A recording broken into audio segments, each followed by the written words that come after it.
Gubernur Aceh beserta unsur Forkopimda memasuki ruang acara.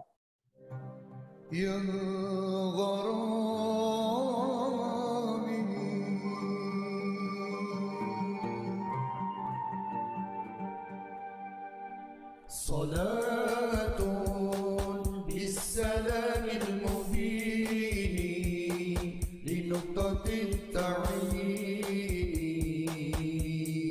يا غرامي صلاة بالسلام المبين لنقطة التعيين يا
Untuk lebih hikmatnya acara di pagi yang berbahagia ini, kami mohon ketulusan hati Bapak Ibu selama acara berlangsung agar handphonenya di silence. Terima kasih.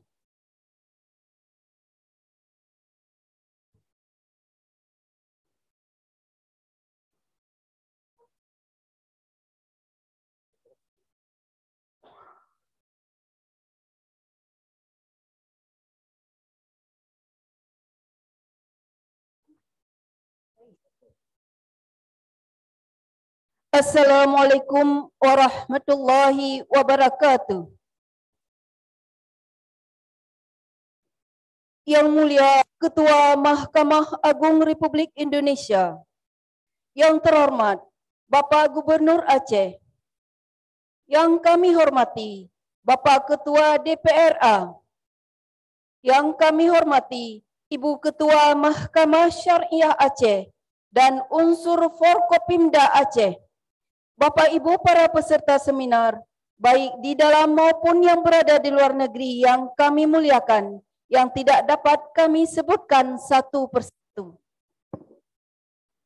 Segala puji bagi Allah, seraya mengucapkan Bismillahirrahmanirrahim. Acara pembukaan seminar internasional melalui Zoom meeting dalam rangka Mahkamah Syariah ke-19 tanggal 1 Muharram 1443 Hijriah bertepatan dengan tanggal 10 Agustus 2021 Miladiah dimulai. Untuk memberkahi acara di pagi yang berbahagia ini, kami awali dengan pembacaan ayat suci Al-Quranul Karim yang akan dibacakan oleh Saudara Ihsan Abe, Sarjana Ekonomi.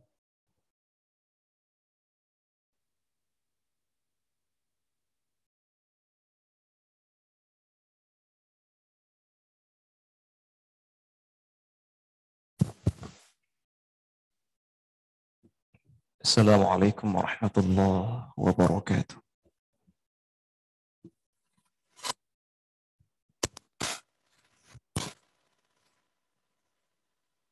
أعوذ بالله من الشيطان الرجيم.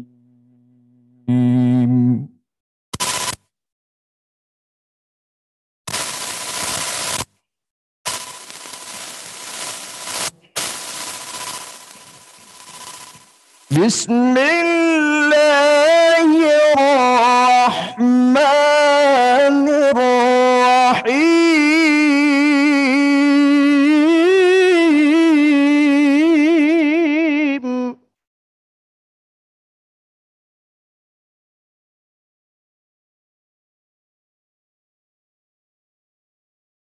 يا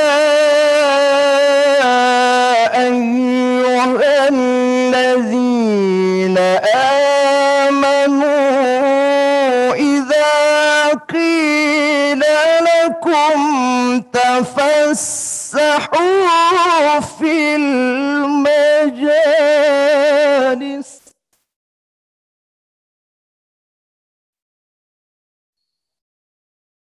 إذا قيل لكم تفسحوا في المجالس فافسحوا يفسح الله لكم.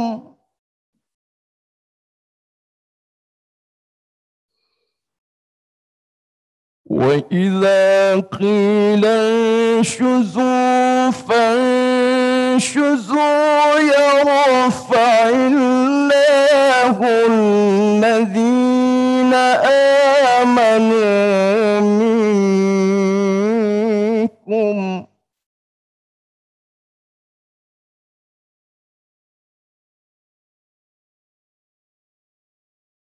يرفع الله الذين آمنوا منكم والذين أوتوا العلم درجات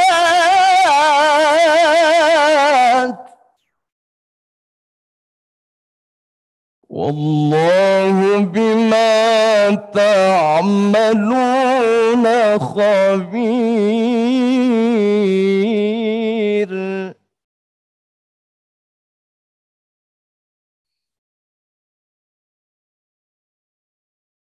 يرفع الله الذين آمنوا منكم والذين أوتوا العلم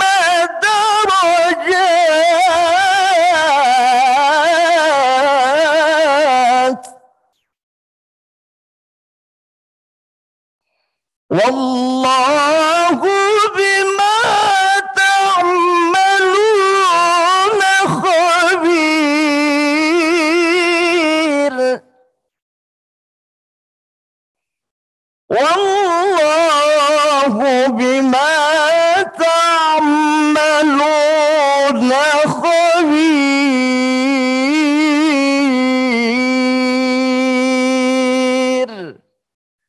صدق الله العظيم. السلام عليكم ورحمة الله وبركاته.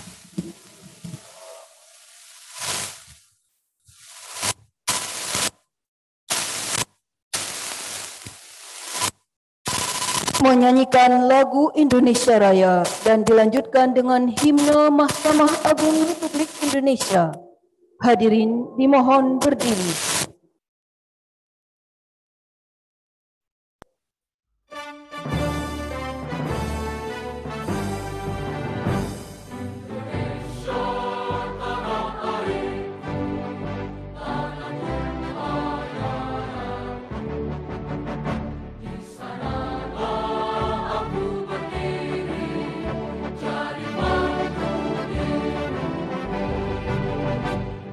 Indonesia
Hadirin dipersilakan duduk kembali.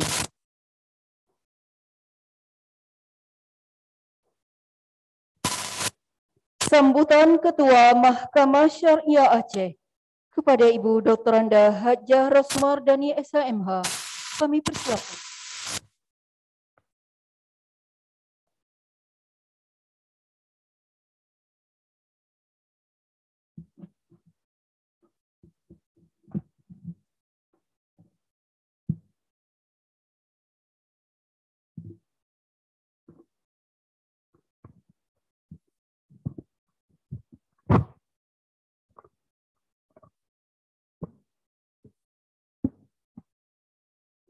Bismillahirrahmanirrahim. Assalamualaikum warahmatullahi wabarakatuh. Alhamdulillahillazi arsala rasulahu bil huda wa dinil haq liyudhhirahu 'alad dini kullih walau karihal musyrikun.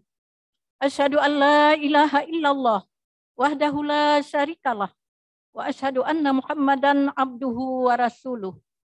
Raditu billahi rabba wa bil islami dina wa bi Muhammadin nabiyya wa rasula. Puji syukur tidak henti-hentinya kita persembahkan kehadirat Allah Subhanahu wa taala. Allah yang telah memberikan kepada kita bermacam-macam nikmat yang tidak sanggup kita membalasnya, termasuk nikmat kita bisa berkumpul dalam majlis yang mulia ini. Salawat dan salam juga kita sampaikan kepada junjungan kita Nabi besar Muhammad sallallahu alaihi wasallam. Beliau adalah satu-satunya subjek dunia yang mampu merubah alam pemikiran jahiliyah, sehingga alhamdulillah kita pada saat ini sudah mempunyai pengetahuan yang memadai. Yang mulia Ketua Mahkamah Agung Republik Indonesia, dalam hal ini diwakili oleh Bapak Hakim Agung Dr. Haji Yasaddin SHMH. Yang kami hormati Bapak Gubernur Aceh, yang kami hormati Bapak Ketua DPRA atau yang mewakili, yang kami hormati Bapak Kepala Kejaksaan Tinggi Aceh, alhamdulillah bisa hadir Bapak. Yang kami hormati Bapak Kepala Kepolisian Daerah Aceh, juga diwakili oleh Bapak Marzuki, Bapak Irwasda, alhamdulillah. Yang kami hormati Bapak Pangdam Iskandar Muda, hadir Bapak. Yang kami hormati Bapak Ketua Pengadilan Tinggi Aceh, Bapak Ketua MPU Aceh, Bapak Kepala Ombudsman RI Republik Indonesia Perwakilan Aceh,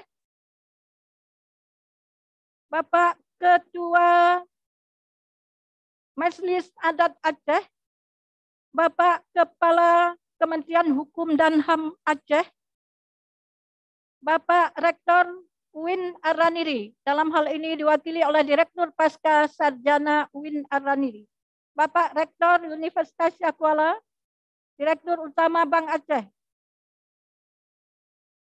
Bapak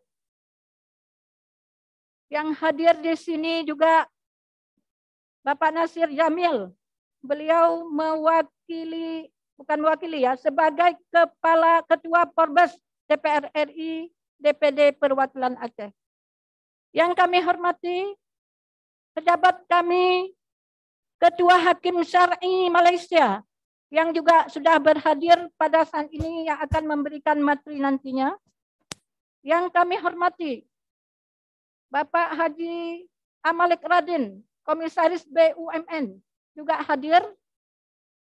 Kemudian Bapak Waisel Tirani. Bapak Waisel ini Bapak Gubernur berperan penting dalam melahirkan Mahkamah Syariah di Aceh.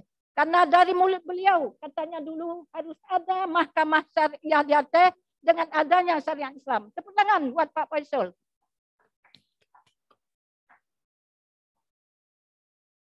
Bapak Wakil Ketua Mahkamah Syariah Aceh, Bapak Azwar, ya, Bapak Dr. Haji Azwar Abu Bakar. Beliau sebagai narasumber utama pada saat ini juga pelaku sejarah untuk dulu adanya Mahkamah Syariah di Aceh.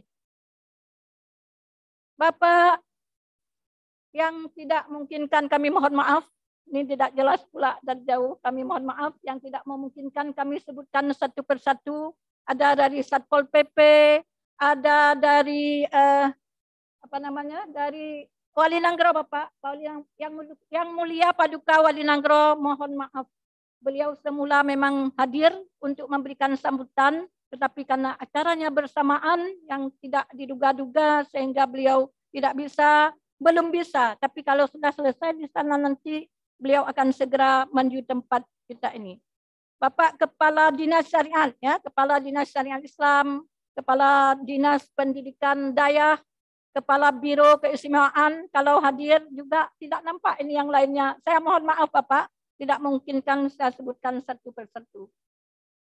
Bapak-bapak dan ibu-ibu yang saya hormati, hari ini atas karunia Allah Subhanahu wa Ta'ala, pemerintah daerah, pemerintah Aceh melaksanakan milad ini. Ini milad ini dilaksanakan oleh pemerintah Aceh. Karena apa? Karena usia Mahkamah Syariah sudah 19 tahun. Ya, saya lupa juga, mohon maaf. Bapak-bapak yang sudah mendayung Mahkamah Syariah Aceh ini beberapa waktu yang lalu. Karena tidak nampak ada Pak Sofyan, ada Pak Jufri, ada Pak Jamil, ya, ada Pak Armia. Jadi saya mohon maaf. Jadi hari ini adalah milad yang ke-19 Mahkamah Syariah ini. Untuk merenung kembali mungkin, ya. Banyak ini yang hadir dulu waktu Mahkamah Syariah ini diresmikan. Kepres nomor 11 tahun 2003. Setelah itu langsung Mahkamah Syariah di Aceh diresmikan. Mahkamah Syariah Aceh ini diresmikan oleh 3 menteri, Bapak Gubernur. Datang menteri 3 ke sini, 1 pesawat untuk meresmikan Mahkamah Syariah Aceh ini. Mahkamah Syariah di Aceh. Sekarang usia lembaga ini sudah 19 tahun. Sudah menjadi gadis cantik jelita. Ya, dengan segala pengorbanan selama ini, alhamdulillah sudah mencapai usia 19 tahun. Kami mengucapkan terima kasih banyak kepada yang utama sekali Mahkamah Agung Republik Indonesia atas perhatiannya selama ini kepada Mahkamah Syariah Aceh. Kemarin ataupun beberapa waktu yang lalu, bulan yang lalu, Mahkamah Agung mengangkat Megamendung ke sini. Megamendung itu badan diklat Mahkamah Agung untuk membuat diklat di Hotel Hermes selama 1 minggu. Walaupun dalam suasana PPKM, namun diklat ini berhasil sukses dan langsung Bapak Ketua mengapresiasi. Kami juga berterima kasih kepada pemerintah yang juga sudah menaruh perhatian, walaupun belum begitu sempurna ya Bapak Gubernur. Jadi sudah menaruh perhatian bagaimana lembaga ini, lembaga yang menyelesaikan persoalan-persoalan yang ada dalam masyarakat kita, supaya gadis cantik ini kita pelihara, kita jaga, kita beri bedak, kita make up. Inilah harapan kami. Bukan hanya sama pemerintah, bukan hanya sama Bapak Gubernur, bukan hanya pada Ketua DPR, juga semua elemen masyarakat, terutama MPU. Sayang ya, Ketua MPU tidak hadir pada hari ini. Nanti Bapak Dr. Abdul Ghani bisa menyampaikan. MPU peran-peranan penting dengan lembaga ini. Betapa banyak persoalan-persoalan kejahatan di masyarakat, kurang pencegahan. Jadi kami mohon ya, kami mohon semua elemen untuk ikut berpartisipasi dalam memperhatikan lembaga ini. Mudah-mudahan lembaga ini menjadi lembaga yang terbaik, karena hanya ada satu di Aceh, tidak ada di Indonesia lainnya, di provinsi lain tidak ada. Makanya menjadi kewajiban pemerintah Indonesia, khusus kewajiban pemerintah Aceh, bagaimana caranya lembaga ini makin sehari makin menjadi baik, memerlukan perhatian kita semua. Bapak Ibu yang kami muliakan, peristiwa hari ini adalah peristiwa yang sangat penting dalam sejarah Mahkamah Syariah di Aceh. Tidak saja di provinsi Pak Gubernur, di seluruh kabupaten kota, bupati dan wali kota memberikan apresiasi yang cukup besar terhadap lembaga ini. Ini Pak Kemenkumham melapor kemarin, tapi sayang beliau tidak bisa hadir. Melapor kemarin dalam perjalanan beliau dari barat selatan, dilihat di mana-mana juga baleho-baleho ucapan selamat kepada Mahkamah Syariah ke-19 ini berkibar. Jadi kami mengucapkan terima kasih banyak kepada Bapak Bupati dan Wali Kota seluruh Aceh bersama Ketua ataupun DPRK wilayah masing-masing. Kami berharap Bapak Gubernur agar semua daerah, ini ada daerah-daerah yang telah memperhatikan Mahkamah Syariah, memperhatikan sangat tentang Mahkamah Syariah, ya, tentang Mahkamah Syariah ini. Tapi ada masih daerah-daerah memang sama sekali tidak menaruh perhatian. Kami berharap kami Mahkamah Syariah, Kejaksaan ya Pak Kajatia, Kejaksaan juga memerlukan perhatian. Kepolisian juga memerlukan perhatian. Satpol PP, PPNS, penyidik PPNS juga memerlukan pengertian dan perhatian dari pemerintah daerah supaya bisa terlaksana. Karena akhir-akhirnya muaranya adalah Mahkamah Syariah. Orang tidak banyak tahu, berasal dari kepolisian, berasal dari penyidik PPNS, peran kejaksaan, banyak yang tidak mengetahui, tapi terakhir karena putusan-putusan kami itu yang disorot oleh masyarakat. Bapak Ibu yang kami muliakan, kami kira inilah doa yang hadir pada hari ini semuanya ikhlas. Semuanya ikhlas. Yang tidak ada di Aceh juga bisa hadir. Bayangkan, ini ada Pak Farhan tadi, nelpon mungkin agak telat karena dari Lam Tuba. Semuanya hadir dengan hati yang tulus untuk bagaimana caranya mengenata kembali lembaga ini supaya lembaga ini terus kita pelihara. Saya sangat khawatir Pak Gubernur, lembaga ini diambil balik oleh Mahkamah Agung, dijadikan pengadilan agama. Ini yang sangat kita sedihkan karena lembaga ini diperjuangkan dulu dengan tumpah darah. Lembaga ini tidak minta dilahirkan, tetapi kita masyarakat Aceh yang mendorong lembaga ini untuk lahir di bumi tercinta Iskandar Muda ini. Mudah-mudahan kita berharap, kita berdoa kepada Allah Subhanahu wa taala, jadilah lembaga ini lembaga yang terbaik, jadilah negeri kita dalam kedamaian karena Allah senang kepada yang damai, senang kepada hidup kekeluargaan.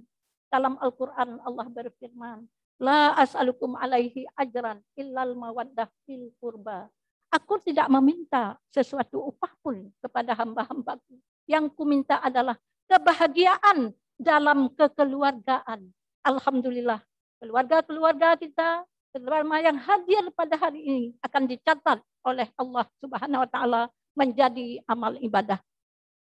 Terakhir, mudah-mudahan pertemuan kita pada hari ini menjadi pertemuan yang penuh rahmat. Ya. Perpisahan kita nantinya bersih dari dosa dan noda. Kita berharap kepada Allah Subhanahu wa taala. Allahumma ja'al hadza jam'an marhuma wa tafarruqana min ba'dihi tafarruqan ma'suma. Terima kasih banyak. Mohon maaf atas segala kekurangan. Wabillahi taufiq wal hidayah. Wassalamualaikum warahmatullahi wabarakatuh.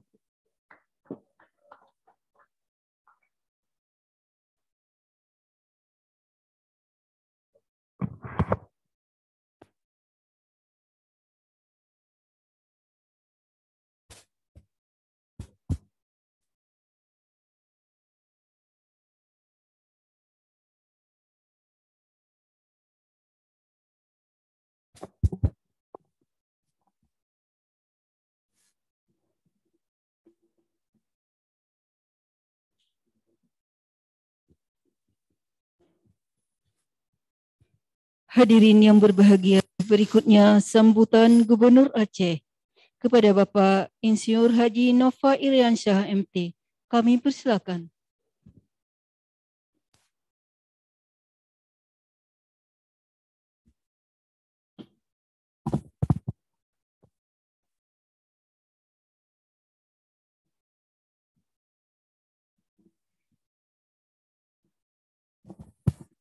Bismillahirrahmanirrahim. Assalamualaikum warahmatullahi wabarakatuh. Alhamdulillah. Hamdan wa syukralillah. Salatan wa salaman ala rasulillah wa ala alihi wa sahbihi wa mawalah. Yang saya hormati Bapak Muhammad Nasir Jamil, anggota DPR Republik Indonesia. Yang saya hormati unsur Forkopimda Aceh, Bapak Kepala Kejaksaan Tinggi Aceh, Bapak Muhammad Yusuf, Bapak Pangdam, dalam hal ini diwakili oleh Bapak Dandim, Bapak Kapolda, yang hari ini diwakili oleh Bapak Irwasda. Hadir bersama kita anggota DPRA, Bapak Ustadz Irawan. Yang saya hormati Ketua Mahkamah Syariah Aceh, Putri Kebanggaan Aceh, Dr. Andah Hajah Rosmawardani SH.MH, terima kasih Ibu Ketua, beserta seluruh jajaran dan keluarga besar Mahkamah Syariah Aceh. Yang saya hormati Ketua Pengadilan Tinggi Banda Aceh, yang saya hormati pimpinan perguruan tinggi yang berhadir, para rektor dan para wakil rektor, wabil khusus dari Universitas Syah Kuala dan Universitas Islam Negeri Araniri Banda Aceh.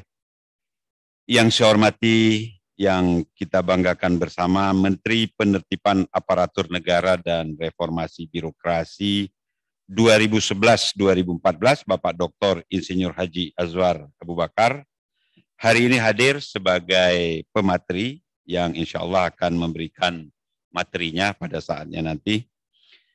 Yang saya hormati Ketua Ombudsman Aceh, Bapak Takwadin. Yang saya hormati para senior, Ketua DPRA, Pak Malik, Pak Waisul, para guru besar, Pak Prof. Syarizal Abbas, Prof. Aliasa, dan para senior lainnya, mohon maaf tidak mampu saya sebutkan satu persatu. Yang saya hormati Kepala Dinas Syariat Islam dan seluruh SKPA yang berhadir. Yang saya hormati Bapak Ibu sekalian yang hadir secara offline, secara luring dalam ruangan yang berbahagia ini. Secara khusus penghormatan dan kemuliaan saya kepada Ketua Mahkamah Agung, dalam hal ini diwakili oleh Hakim Agung, Bapak Dr. Haji Yasardin SH.M. Hum, yang hadir melalui Vidcon bersama kita pada hari ini beserta seluruh pemateri yang hadir melalui jaringan atau dalam jaringan. Bapak Ibu sekalian yang saya muliakan, puji dan syukur kehadirat Allah Subhanahu wa Ta'ala atas limpahan rahmat dan karunia-Nya kepada kita semua, serta salawat dan salam kita curahkan ke pangkuan alam Nabi besar Muhammad Sallallahu Alaihi Wasallam. Mengawali sambutan ini, saya atas nama pribadi, atas nama seluruh aparatur pemerintah Aceh, terlebih dahulu mengucapkan selamat milad ke-19 Mahkamah Syariah Aceh.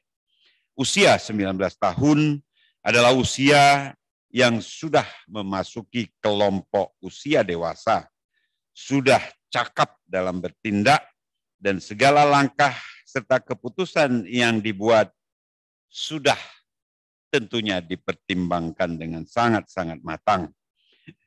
Saya kira demikian juga halnya dengan Mahkamah Syariah Aceh. Di usia yang ke-19 ini, kiranya sudah menjadi institusi penegakan hukum yang sangat matang, dewasa, profesional, akuntabel, serta dapat melangkah dengan pasti dalam melaksanakan tugas dan kewenangan yang diberikan oleh negara, yang diberikan oleh peraturan perundang-undangan. Bapak dan Ibu, para tamu undangan yang saya muliakan, bila kita melihat sedikit ke belakang, kehadiran Mahkamah Syariah Aceh adalah sebuah sejarah penting bagi Aceh. Tadi sudah diuraikan oleh Ibu Ketua Mahkamah, bermula dengan lahirnya Undang-Undang Nomor 18 Tahun 2001 tentang otonomi khusus bagi Provinsi Daerah Istimewa Aceh sebagai Provinsi Nanggro Aceh Darussalam, yang kemudian disusul dengan lahirnya Perpres Nomor 11 Tahun 2003 tentang Mahkamah Syariah dan Mahkamah Syariah Provinsi di Provinsi Nanggro Aceh Darussalam. Berikutnya, Bapak Ibu sekalian, pada tahun 2004 Mahkamah Agung memberikan pelimpahan sebagian kewenangan dari peradilan umum kepada Mahkamah Syariah di Provinsi Nanggro Aceh Darussalam. Pelimpahan ini meliputi perkara-perkara muamalat dan perkara-perkara jinayah bagi subjek hukum yang beragama Islam dan dalam perkara-perkara yang ditetapkan dengan Kanun Aceh. Dua peraturan yang pertama seolah-olah memang hanya terkait dengan penamaan semata, yaitu dari nama Pengadilan Agama menjadi Mahkamah Syariah. Namun Bapak Ibu sekalian, yang sesungguhnya adalah lebih dari itu. Hal ini karena Undang-Undang Nomor 18 Tahun 2001 yang antara lain mengatur Mahkamah Syariah adalah undang-undang yang lahir dari semangat membawa Aceh yang sedang berada dalam pusaran konflik pada waktu itu ke kondisi damai, yang memiliki otonomi khusus dalam mengatur daerahnya sesuai dengan aspirasi yang berkembang di dalam masyarakat Aceh sendiri. Hadirin yang saya muliakan, sebagaimana sektor-sektor lainnya, hukum terus berjalan dengan berbagai dinamikanya. Namun apapun perkembangan yang terjadi, hukum harus selalu bisa hadir memberikan keadilan kepada para pencari keadilan. Dalam konteks ini maka adanya Mahkamah Syariah yang matang, yang profesional dan akuntabel adalah suatu keniscayaan. Di sini peran pengawasan oleh Mahkamah Agung menjadi sangat penting. Pengawasan akan memberikan kepastian bahwa proses hukum yang dijalankan harus benar dan keadilan yang dicari juga harus dapat diwujudkan. Mahkamah Syariah Aceh sendiri dapat juga melakukan evaluasi. Dari hasil evaluasi ini barangkali ada pembenahan dan perubahan yang perlu dilakukan demi perbaikan ke depan. Bapak Ibu sekalian, di samping itu mungkin perlu juga dipikirkan langkah-langkah strategis dalam mengantisipasi dinamika yang berkembang di tengah-tengah masyarakat. Pandemi COVID-19 kiranya merupakan satu contoh baik dalam menggambarkan bagaimana kadangkala suatu institusi harus melakukan perubahan-perubahan. Karena pandemi, interaksi langsung antara para pihak menjadi berubah, menjadi berbeda. Bahkan sidang di pengadilan termasuk di mahkamah syariah, nuansanya menjadi berbeda. Ada yang harus dilangsungkan secara online pula. Karena pandemi pula, Bapak Ibu sekalian, pendaftaran kasus-kasus harus dilakukan secara elektronik. Karena itu, kondisi di masa pandemi ini mensyaratkan perubahan pola pikir, perubahan paradigma, perubahan mindset, dan pola kerja aparatur di lingkungan mahkamah syariah. Para hadirin tamu undangan yang saya muliakan, pada milad ke-19 ini sudah sepatutnya mahkamah syariah menelaah kembali sejauh mana institusi ini dapat memberikan kepastian hukum dan keadilan kepada masyarakat.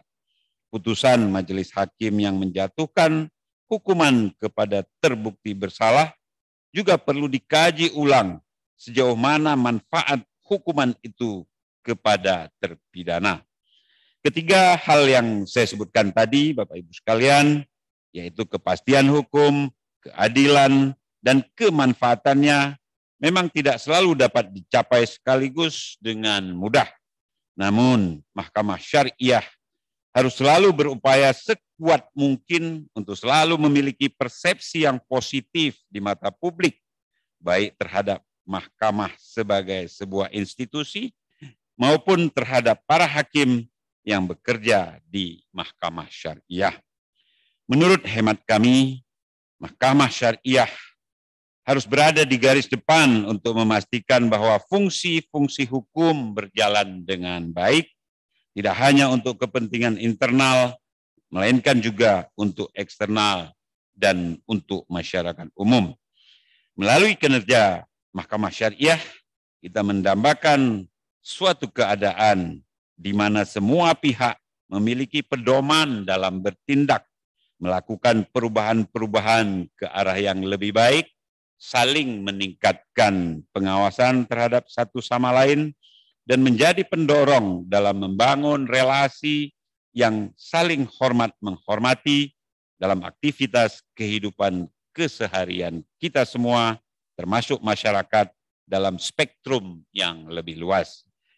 Para hadirin tamu undangan yang saya muliakan, dengan memahami semua yang sudah saya sampaikan tadi, maka peningkatan kualitas sumber daya manusia dalam bidang hukum merupakan suatu keniscayaan.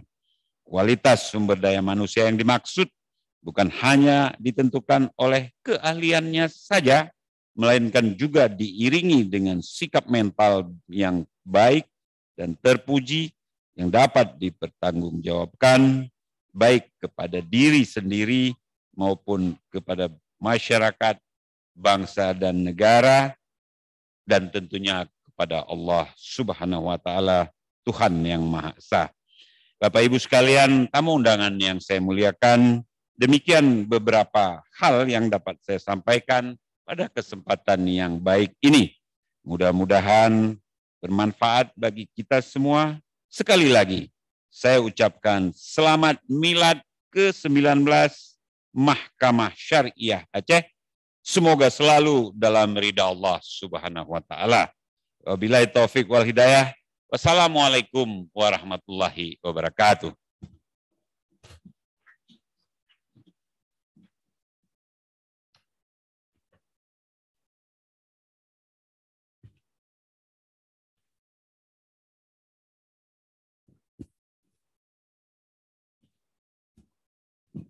Hadirin yang berbahagia, berikutnya sambutan Ketua Mahkamah Agung Republik Indonesia. Dalam hal ini diwakili oleh Yang Mulia Hakim Agung, Bapak Dr. Haji Yasardin SH.M. Hum, sekaligus membuka acara secara resmi Seminar Internasional dalam rangka Milad Mahkamah Syariah ke-19. Kepada Yang Mulia, kami persilakan.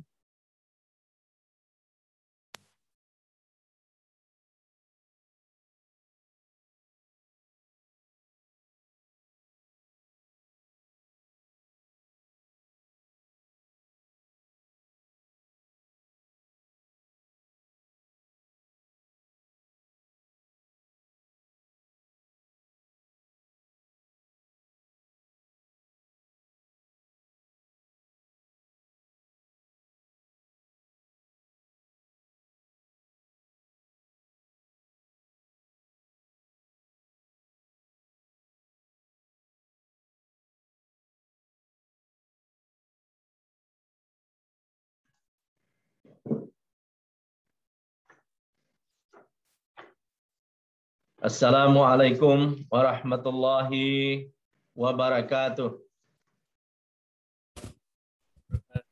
Alhamdulillah alladzi khalaqa adama biyadihi min salsalin kal fakhar wa akhzahu bi jawarihi wasjuda lahul malaikatul muqarrabin al athhar. Asyhadu an la ilaha illallah al wahidul qahhar. Wa asyhadu anna Muhammadan abduhu wa rasuluh al-Mustafa al-Mukhtar. Allahumma salli ala Muhammad wa ala alihi wa ashabihi ajma'in. Bapak, Ibu, dan saudara sekalian, Bapak Gubernur, terutama seyogianya Bapak Ketua Mahkamah Agung akan membacakan sendiri sambutan beliau pada hari ini.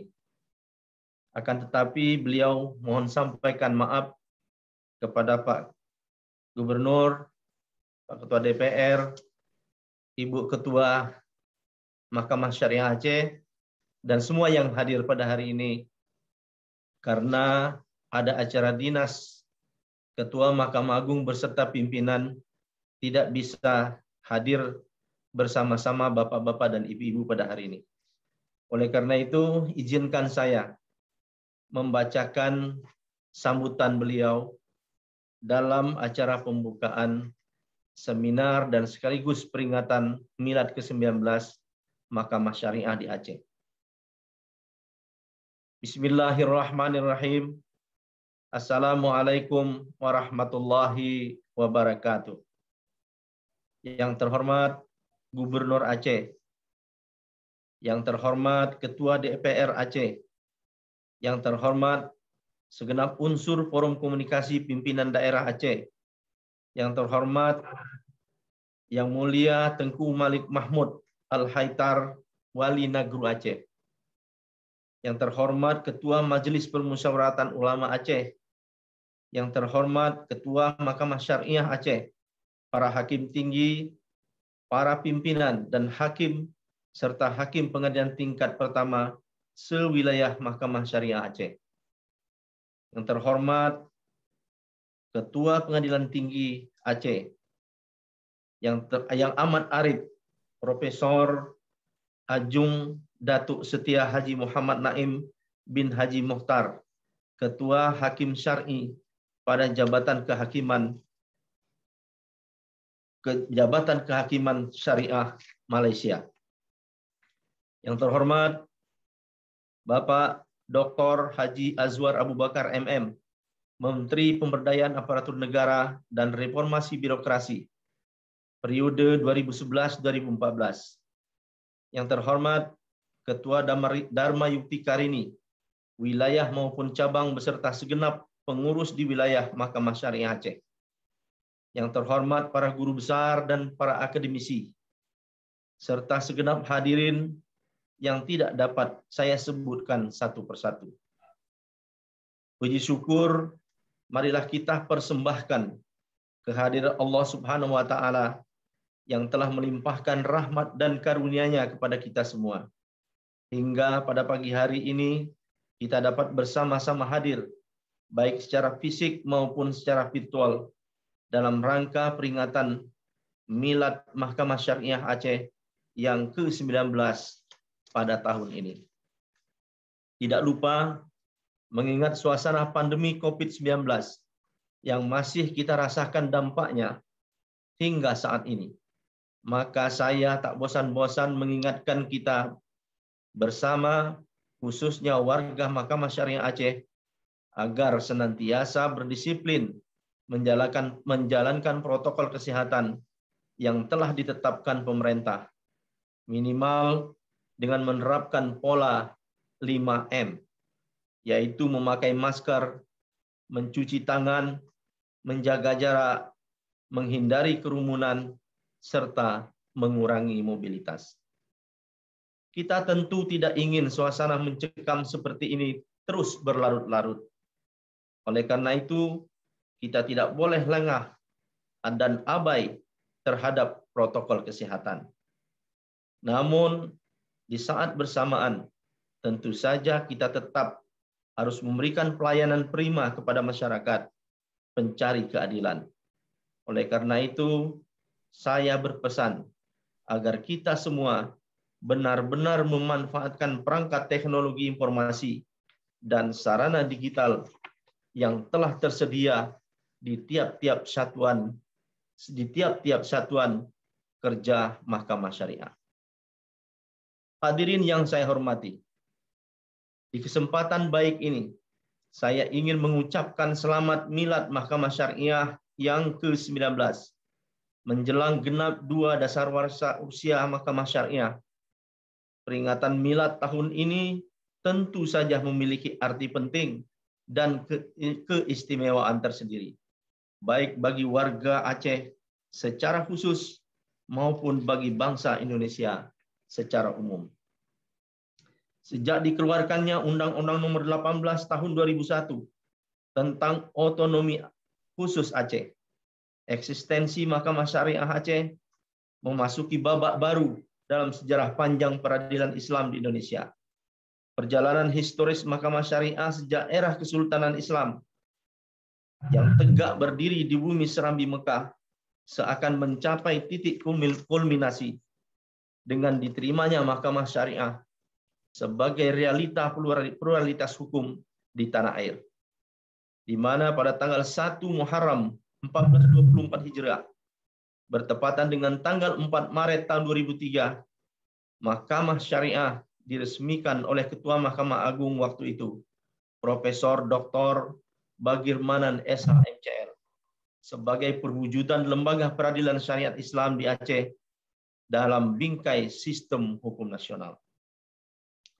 Kini, setelah 19 tahun Qamariyah berlalu, eksistensi Mahkamah Syariah semakin menguat dengan diundangkannya beberapa kanun, terakhir melalui Kanun Aceh nomor 6 tahun 2014 yang memperluas kompetensi absolut Mahkamah Syariah pada bidang perkara-perkara jinayat yang sebelumnya diatur secara terbatas dalam Kanun nomor 12 tahun 2013 tentang Khamar, Kanun nomor 13 tahun 2003 tentang Maisir, dan Kanun nomor 14 tahun 2003 tentang Khalwat.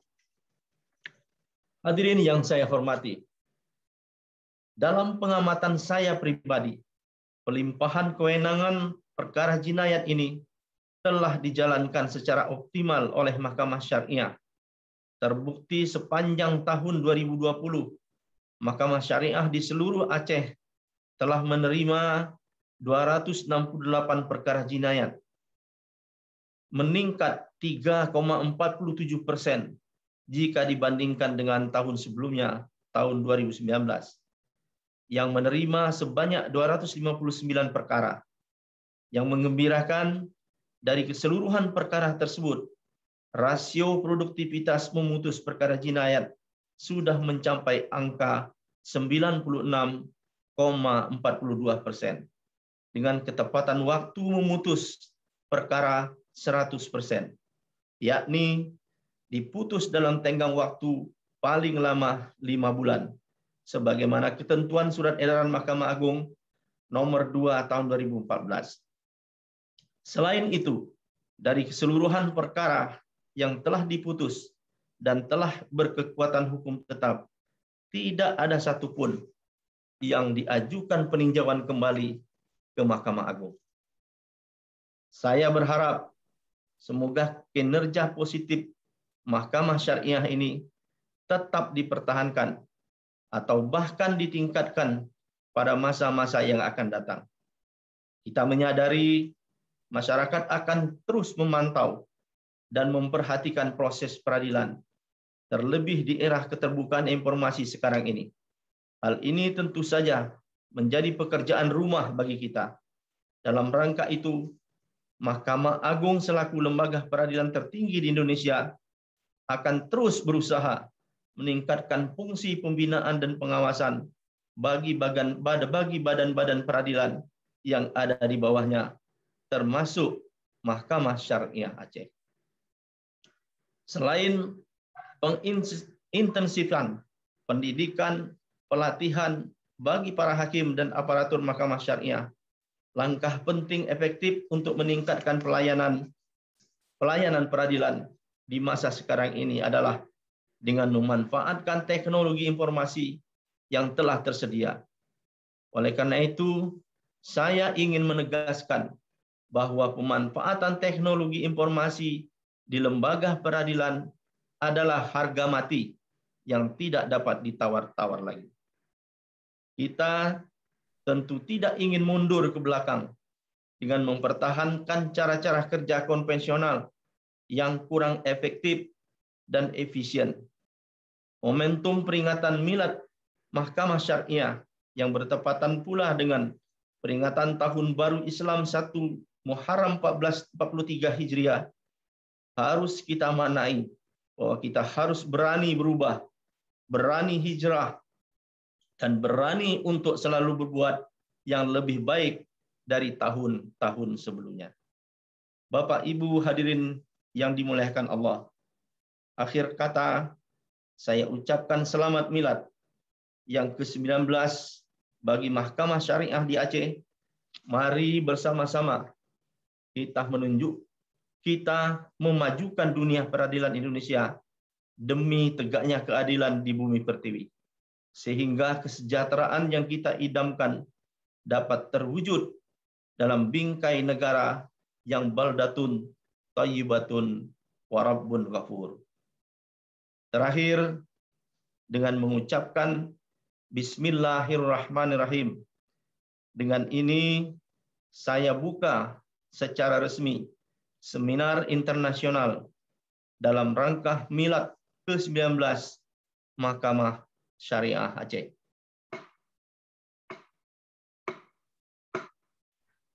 Demikian sambutan Ketua Mahkamah Agung tertanda Bapak Profesor Dr. Haji Muhammad Syarifuddin SH.MH. Saya yang mewakili beliau, mohon maaf kalau ada kekurangan. Assalamualaikum warahmatullahi wabarakatuh.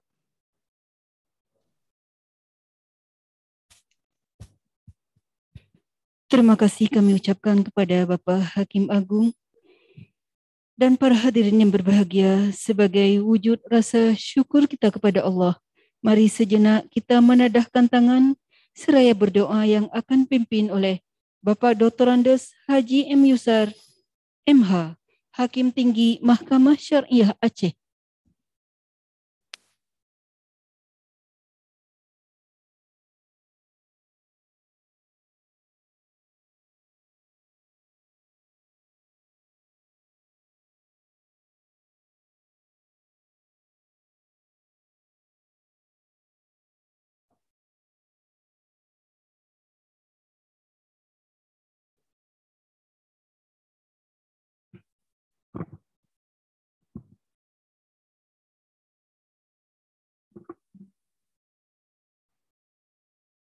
Assalamualaikum warahmatullahi wabarakatuh. Na'udzubillahi minasyaitonir rajim. Bismillahirrahmanirrahim. Alhamdulillahi rabbil alamin. Wassalatu wassalamu ala asyrafil anbiya'i wal mursalin wa ala alihi wa sahbihi ajmain. Ya Allah, di hari Milad Mahkamah Syariah Aceh yang ke-19 ini, kami segenap keluarga besar Mahkamah Syariah seprovinsi Aceh, didampingi oleh tamu undangan kami yang mulia, baik yang hadir secara classroom di aula Mahkamah Syariah Aceh maupun yang hadir secara virtual di ruangan Zoom meeting, memohon rahmat dan ridho-Mu ya Allah, agar acara ini Engkau berkahi sehingga berjalan sukses dan lancar. Ya Allah, melalui seminar internasional bersempena Milad Mahkamah Syariah Aceh yang ke-19 ini, luaskanlah wawasan keilmuan kami dan anugerahkanlah kepada kami hikmat kebijaksanaan, sehingga kami mampu mempersembahkan pengabdian yang terbaik bagi Mahkamah Syariah se-Aceh khususnya dan bagi dunia peradilan Indonesia umumnya. Ya Allah, bantulah perjuangan kami, keluarga besar Mahkamah Syariah Aceh dan Mahkamah Syariah Kabupaten Kota se-Aceh dalam rangka mewujudkan wilayah bebas dari korupsi dan wilayah birokrasi bersih dan melayani yang menjadi program unggulan Mahkamah Agung Republik Indonesia. Ya Allah, berilah kami kekuatan dan kesehatan, dan angkatlah wabah COVID-19 dari negara kami, sehingga kami dapat melaksanakan aktivitas kehidupan secara normal seperti biasa. Allahumma ja'al jam'ana hadza jam'an marhuma wa tafarruqana min ba'dihi tafarruqan ma'suma. Rabbana atina fid dunya hasanah wa fil akhirati hasanatan wa qina adzabannar. Walhamdulillahi rabbil alamin.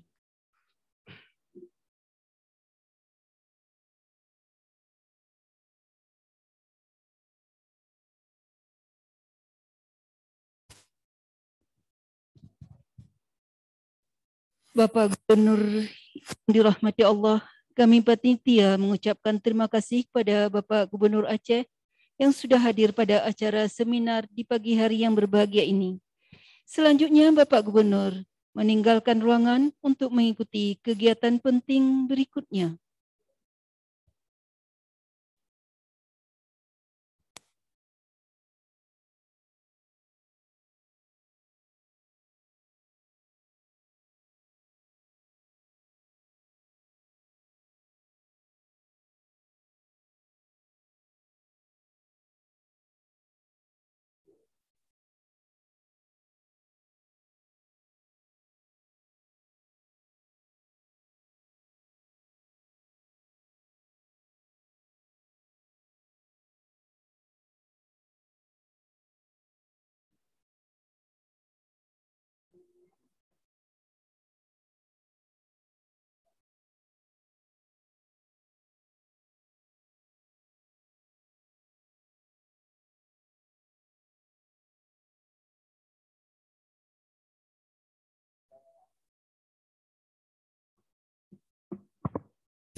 Hadirin yang dirahmati Allah, acara dilanjutkan dengan acara seminar.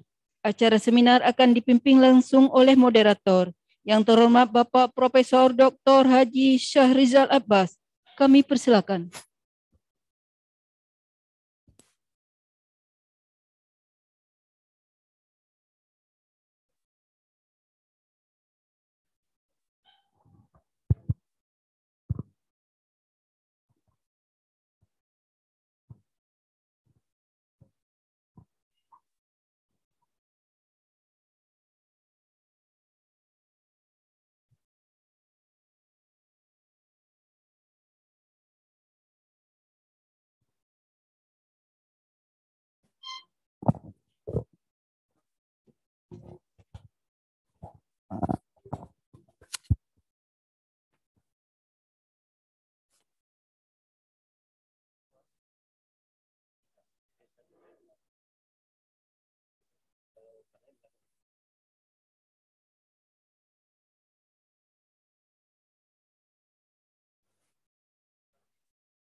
Bismillahirrahmanirrahim.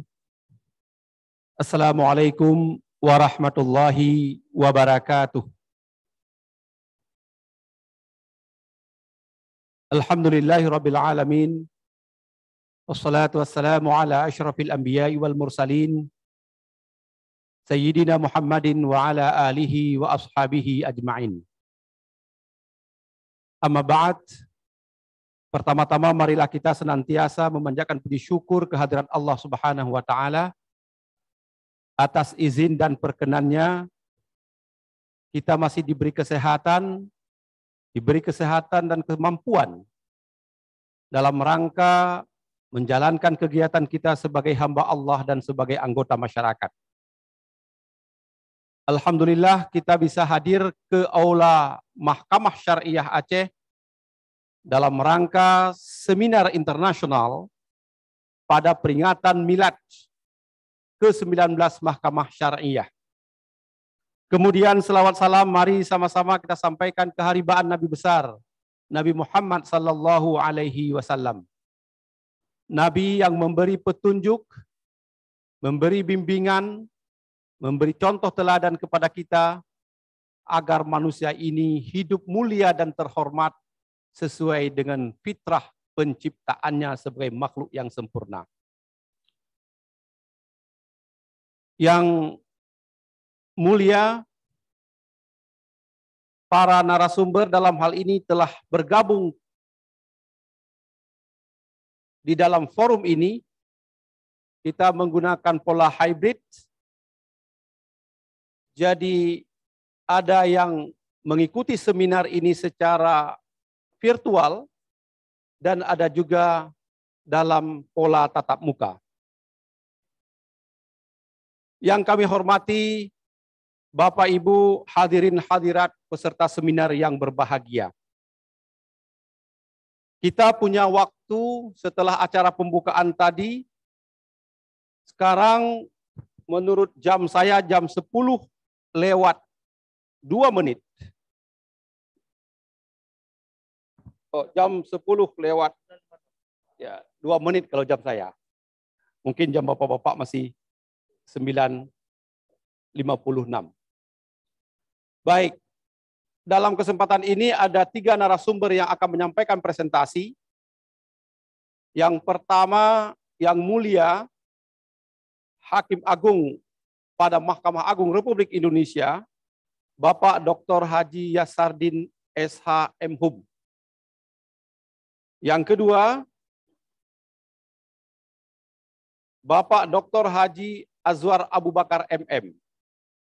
Dan yang ketiga, Bapak yang amat arif, Profesor Datuk Setia Haji Muhammad Naim bin Haji Mokhtar, Ketua Hakim Syar'i pada Jabatan Mahkamah Syariah di Malaysia.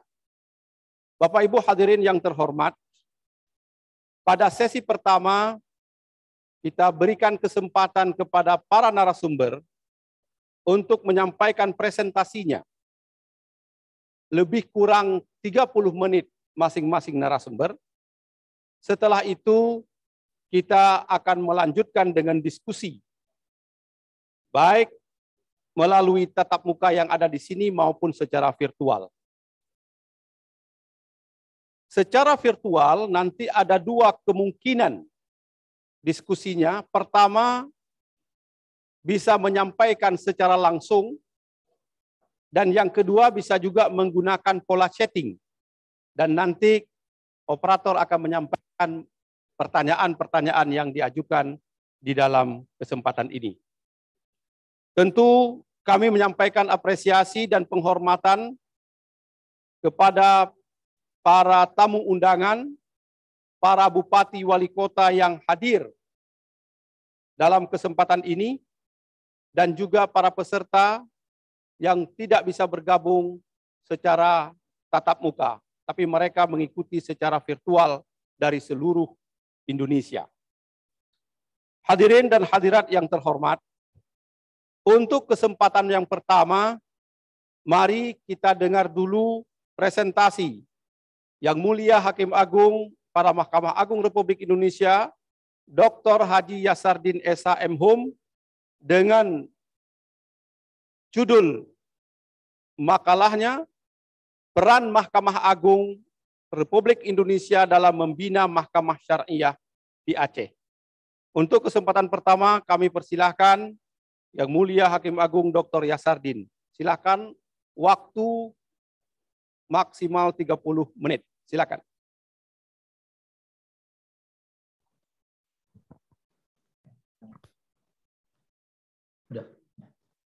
Assalamualaikum warahmatullahi wabarakatuh. Alhamdulillah wa syukrulillah wassalatu wassalamu ala Rasulillah. Terima kasih Bapak Profesor Dr. Haji Syahrizal Abbas MA yang telah memberi kesempatan kepada kami untuk melakukan presentasi sebagaimana yang diminta oleh panitia.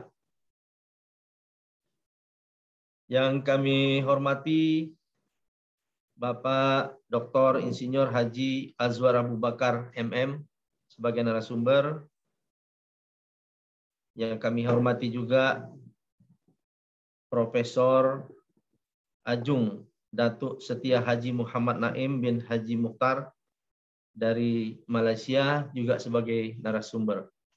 Hadirin dan hadirat peserta seminar yang kami muliakan. Panitia meminta kepada Mahkamah Agung, Ketua Mahkamah Agung untuk menyampaikan makalah yang berjudul Peran Mahkamah Agung dalam Pembinaan Mahkamah Syariah di Aceh. Terus.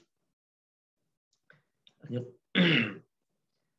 Tentu berbicara masalah Mahkamah Syariah di Aceh, tadi sudah disinggung oleh Ibu Ketua Mahkamah Syariah Aceh, merupakan satu perjalanan yang panjang sehingga mendapatkan keistimewaan yang diberikan kepada saudara-saudara kita atau masyarakat Aceh. Keistimewaan itu diberikan oleh undang-undang dalam bidang agama, dalam bidang pendidikan, dalam bidang adat dan peran para ulama. Kemudian terakhir di dalam Undang-Undang Nomor 11 Tahun 2006 secara eksplisit dicantumkan di dalam pasal 125 disebutkan bahwa syariat Islam yang dilaksanakan di Aceh meliputi akidah, syariah, dan akhlak. Jadi syariat Islam yang dilaksanakan di Aceh itu meliputi akidah, syariah, dan akhlak. Ini sebetulnya sudah semua ajaran Islam mencakup akidah, mencakup syariah, dan akhlak.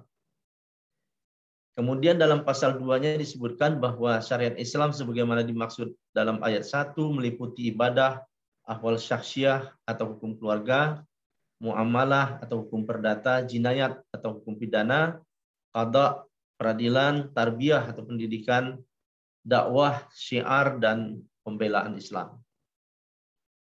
Kemudian hal-hal yang seperti itu berkenaan dengan peradilan, berkenaan dengan ibadah, muamalah akan diatur dengan kanun.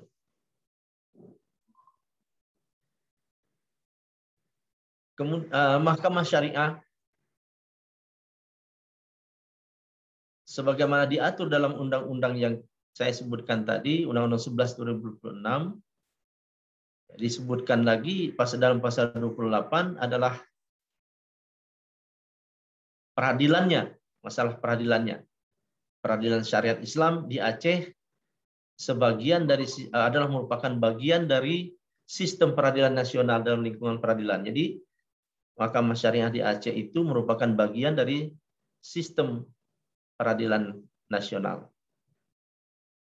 Adapun nanti Mahkamah Syariah kewenangannya, kewenangan mengadili, memutus dan menyelesaikan perkara meliputi bidang-bidang yang seperti diatur dalam pasal sebelumnya, bidang ahwal syakhsiyah, bidang muamalah, jinayah, didasarkan atas syariat Islam. Nah, kemudian berikutnya akan diatur oleh kanun. Lanjut. sebelumnya kanun sebetulnya sudah mengatur tentang peradilan. Dalam kanun 10 sudah disebutkan bahwa peradilan syariat Islam adalah bagian dari sistem peradilan nasional yang dilakukan oleh mahkamah syariah yang bebas dari pengaruh pihak manapun. Jadi mahkamah namanya disebutkan, namanya adalah mahkamah syariah dan dia merupakan bagian dari sistem peradilan nasional. Lanjut. Nah, eksistensi mahkamah syariah sebagaimana diatur dalam pasal 3A Undang-Undang 50 tahun 2009 tentang perubahan kedua ini. Perubahan kedua Undang-Undang nomor 7 tahun 89. Di lingkungan peradilan agama itu dapat dibentuk peradilan khusus yang diatur dengan undang-undang. Di pasal 2-nya disebutkan peradilan syariat Islam di Provinsi Naguru Aceh Darussalam merupakan pengadilan khusus dalam lingkungan peradilan agama sepanjang kewenangannya itu menyangkut kewenangan peradilan agama. Dan dia merupakan peradilan khusus dalam lingkungan peradilan umum sepanjang kewenangannya menyangkut kewenangan peradilan umum. Jadi ada dua hal di sini, sepanjang dia adalah peradilan khusus sepanjang menyangkut kewenangan peradilan agama, yaitu seperti ahwal syakhsiyah tadi dan muamalat, mungkin sekarang ekonomi syariah. Dan sepanjang dia menyangkut kewenangan peradilan umum yang berasal dari kewenangan peradilan umum yang diserahkan kepada pengadilan agama, seperti misalnya jinayat, perkara-perkara jinayat, maka dia merupakan kewenangan pengadilan awalnya adalah kewenangan pengadilan negeri, maka dia juga disebut merupakan pengadilan khusus lingkungan peradilan umum. Baru kita masuk bagaimana sebetulnya peran Mahkamah Agung. Sebelum itu kita harus ketahui dulu bahwa dalam konstitusi kita, tepatnya pasal 24 ayat 2 Undang-Undang 45, disebutkan bahwa kekuasaan kehakiman dilakukan oleh sebuah Mahkamah Agung dan badan peradilan yang berada di bawahnya, peradilan umum, peradilan agama, lingkungan peradilan militer, tata usaha, dan semahkamah konstitusi. Jadi Mahkamah Agung sebagai pelaku kekuasaan kehakiman dalam Undang-Undang Dasar kita.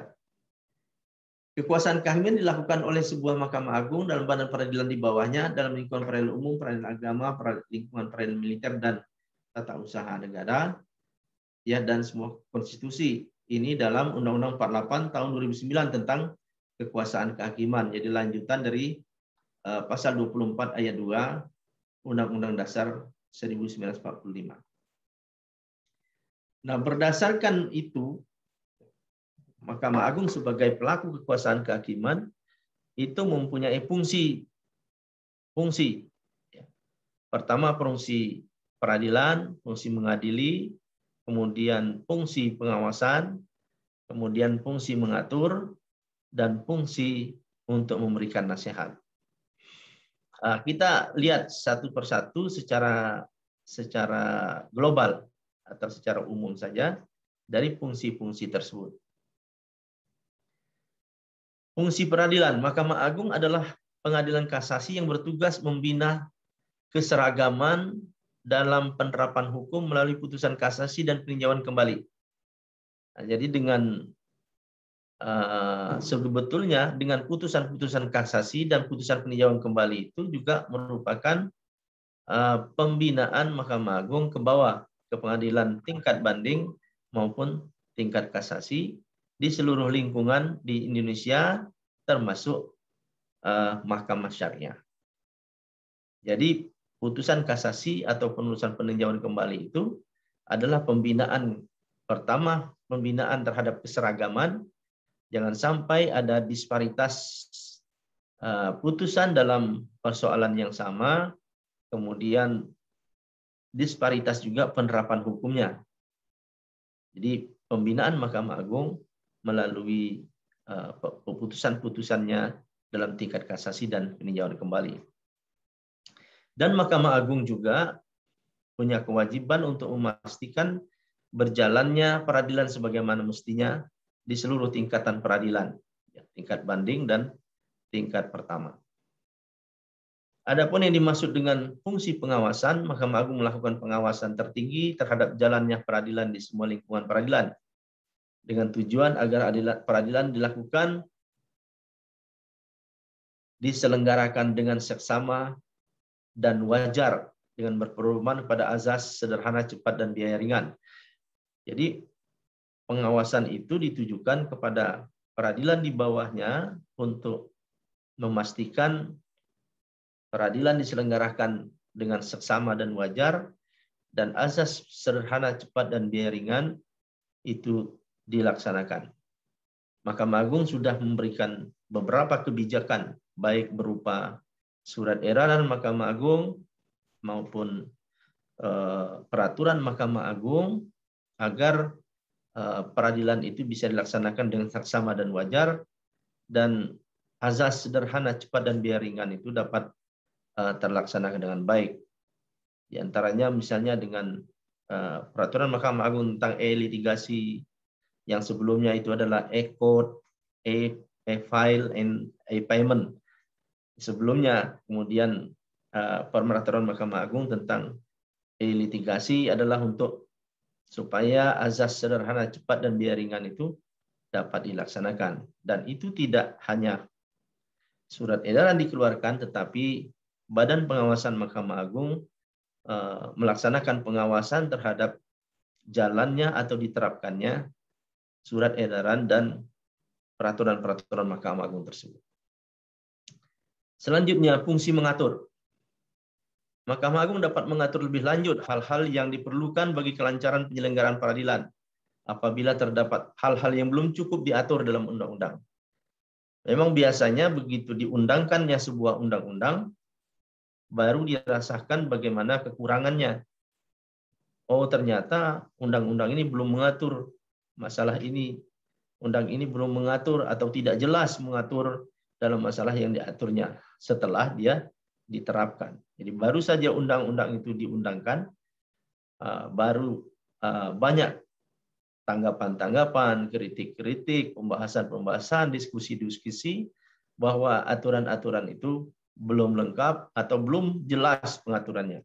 Oleh karena itu, oleh pasal 79 Undang-Undang Nomor 14 Tahun 85, Mahkamah Agung diberi kewenangan untuk mengatur. Jadi membuat peraturan Mahkamah Agung untuk memperluas atau memperjelas atau mengatur yang belum diatur oleh peraturan perundang-undangan, terutama di bidang hukum acara. Jadi fungsi mengatur Mahkamah Agung diberikan kewenangan oleh pasal 79 Undang-Undang Nomor 14 Tahun 85 untuk mengatur terutama di bidang hukum acara yang belum jelas atau yang belum diatur, atau sudah diatur tetapi kalau diterapkan akan menimbulkan ketidakadilan. Fungsi berikutnya adalah fungsi nasihat. Fungsi nasihat ini adalah memberikan pendapat, pertimbangan, terutama kepada lembaga tinggi negara, bisa juga kepada nasihat kepada presiden selaku kepala negara dalam pemberian penolakan, pemberian atau penolakan gerasi, dan bisa juga apabila diminta oleh masyarakat atau kelompok-kelompok tertentu, Mahkamah Agung bisa memberikan fatwa Mahkamah. Sebetulnya masih ada lagi fungsi-fungsi lain, fungsi-fungsi administrasi.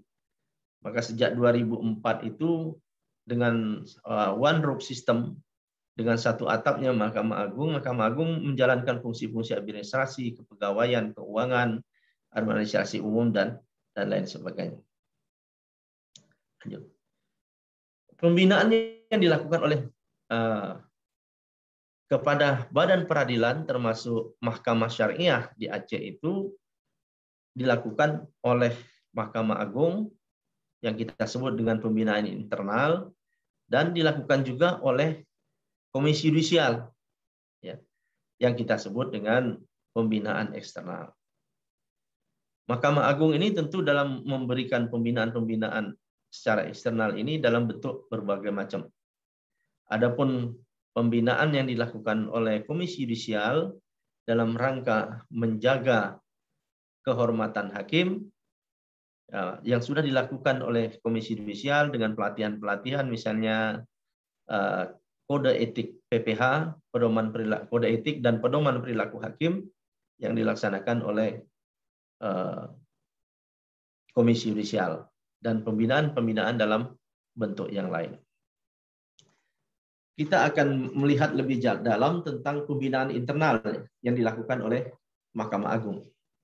Yang pertama, pembinaan dalam bentuk mengeluarkan surat edaran tentang petunjuk pengarahan yang harus dipedomani hakim dalam menangani perkara.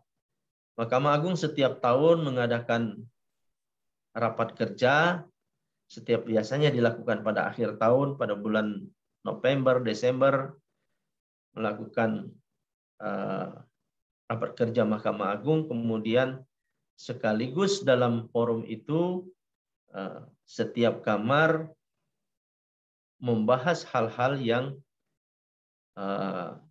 masalah-masalah hukum yang krusial yang ditemui oleh peradilan tingkat pertama dan tingkat banding, atau yang ditemui dalam tingkat kasasi dan peninjauan kembali. Kemudian masing-masing kamar merumuskan kaedah-kaedah hukum atau ketentuan-ketentuan hukum di dalam persoalan yang ada. Kemudian hasil pleno kamar itu, jadi tadi rapat pleno kamar oleh Mahkamah Agung diberlakukan dengan surat edaran Mahkamah Agung, surat edaran Ketua Mahkamah Agung. Begitu juga pembinaan dalam bentuk penerbitan peraturan-peraturan Mahkamah Agung untuk memberikan pedoman teknis dalam memeriksa perkara. Pedoman teknis dalam memeriksa perkara itu dalam bentuk peraturan Mahkamah Agung. Jadi seperti tadi pasal 79 yang saya sebutkan tadi, Mahkamah Agung diberi kewenangan untuk menerbitkan peraturan Mahkamah Agung, terutama dalam hukum acara, mengenai persoalan-persoalan hukum yang timbul di lingkungan peradilan masing-masing. Kemudian penyebaran himpunan jurisprudensi sekarang sudah bisa diakses secara online tentang putusan-putusan pengadilan dan putusan-putusan pengadilan tingkat pertama, tingkat banding, dan putusan Mahkamah Agung. Sudah bisa diakses oleh siapa saja, dan sekarang bahkan tersedia lebih baik lagi dengan mengetik, misalnya tidak harus masalah-masalah yang diminta, misalnya masalah waris, masalah harta bersama, masalah ekonomi syariah, maka putusan-putusan Mahkamah Agung akan keluar yang berkenaan dengan itu. Jadi sudah bisa disebarkan, dan ini bentuk juga pembinaan yang dilakukan oleh Mahkamah Agung terhadap peradilan di bawahnya. Meskipun kita tidak menganut prinsip stare decisis, bahwa pengadilan di bawah itu harus mengikuti putusan dalam perkara yang sama, dalam persoalan yang sama, harus mengikuti putusan pengadilan yang di atasnya. Meskipun kita tidak menganut itu secara mutlak, tetapi banyak jurisprudensi Mahkamah Agung diikuti oleh, atau putusan-putusan Mahkamah Agung diikuti oleh pengadilan di bawahnya dalam memeriksa, mengadili perkara yang sama. Bukan itu saja sebetulnya pembinaan yang dilakukan oleh Mahkamah Agung. Pimpinan Mahkamah Agung punya kebijakan setiap tahun itu berkunjung ke beberapa provinsi, yaitu peradilan tingkat banding, PT, PT Tun, peradilan militer, peradilan agama, Mahkamah Syariah, untuk melakukan pembinaan secara langsung dan menangkap aspirasi atau persoalan-persoalan hukum yang timbul di bawah secara langsung. Kebijakan Ketua Mahkamah Agung untuk pimpinan Mahkamah Agung disertai dengan beberapa orang hakim agung dan pejabat-pejabat Mahkamah Agung berkunjung ke daerah untuk mencari atau mendapatkan masukan dari peradilan tingkat pertama dan tingkat banding, terutama tentang persoalan-persoalan hukum dan persoalan-persoalan administrasi yang lain yang dihadapi oleh peradilan di bawah. Jadi 3 hal bentuk itu tadi ditambah dengan kebijakan pimpinan untuk berkunjung atau mendatangi peradilan-peradilan tingkat banding dan tingkat pertama untuk menyerap aspirasi dan persoalan-persoalan hukum yang mereka hadapi. Dan itu nanti dibahas dalam tingkat pimpinan, kemudian kalau memang pimpinan menganggap perlu untuk membuat satu permah, maka akan dibentuk Pokja untuk membahas permah itu. Pokja ya kelompok kerja untuk membahas permah itu. Atau misalnya hanya dibutuhkan mengeluarkan surat edaran, maka akan dibahas di kamar masing-masing. Kalau itu persoalan-persoalan hukum di kamar peradilan agama, akan dibahas di kamar peradilan agama. Kalau itu persoalan-persoalan hukum yang menyangkut tata usaha negara, akan dibahas di kamar tata usaha negara. Kalau itu menyangkut perdata, demikian juga pidana, akan dibahas di kamar masing-masing.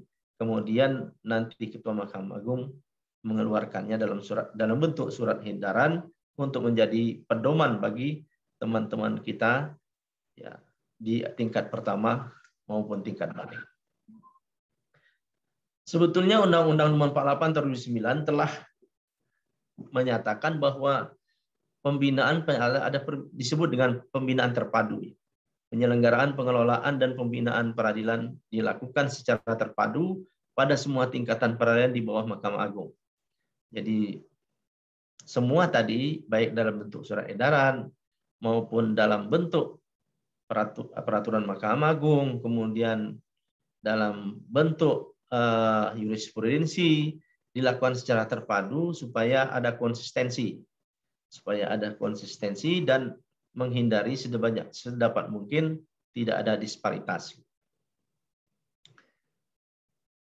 Kemudian Undang-Undang Nomor 3 Tahun 2006, khususnya pasal 5 itu menyatakan ini khusus untuk di peradilan agama dan mahkamah syariah. Pembinaan teknis peradilan, organisasi, administrasi, dan finansial pengadilan dilakukan oleh Mahkamah Agung. Jadi termasuk mahkamah syariah di pembinaan peradilannya, organisasinya, administrasinya, finansialnya dilakukan oleh Mahkamah Agung. Pembinaan tersebut tentunya tidak boleh mengurangi kebebasan hakim dalam memeriksa dan memutus perkara.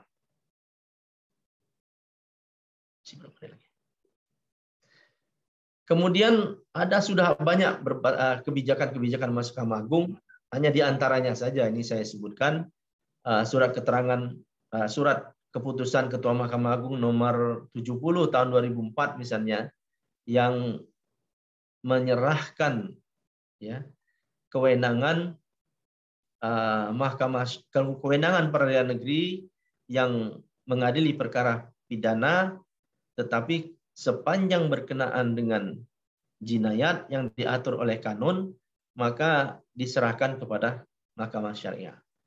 Jadi sejak 2004 sudah dilakukan, dan masih banyak lagi sebetulnya surat Ketua Mahkamah Agung maupun surat keputusan Ketua Mahkamah Agung maupun surat-surat lainnya yang merupakan pembinaan terhadap Mahkamah Syariah di seluruh Aceh.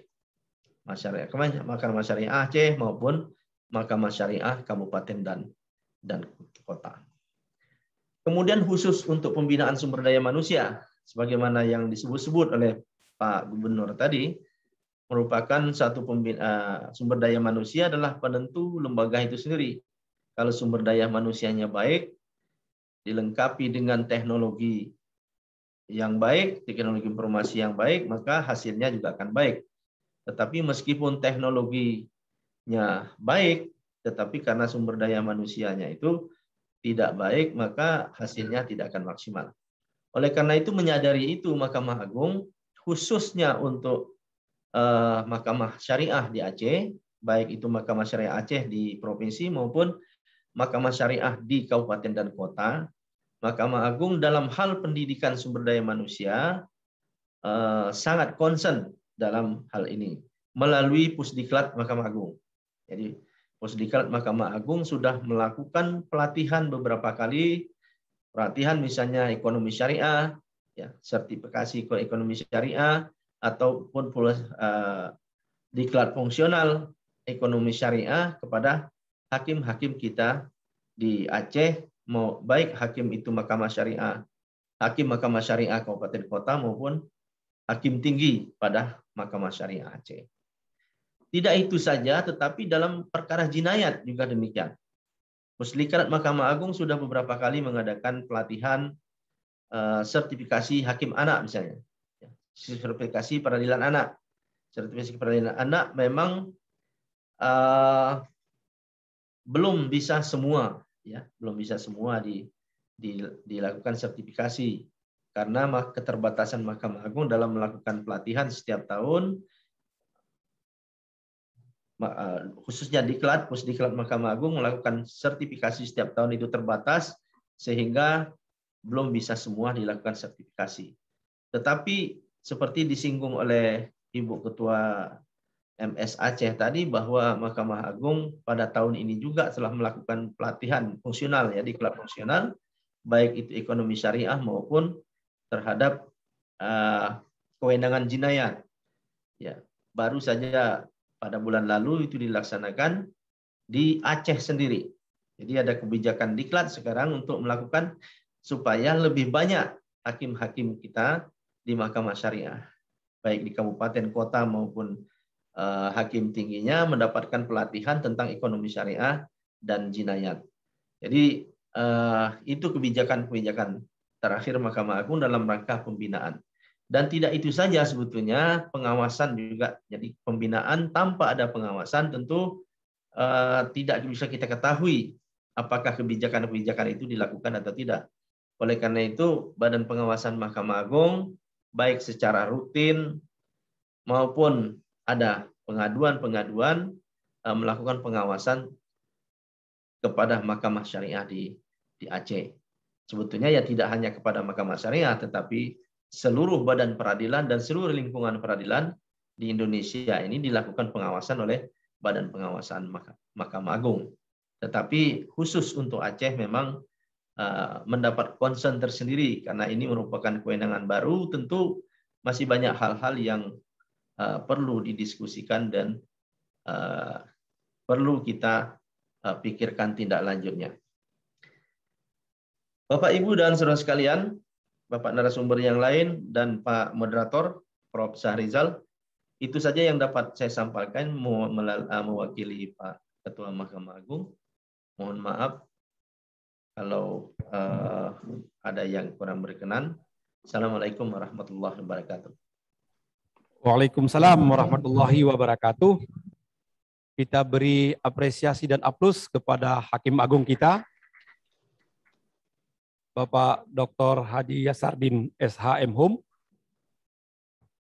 Tentu kami sangat berterima kasih atas perhatian Mahkamah Agung kepada Mahkamah Syariah yang ada di Aceh, baik dalam konteks pembinaan administrasi dan finansial, tapi juga dalam konteks peningkatan kapasitas para hakim, baik hakim tinggi maupun hakim pada Mahkamah Syariah yang ada di kabupaten kota dan aparatur pengadilan yang ada di Aceh.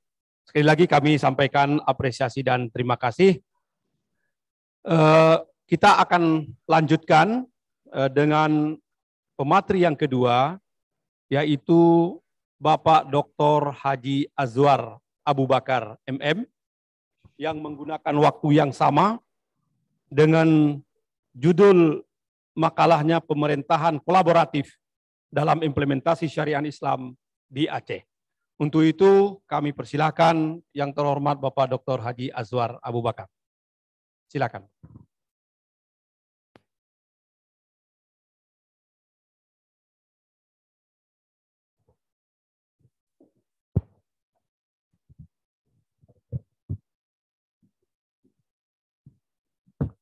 Bismillahirrahmanirrahim.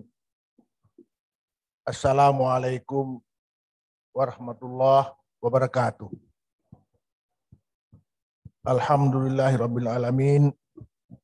Wassalatu wassalamu ala asrafil anbiya wa mursalin wa ala alihi wa ashabihi ajma'in.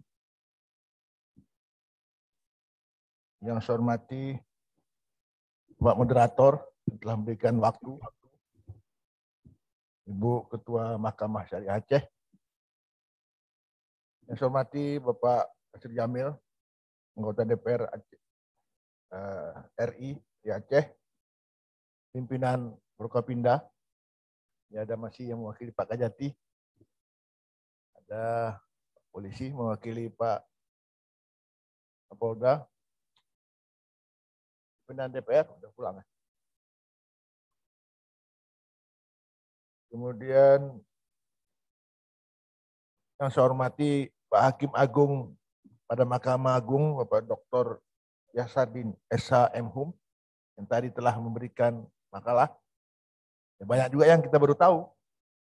Ini mesti sering-sering buat ini, Bu. Kita yang di pusat, di inti stakeholder ini, atau pernah di situ, belum paham semuanya. Jadi bagaimana kita bayangkan, kan gitu. Yang saya hormati, kurang pas ya? Ini harus pas betul nih.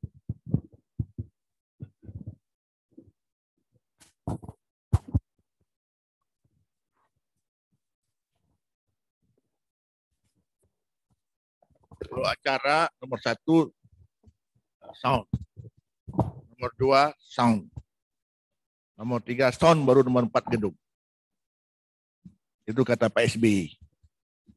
Itu kata Pak Abdullah Putih. Itu kata istri saya, hati-hati itu. Yang saya hormati senior, ini ada Pak Faisul, tadi ada Abu Yus, Pak Azari Basar, ya, tokoh-tokoh intelektual Muslim yang hadir, maupun yang ikuti acara kita lewat Zoom. Berkhusus Pak Ilyasa. Pak Ilyasa ini kepala syariah Islam dulu, zaman saya dulu. Tapi beliau penasihat khusus, lebih khusus untuk saya, terutama dalam masalah syariah Islam. Moderator juga ini. Jadi Pak, Ibu sekalian, saya ini orang awam dalam bidang ini. Tapi karena harus tanda tangan peraturan SK Gubernur, peraturan Gubernur tentang besaran rotan itu. Nah, kalau enggak, jaksa nggak bisa menuntut karena besaran rotan belum ada. Meskipun sudah dibuat kanun oleh DPR. Jadi waktu itu NGO terutama asing, Pak Gubernur jangan itu rusak nanti ini. Datanglah ke beliau, ke Pak Ilyasa. Pak Ilyasa, ini gimana nih? Saya perlu semacam nasihat, pandangan. Beliau jelaskan secara Islam 5H,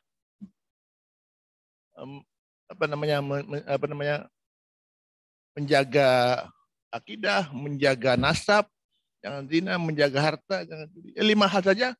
Dengan itu langsung saya teken. Nah, setelah itu saya hati-hati.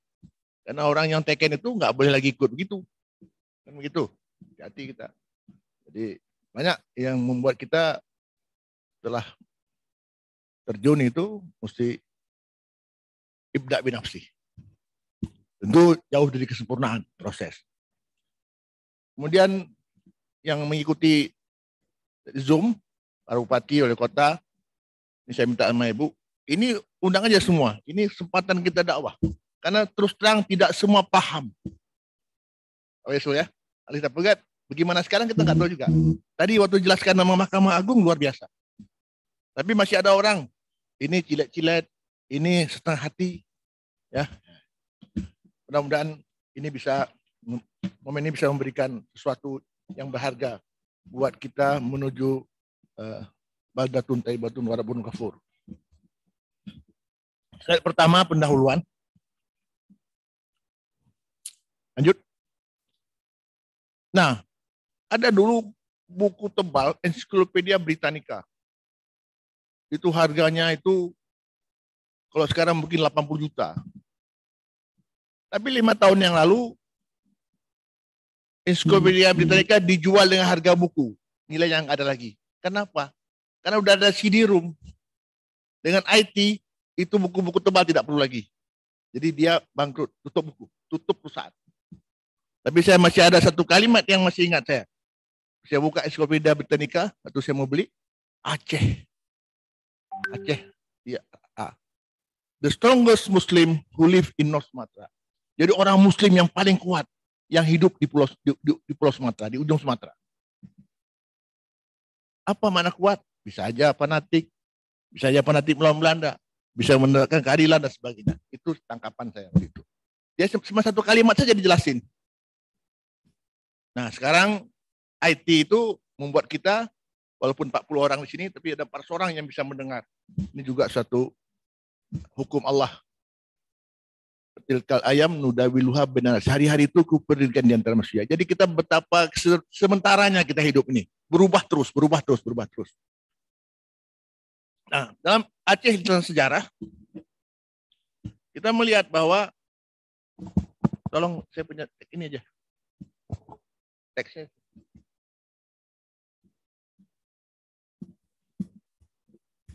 Yang kedua.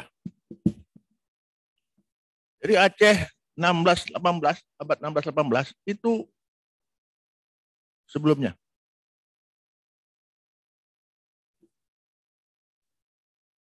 Ya. Punya kekuatan politik.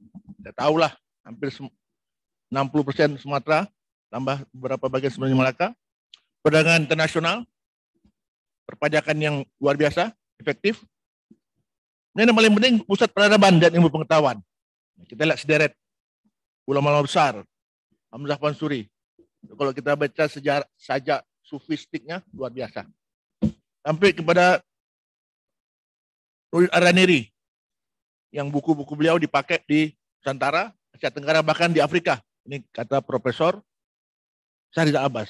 Jadi saya ini diskusi juga nih dengan protokol untuk hadir pada acara webinar ini. Kemudian yang penting dulu, jangan dirubah lagi. Tata kelola pemerintahan. Jadi 16-18 Aceh sudah punya kanun Mukuta Alam. Apa isinya? Struktur pemerintahan. Syarat pemimpin. Apakah kecil, mukim, sago, ule balang, bendahara, panglima hutan dan sebagainya sampai ke sultan. Jadi merit system sudah dimulai waktu itu. Sekarang kita baru menata kembali. Penegakan hukum dan keadilan terkenal. Hak dan kewajiban penguasa dan warga negara juga diatur. Nah ini perguruan tinggi juga. Tano Habe, Masjid Raya Baitur Rahman. Luar biasa. Ya. Syukur alhamdulillah sedikit saya masukkan. Pak SBY pernah ngomong, Pak Azwar bilang sama teman-teman di Aceh, jangan lihat ke belakang, lihat ke depan. Aceh minta apa saja boleh, jangan aneh-aneh. Maka lahirlah, insya Allah bentar lagi ada 4 IAIN, 1 UIN, ada 2 kampus baru. Nah mudah-mudahan ini juga bisa menggantikan, ya kan, sebagai pusat peradaban dan ilmu pengetahuan. Ini bukan romantisme masa lalu, ini semangat bahwa we can do that. Orang Amerika bilang it could be done. Itu bisa diwujudkan, asal kita yakin. Lanjut. Kalau tingkat nasional, itu pemerintah hanya memfasilitasi supaya masyarakat mudah beragama dan melindungi orang dengan kepercayaannya. Tapi di Aceh, di samping hal di atas, pemerintah melakukan intervensi, memberikan bantuan yang kuat.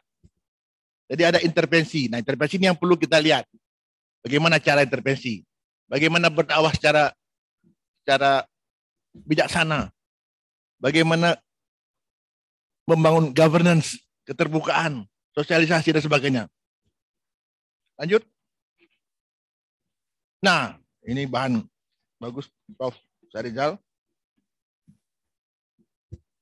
Islam dan negara bangsa. Ini perlu tahu oleh orang-orang non-muslim, nasionalis. Ajaran Islam yang terdiri syariah dan fikih diformat dalam kerangka tata negara dan tata pemerintahan serta diwujudkan dalam sistem hukum suatu negara. Jadi kalau Quran dan hadis itu kalau udah pakai untuk umum tidak bisa lagi karena dia belum jadi hukum positif. Ajaran Islam yang bersumber pada Al-Quran dan Al-Sunnah dirumuskan dalam bentuk konkret berupa kanun Aceh melalui proses taknin, mengkanunkan. Ya. Ini DPRA. Kandungan fikih dalam mazhab memungkinkan dilaksanakan apa adanya. Jadi ada juga syariat Islam yang tidak dikanunkan, tapi untuk pribadi dilaksanakan aja. Atau kelompok silakan aja dilaksanakan, tapi tidak bisa paksa. Indonesia sebagai negara bangsa menjadikan hukum Islam, hukum adat, dan hukum ex-Belanda sebagai bahan baku pembentukan hukum nasional. Kalau kita baca sejarah, Perancis buat kanun pertama kali diambil langsung dari naskah-naskah Arab hukum Islam. Jadi nggak usah merasa minder kalau kita pakai hukum Islam. Perancis pakai itu. Baru dibawa ke Belanda, baru dibawa kita ke Indonesia. Itu ada rubah suai. Jadi kita nggak usah minder sedikit pun kalau kita bicara hukum Islam. Kemudian ada pembagian syariat dan fikih. Syariat ajaran Allah yang termaktub dalam Quran dan hadis, yang mengatur hubungan antara manusia dengan Allah, manusia dengan manusia, dan manusia dengan lingkungan sebagai bagian daripada kekhalifahan di muka bumi. Dan fikih, hasil penelitian para ulama terhadap pesan Al-Quran. Aspek fikih meliputi fikih ibadah, muamalah, munakat, jinayah, qada, waris, iktisadiyah, maliyah, siasah, dan dusturiyah. Sudah banyak aspeknya. Berikut pelaksanaan syariat Islam di Aceh. Pasal 125 Undang-Undang 11 nomor 2006 meliputi aspek akidah, keyakinan seseorang, rukun iman, syariah, perilaku orang secara lahiriah sebagai subjek hukum, dan akhlak, etika, dan karakter. Pasal 126 UPA mengamanatkan tanggung jawab dalam pelaksanaan syariat Islam kepada pemerintahan Aceh. Pemerintahan Aceh ini 60-70% itu gubernur, 30-40% itu DPRA.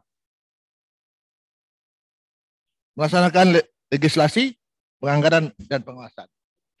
Jadi berbahagialah Abu Yus, Pak Zari, dan Pak Waisu yang telah melaksanakan amanah ini. Itu sedekah jariah yang luar biasa. Pelaksanaan yang sudah diatur dalam kanun meliputi ibadah, awal aksesiyah, muamalah, jinayah, pendidikan, dakwah, dan syiar, serta pembelaan Islam. Nah, karena ini ulang tahun Mahkamah Syariah, saya masuk ke lembaga penegak hukum. Oh ya, selamat Bu, ulang tahun. Selamat ulang tahun. Ini majelis kan bukan majelis saya Pak, jadi agak tegang. Jadi waktu saya masuk tadi ke ruangan ini, dulu kita ikut teken-teken lahirkan, baru kita masuk gedungnya, luar biasa bagus. Mudah-mudahan ini menghasilkan karya-karya ya, juangan semua orang. Peradilan syariat Islam di Aceh adalah bagian dari sistem peradilan nasional dalam lingkungan peradilan agama yang dilaksanakan oleh Mahkamah Syariah yang bebas dari pengaruh pihak manapun. Ini UPA. Kejaksaan berwenang menangani perkara pidana yang diatur dalam kanun sebagai dimasukkan Undang-Undang Otonomi Khusus bagi Provinsi Aceh sesuai dengan Undang-Undang Nomor 8 tentang Hukum Acara Pidana. Ya. Kemudian kepolisian di Aceh bertugas menjaga keamanan, ketertiban masyarakat, menegakkan hukum, melindungi dan mengayomi masyarakat, dan melaksanakan tugas lain yang diberikan oleh peraturan perundang-undangan. Kita masuk kanun. Tadi ada Pak Kajati, ini ada Wakil Pak Kajati, ada Pak Kapolda. UPA memberikan semacam hak lah untuk gubernur menyetujui penunjukan Kapolda, menyetujui penunjukan Kajati. Saya pernah ada yang saya berikan, ada yang halus, ya, ganti-ganti lain. Intinya ini, jadi kejaksaan Kajati tidak bertabrakan dengan Mahkamah Syariah, karena hukum kanun itu juga hukum positif. Nah, tapi kan begini, kadang-kadang tahu adik, abang, bapak. Tapi karena dia jarang duduk, kadang-kadang lupa sama keluarga gitu. Jadi ini adalah arena bersama, bukan arena saling bersaing. Ini saya masih dengar ada perkara ditarik sana, perkara tarik sini, duduk sama-sama. Ini kolaborasi. Peraturan penting, tapi yang paling penting performance yang ingin dicapai. Apa yang ingin dicapai dari penegakan hukum di Aceh? Ada yang umum, ada yang agama. Apa yang ingin dicapai? Nah, kalau kita semua beribadah untuk kemaslahatan umat dan dalam kerangka Republik Indonesia yang nggak ada yang kita rusak, why not? Sama-sama. Jadi arti jadi gubernur mempunyai kewenangan untuk berizin, ya bukan kewenangan tapi minta izin lah suratnya. Inilah yang harus minimal ini yang harus kita rapikan. Di samping penegakan hukum, clean government, ya ini salah satu. Kemudian kewenangan lembaga penegak hukum, jenayah. Ini ada 10 perbuatan yang sudah ada anunya, penyelidikan, penuntutan, peradilan mahkamah syariah, eksekusi. Eksekusi nanti terkait dengan kehakiman. Sementara kita belum ada penjara khusus, ya pakai dulu lah sama-sama. Kan begitu. Yang penting salatnya. Sebelum ada masjid pakai batu, pelepah kurma juga boleh. Yang penting salatnya. Jangan terlalu pikir soal ada gedung baru. Kira-kira begitu. Menurut saya berani ngomong dari sudut kebijakan publik. Yang penting ada penanganan terhadap apa yang sudah dieksekusi oleh Mahkamah Syariah. Tadi kan penegakan hukum. Nah, kalau kita lihat berikutnya. Nah, ini saya buat nih orang-orang kira-kira. Syariat Islam ini kan pertama kali pemahaman, pendidikan. Saya merujuk kepada apa yang terjadi pada Rasulullah. Jadi 10 tahun itu bicara akidah, bicara akhlak, contoh budi pekerti, kan gitu. Baru ada keteladanan pada Rasul, pada sahabat dan seterusnya. Ada intervensi, nah, baru ada perintah, bayar zakat, salat. Baru ada pencegahan dan penindakan. Nggak bayar zakat, perangi, kata Abu Bakar. Nah, dan penegakan hukum, kira-kira begitu. Jadi penegakan hukum, Mahkamah Syariah bagian dari penegakan hukum, itu hal yang terakhir dalam penegakan syariah. Jadi kalau saya dalam bahasa Jok mungkin makin sedikit perkara makin bagus. Tapi jangan ada yang dilanggar, nggak diperkarakan gitu. Jadi bukan makin banyak perkara yang diselesaikan itu perlu. Lanjut. Perubahan perilaku. Ada orang berubah perilaku karena pengetahuan. Pengalaman yang menimbulkan kesadaran dan menimbulkan rasa kepentingan. Ini saya diskusi dengan Profesor Syahrial Arbas. Jadi dia berubah dengan pendidikan di keluarga. Berubah dia. Anak usah kita perintah, dia udah berubah, udah baik sendiri. Tapi ada kebijakan negara berupa regulasi yang di dalamnya pasti ada unsur paksaan. Dapat berefek. Positif juga bisa. Dia menjadi kebiasaan. Singapura. Tapi ada juga yang perlawanan. Atau di depan mau, di belakang tak mau. Nah, ini yang kita harus betul-betul dari segi aspek kebijakan publik, ini yang harus kita baca. Bukan baca kitab begini aturannya, itu semua orang tahu. Begini aturan dalam kitab, orang tahu. Begini hukum sapi, tahu. Bagaimana menerapkan di sana di dalam rumah tangga kita. Ya, ini dalam masyarakat kita, dalam negeri kita, ini perlu. Lanjut. Nah ini Bu, saya ingin hadiah lah, saya dikasih kesempatan di sini ngomong, saya ngomong ini. Jadi Mahkamah Syariah bukan beban dari pusat, tapi bentuk bantuan kelembagaan, SDM, dan tadi yang disampaikan Asyad dan semuanya. Dukungan politik untuk mendukung suksesnya pelaksanaan syariah di Aceh. Di 19 tahun sudah Mahkamah Syariah ini, beliau merupakan bantuan pusat, dukungan pusat, dukungan SDM, termasuk politik. Tepuk tangan dulu buat Mahkamah Syariah.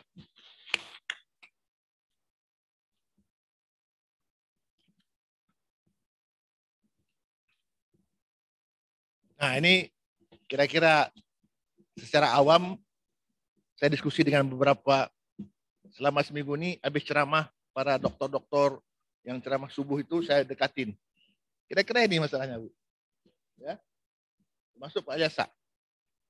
Jadi selama ini pelaksanaan syariat Islam masih terkesan, saya nggak bilang ya ini lebih lembut lah ya, terkesan parsial, masih jalan sendiri-sendiri, sehingga sulit hindari adanya tumpang tindih. Atau sebaliknya, malah ada kegiatan yang belum tertangani secara optimal. Kalau tidak ini masih kasar, belum tertangani secara optimal. Ini bahasa orang kuliah di Bandung. Kalau Aceh kayak gini ngomongnya sebenarnya. Sebagian masyarakat karena keterbatasan pemahaman agama menganggap syariat Islam tersebut sebagai hambatan. Enggan dia. Jadi kalau ada kedai kopi tutup, dia alah itu. Jadi masih ada yang sebagian yang langsung pergi sembahyang, sebagian pergi semenyi. Ada cerita jok sedikit, Pak. Ada orang Medan atau orang luar kota pergi ke Aceh, pergi pasar Aceh, ada toko itu sebelahnya orang Tionghoa. Toko ini mana orang punya? Oh, ini hari Jumat. Kalau hari Jumat orang Aceh pergi tutup toko, pergi semenyi. Semenyi itu bisa semejit, bisa sembunyi. Tadi itu pemahamannya yang kita perlu samakan. Kemudian belum ada pemahaman yang sama tentang penerapan syariat Islam di Aceh di antara para pemangku kepentingan. Hai Pak Azwar, nyanyi yang nepegat. Pak Azwar, yang Bapak bikin syariat Islam itu bukan kafah itu cilet-cilet itu. Bapak bayar diat itu walaupun ayatnya Bapak pakai ini, tapi itu bukan diat, itu dit sedikit. Jadi susah betul. Ini MPU nggak ada hadir, keluar hadir. Gimana yang sebenarnya yang bisa kita lakukan? Duduk sini, bicara. Jangan pemerintah yang memang bukan bidangnya, dia sudah mau terjun, kita bilang itu tidak cukup. Atau lagi kalangan lain, itu Aceh berlebihan, cuman merek saja, cuman di depan saja, belakang tidak. Nah ini rumuskan sama-sama. Kita nggak bisa tunggu semua orang harus sufi semua baru bisa kita laksanakan, tidak. Syariat Islam dilaksanakan di Arab, di Mekah waktu zaman Nabi dengan bermacam-macam level orang. Contoh kasus, pengalihan bank konvensional menjadi bank syariah. Itu kan ada OJK, gimana Pak? Bagus Pak Azwar, OJK suruh saja.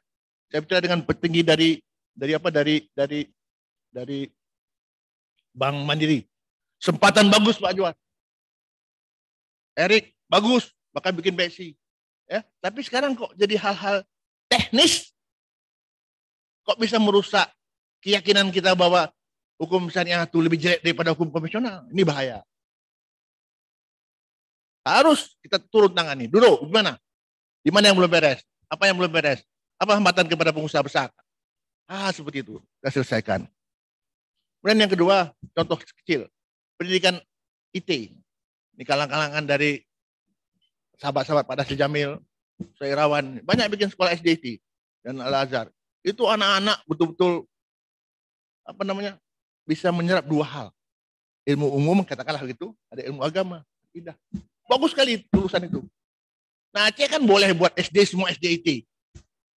Walaupun tidak bisa seperti itu persis jamnya karena kita waktu terbatas uang. Tapi kita punya uang dan punya kewenangan untuk mengatur SD kita seperti apa. Karena kita biarkan begitu. Nah, DPR mana? Kan begitu. Dan kita lihat pakaian muslim. Tidak ada satu peraturan pun yang ada di Jakarta yang maksa orang pakai pakaian muslim. Bisa jalan. Ini contoh-contoh, tidak semua by rule.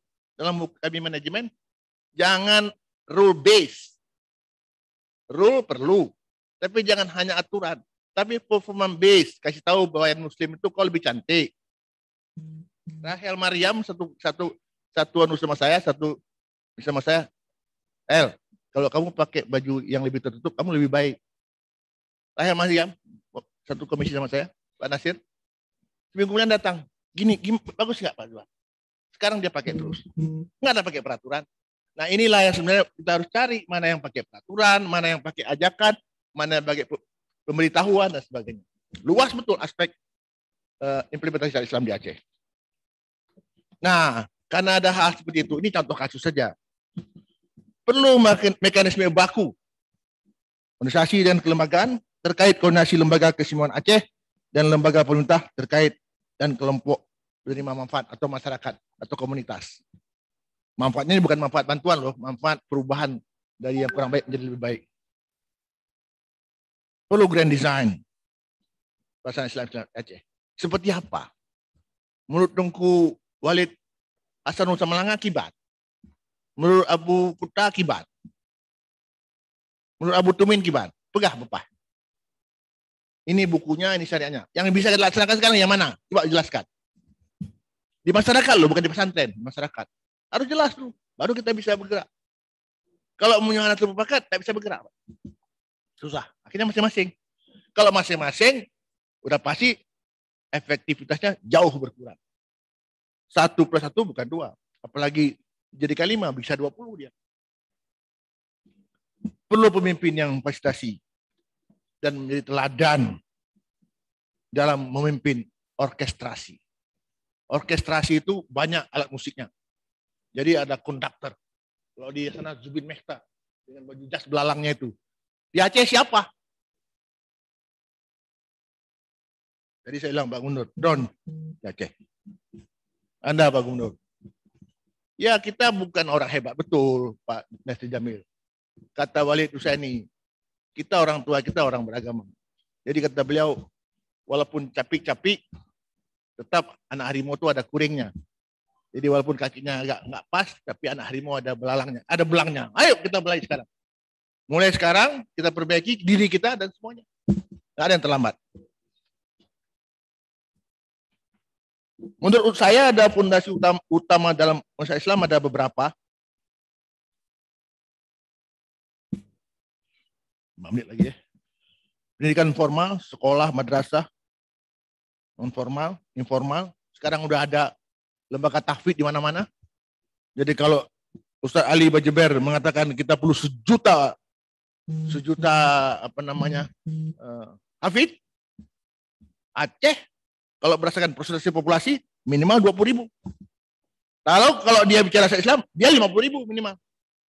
Ya kalau 50.000 hafidz di Aceh, orang yang jadi imam semuanya berubah. Bukan hanya bergetar di kuping orang, tapi bergetar di hati orang mendengar hafidz menjadi imam. Nah, seberapa besar kita bicara ke situ. Kemudian komitmen dan political will pemegang otoritas. Sudah lihat tadi, Mahkamah Agung jelas.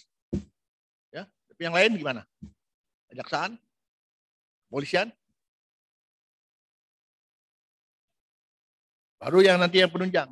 Selama itu otoritas. Kemudian harus ada pemerintahan yang baik dan bersih.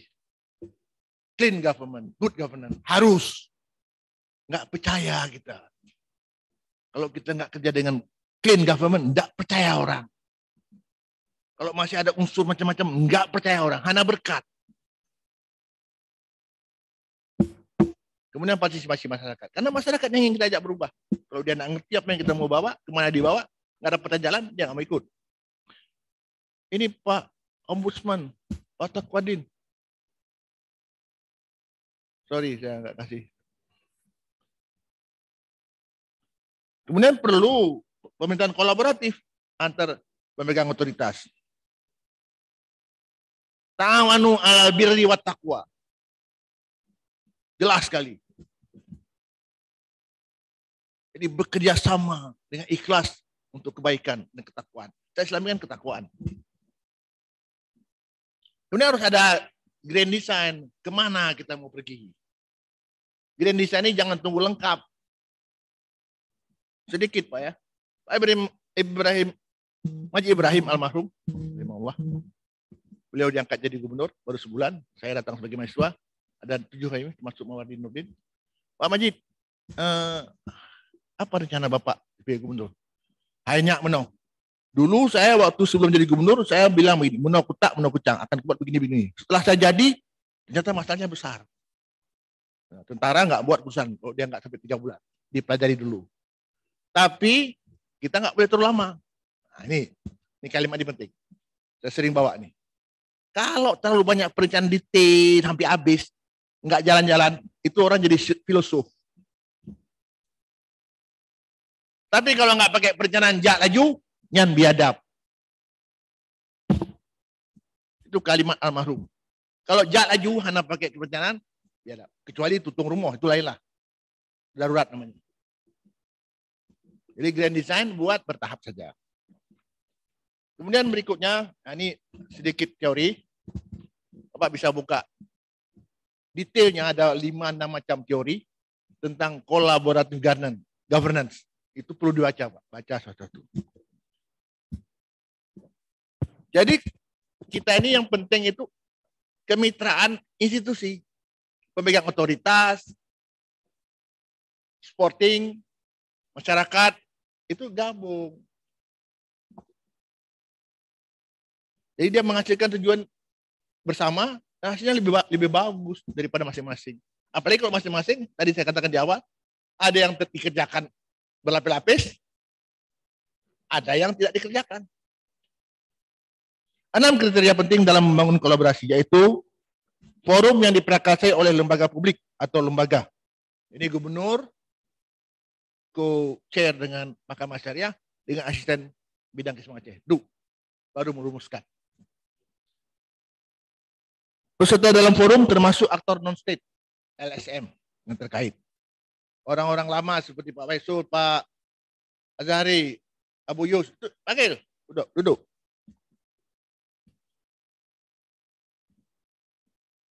Jadi peserta terlibat langsung dalam pengambilan keputusan, apa saja yang boleh dikerjakan, apa yang belum.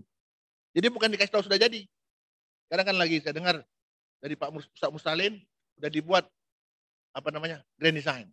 Dari Bapak juga sudah dibuat. Itu pegang aja sebagai draft aja, Pak. Bawa dalam satu forum untuk kita bahas, kita pahami bersama. Step by step. Forum secara resmi diatur dan bertemu secara kolektif. Mungkin nggak sekali. Forum ini bertujuan untuk membuat keputusan dengan konsensus. Walaupun nggak bulat sekali, tapi sudah ada konsensus lah. Kita tunggu bulat kali nggak jadi. Fokus kolaborasi adalah kebijakan publik dan manajemen. Masuk manajemen perubahan. Nah, aktor, tadi Pak Gubernur sudah baca nih. Aktornya siapa? Gubernur. Itu khalifah. Ini perlu tahu nih, gubernur yang mendengar sini, baik yang hadir maupun yang di luar, yang mau jadi calon gubernur, itu begitu tahu ini jadi gubernur, salah satu tugas penting adalah khalifah untuk membuat perubahan ini. Wainangro, DPRA, MPU, Mahkamah Syariah, Kejati, dan seterusnya. Kelihatan semua ini. Inilah orang-orang yang menurut saya perlu dilibatkan, harus merasa terpanggil untuk membuat sesuatu. Saya teringat darah mengalir tahun 53. Di situ ada Abu Burih, perangnya. Di situ ada kakek saya sebagai pencetus DI, Darul Islam. Tapi dia tidak mau ikut perang. Jadi Islam ini merupakan hadiah luar biasa. Tidak seberapa yang lain-lain soal uang 3 triliun, 5 triliun, tidak seberapa. Ini paling besar. Kenapa? Apabila suatu kaum, satu kelompok, satu bangsa bertakwa, maka Allah akan berikan bantuan jalan keluar dan rezeki yang tidak dihisap. Makmur kita. Saya kira itu yang bisa saya sampaikan. Mudah-mudahan ada manfaatnya. Banyak kurangnya, mohon maaf. Assalamualaikum warahmatullahi wabarakatuh. Kita beri aplaus. Terima kasih Pak Dr. Haji Azwar Abu Bakar yang tadi sudah menyampaikan presentasinya. Sangat tepat waktu. Sama dengan, karena kebiasaan di kementerian begitu. Reformasi. Salah satu waktu. Baik. Selanjutnya kita persilahkan yang amat arif, Profesor Ajung Datuk Setia Haji Muhammad Naim bin Haji Mukhtar, Ketua Hakim Syar'i di Malaysia, yang akan menyampaikan presentasi berkaitan dengan best practice implementasi syariat Islam di Malaysia. Jadi yang amat arif akan menyampaikan bagaimana praktik pelaksanaan syariat Islam di Malaysia dan kaitannya dengan mahkamah syariah yang ada di sana. Untuk itu kepada Yang Amat Arif kami persilahkan waktu sebagaimana biasa, waktunya 30 menit.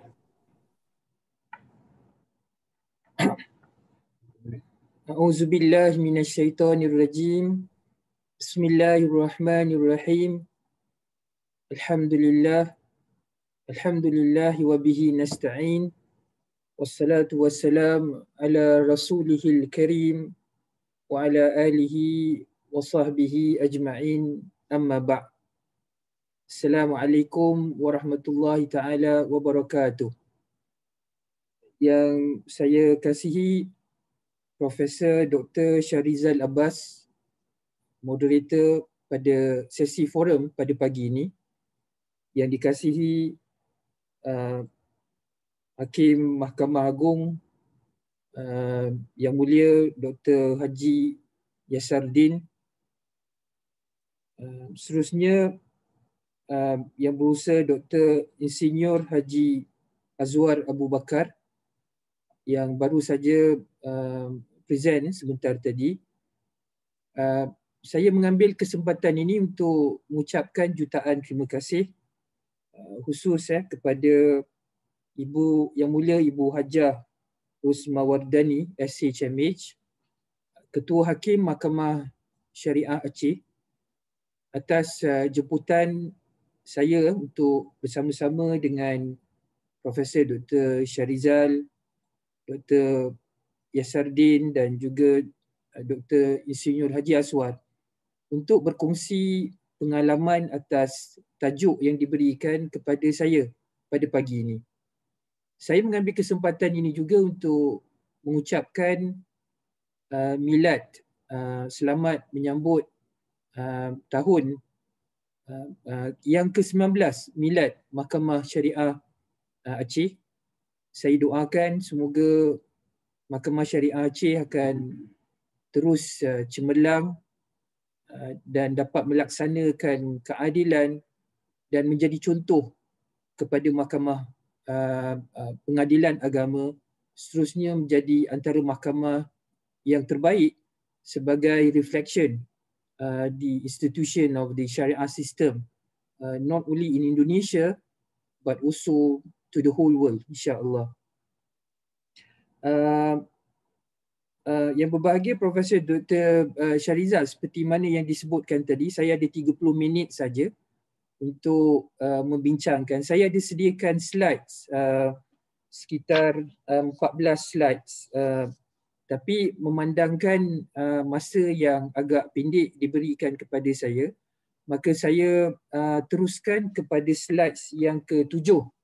Profesor Dr. Shahrizal, saya dah berikan slides tersebut kepada urus dia. Kalau boleh bantu saya untuk kita pergi terus kepada slides yang ke-7.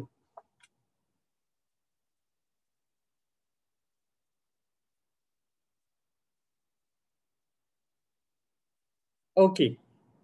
Selepas daripada ini. Lanjut. Satu set. Okey. Yang mulia tuan-tuan dan puan-puan yang saya kasih sekalian, dalam konteks kehakiman syariah di Malaysia, berdasarkan Perlembagaan Persekutuan ataupun Perlembagaan Malaysia, Mahkamah Syariah adalah dianggap sebagai mahkamah negeri.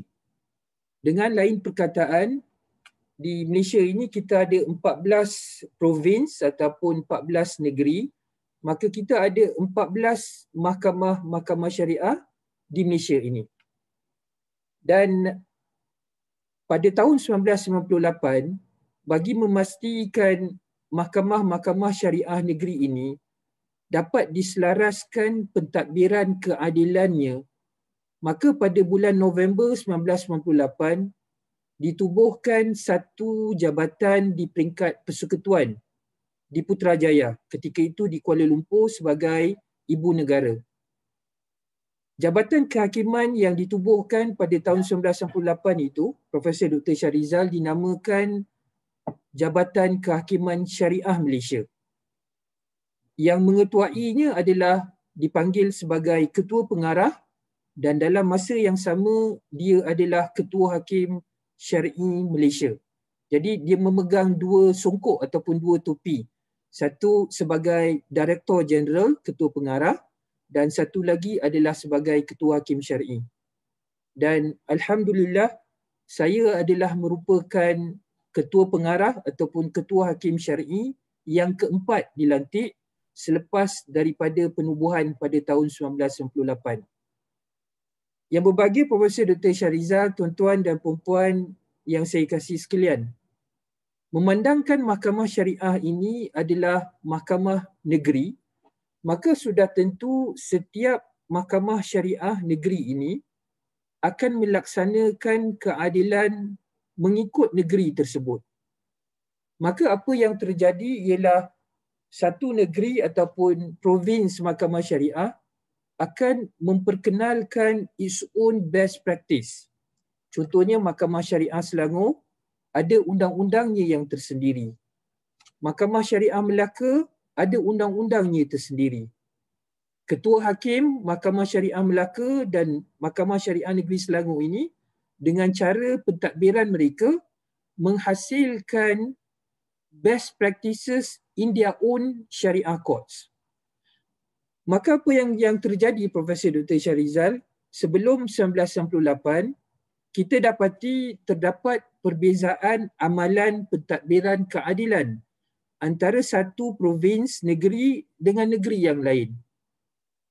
Maka bagi memastikan keseragaman dan keselarasan pentadbiran keadilan ini, maka Kerajaan Persekutuan Malaysia telah menubuhkan seperti mana yang saya sebut pada tahun 1998, iaitu satu jabatan di peringkat persekutuan yang dikenali sebagai Jabatan Kehakiman Syariah Malaysia. Maka apa yang berlaku sejak penubuhan ini, Profesor Dr. Syarizal, Jabatan Kehakiman Syariah Malaysia ini yang diketuai oleh saya sekarang sebagai Ketua Pengarah dan Ketua Hakim Syar'i akan collaborate. Saya tengok tadi pembentangan daripada Dr. Azwar bercakap tentang kolaborasi ataupun collaboration. Jadi dalam konteks di Malaysia, Jabatan Kehakiman Syariah Malaysia yang diketuai oleh Ketua Pengarah akan collaborate bersama-sama dengan ketua-ketua hakim syar'i negeri-negeri untuk memastikan penyelarasan pentadbiran keadilan supaya tidak banyak berlaku percanggahan ataupun perbezaan yang besar antara satu mahkamah syariah dengan mahkamah syariah yang lain. Untuk pengetahuan Profesor Dr. Syarizal, dalam konteks Malaysia ini, kita di bawah Perlembagaan Persekutuan, kita mengamalkan dua legal system. Kita ada mahkamah sivil dan kita ada mahkamah syariah. Mahkamah sivil ini yang diketuai oleh Chief Justice yang sekarang kalau di Indonesia adalah Ketua Hakim Mahkamah Agung. Kita ada Chief Justice, Ketua Hakim Negara, iaitu Tun, seorang wanita, Tun Tengku Maimun, adalah merupakan Ketua Hakim Negara. Mahkamah sivil ini adalah Mahkamah Persekutuan, Profesor Dr. Syarizal. Jadi, tidak berlaku percanggahan mahkamah-mahkamah ini di seluruh negara sebab tidak ada provins. Sebab Mahkamah sivil ini diketuai oleh seorang Ketua Hakim Negara, pentadbiran keadilannya agak mudah sebab ianya berbentuk persekutuan. Is federal, united. So there is no inconsistency in terms of administering justice in the civil court. Tetapi berbeza dengan mahkamah syariah yang 14 negeri ataupun 14 provins ini, ianya agak mencabar sebab ianya perlu diselaraskan dan diseragamkan. Sebab kalau tidak selaras maka akan berlaku kecelaruan. Saya ambil contoh Profesor Dr. Syarizal, contoh yang paling mudah. Di bawah Undang-Undang Kekeluargaan Islam, apabila seorang suami ingin berpoligami, suami tadi perlu mendapatkan kebenaran daripada hakim mahkamah syariah. Contohnya, seorang yang bermastautin di negeri Selangor, suami, kalau dia nak berpoligami, Profesor, dia perlu dapatkan kebenaran daripada hakim di mahkamah syariah Selangor. Okey. Jadi, kalau apa yang berlaku, sekiranya beliau gagal untuk mendapatkan kebenaran daripada mahkamah syariah Selangor, dan apabila wujudnya peruntukan undang-undang yang lain di negeri yang lain, contohnya kita ada satu kes di negeri Terengganu ketika itu, tidak ada peruntukan yang mewajibkan suami yang nak berpoligami untuk mendapatkan kebenaran daripada hakim mahkamah syariah Terengganu ketika itu. Maka apa yang terjadi, Profesor Dr. Shahrizal dan Dr. Azwar dan yang mulia Dr. Yasardin, suami yang telah gagal untuk mendapatkan kebenaran daripada hakim mahkamah syariah Selangor disebabkan undang-undang poligami yang agak ketat di negeri tersebut, telah mengambil peluang untuk pergi ke negeri ataupun provins yang lain di negeri Terengganu dan telah mendapatkan kebenaran daripada hakim mahkamah syariah Terengganu. Jadi di sini, tuan-tuan dan puan yang saya kasih sekalian, kita akan dapati daripada sudut undang-undang, perbezaan tadi menyebabkan masyarakat Islam dan bukan Islam memandang rendah kepada mahkamah syariah sebab peraturan undang-undang itu berbeza antara satu negeri dengan negeri yang lain. Maka dalam konteks inilah Profesor Dr. Shahrizal dan tuan-tuan yang saya kasih sekalian, maka diperlukan wujud satu di peringkat persekutuan, satu jabatan yang boleh selaraskan pentadbiran undang-undang Islam di negeri-negeri tadi. Maka dalam konteks inilah peranan ini dimainkan oleh Jabatan Kehakiman Syariah Malaysia. Yang ini yang saya cuba jelaskan dalam slide ini, hubung kait kolaborasi antara Jabatan Kehakiman Syariah Malaysia di Putrajaya dengan mahkamah-mahkamah syariah negeri-negeri yang sebanyak 14 tersebut. Antara peranan lain yang dimainkan oleh JKSM melalui kolaborasi ini, Profesor Dr. Shahrizal, yang berkaitan dengan tajuk kita pada hari ini iaitu best practices. Jadi selepas daripada ini, saya akan kongsikan dengan yang mulia tuan-tuan hakim-hakim Mahkamah Syariah Aceh, begitu juga dengan rakan-rakan yang lain, beberapa best practices yang diperkenalkan di peringkat Jabatan Kehakiman Syariah Malaysia ini, yang mana saya percaya insya-Allah dalam konteks perbincangan kita pada pagi ini, kalau ianya baik, maka bolehlah diadopt di Mahkamah Syariah Aceh. Begitu, itu harapan kita. Yang mulia Dr. Azwar dah sebut tadi. Beliau Dr. Azwar dah baca ayat Al-Quran, wa ta'awanu 'alal birri wat taqwa wa la ta'awanu 'alal itsmi wal 'udwan. Maknanya kita berkolaborasi, berta'awun, kerjasama ke arah kebaikan. Maka pada hari ini dengan kehadiran saya di sini, saya perjelaskan beberapa inovasi best practices yang kita buat di Mahkamah Syariah di Malaysia ini, dan insya-Allah sekira ianya tiada lagi di Mahkamah Syariah Aceh, mungkin boleh collaborate dengan kita dan kita boleh laksanakan. Begitu juga saya percaya Mahkamah Syariah di Malaysia ini banyak yang boleh kita pelajari daripada Mahkamah Pengadilan Agama Indonesia dan juga Mahkamah Syariah Aceh. So kita cooperate. Ini yang Allah SWT sebut at-ta'awunu 'alal birri. Maka kita harapkan semoga dengan seminar yang dibuat pada pagi ini, kita boleh exchange of experience, boleh exchange of ideas yang kita boleh laksanakan di mahkamah-mahkamah syariah di Malaysia dan juga di Aceh. Best practices yang pertama yang saya ingin sebutkan ialah berkenaan dengan suluh sistem ataupun mediasi. seperti mana yang Profesor Dr. Syarizal sedia maklum, Allah SWT sebut di dalam Al-Quran, asas dia. Wa in imra'atun khafat min ba'liha nushuzan aw i'radan fala junaha 'alaihima an yusliha bainahuma sulhan was-sulhu khairun.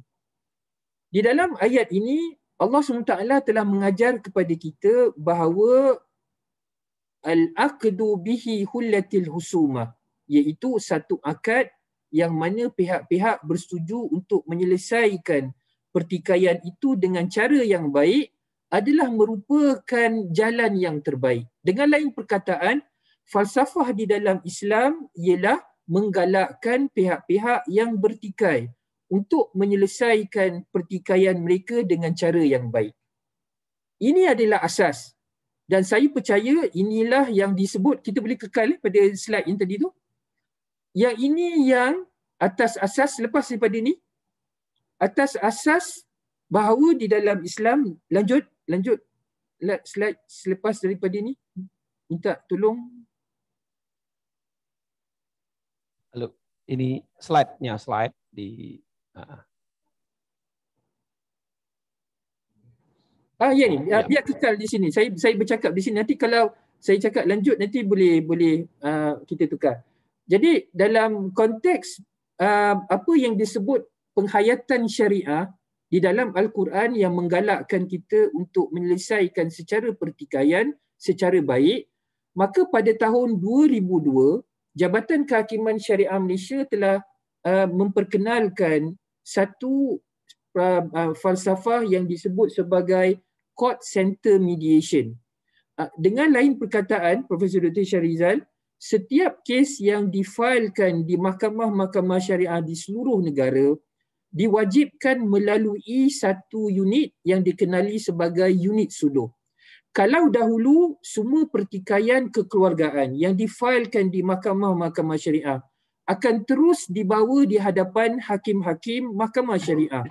Tidak ada proses untuk mengajak pihak-pihak ini berbincang, tidak ada proses mengajak pihak-pihak ini untuk menyelesaikan pertikaian mereka dengan cara yang baik.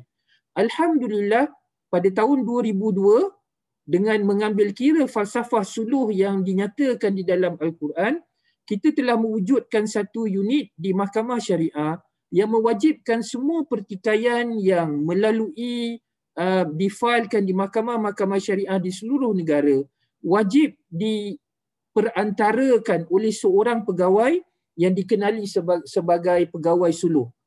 Dan pegawai-pegawai suluh ini adalah mereka-mereka yang bertauliah. They are all accredited mediator. In other words, most of these suluh officers or mediators, they have undergone 40-hour practices by an Australian expert mediators melalui proses tersebut dan diberikan akreditasi.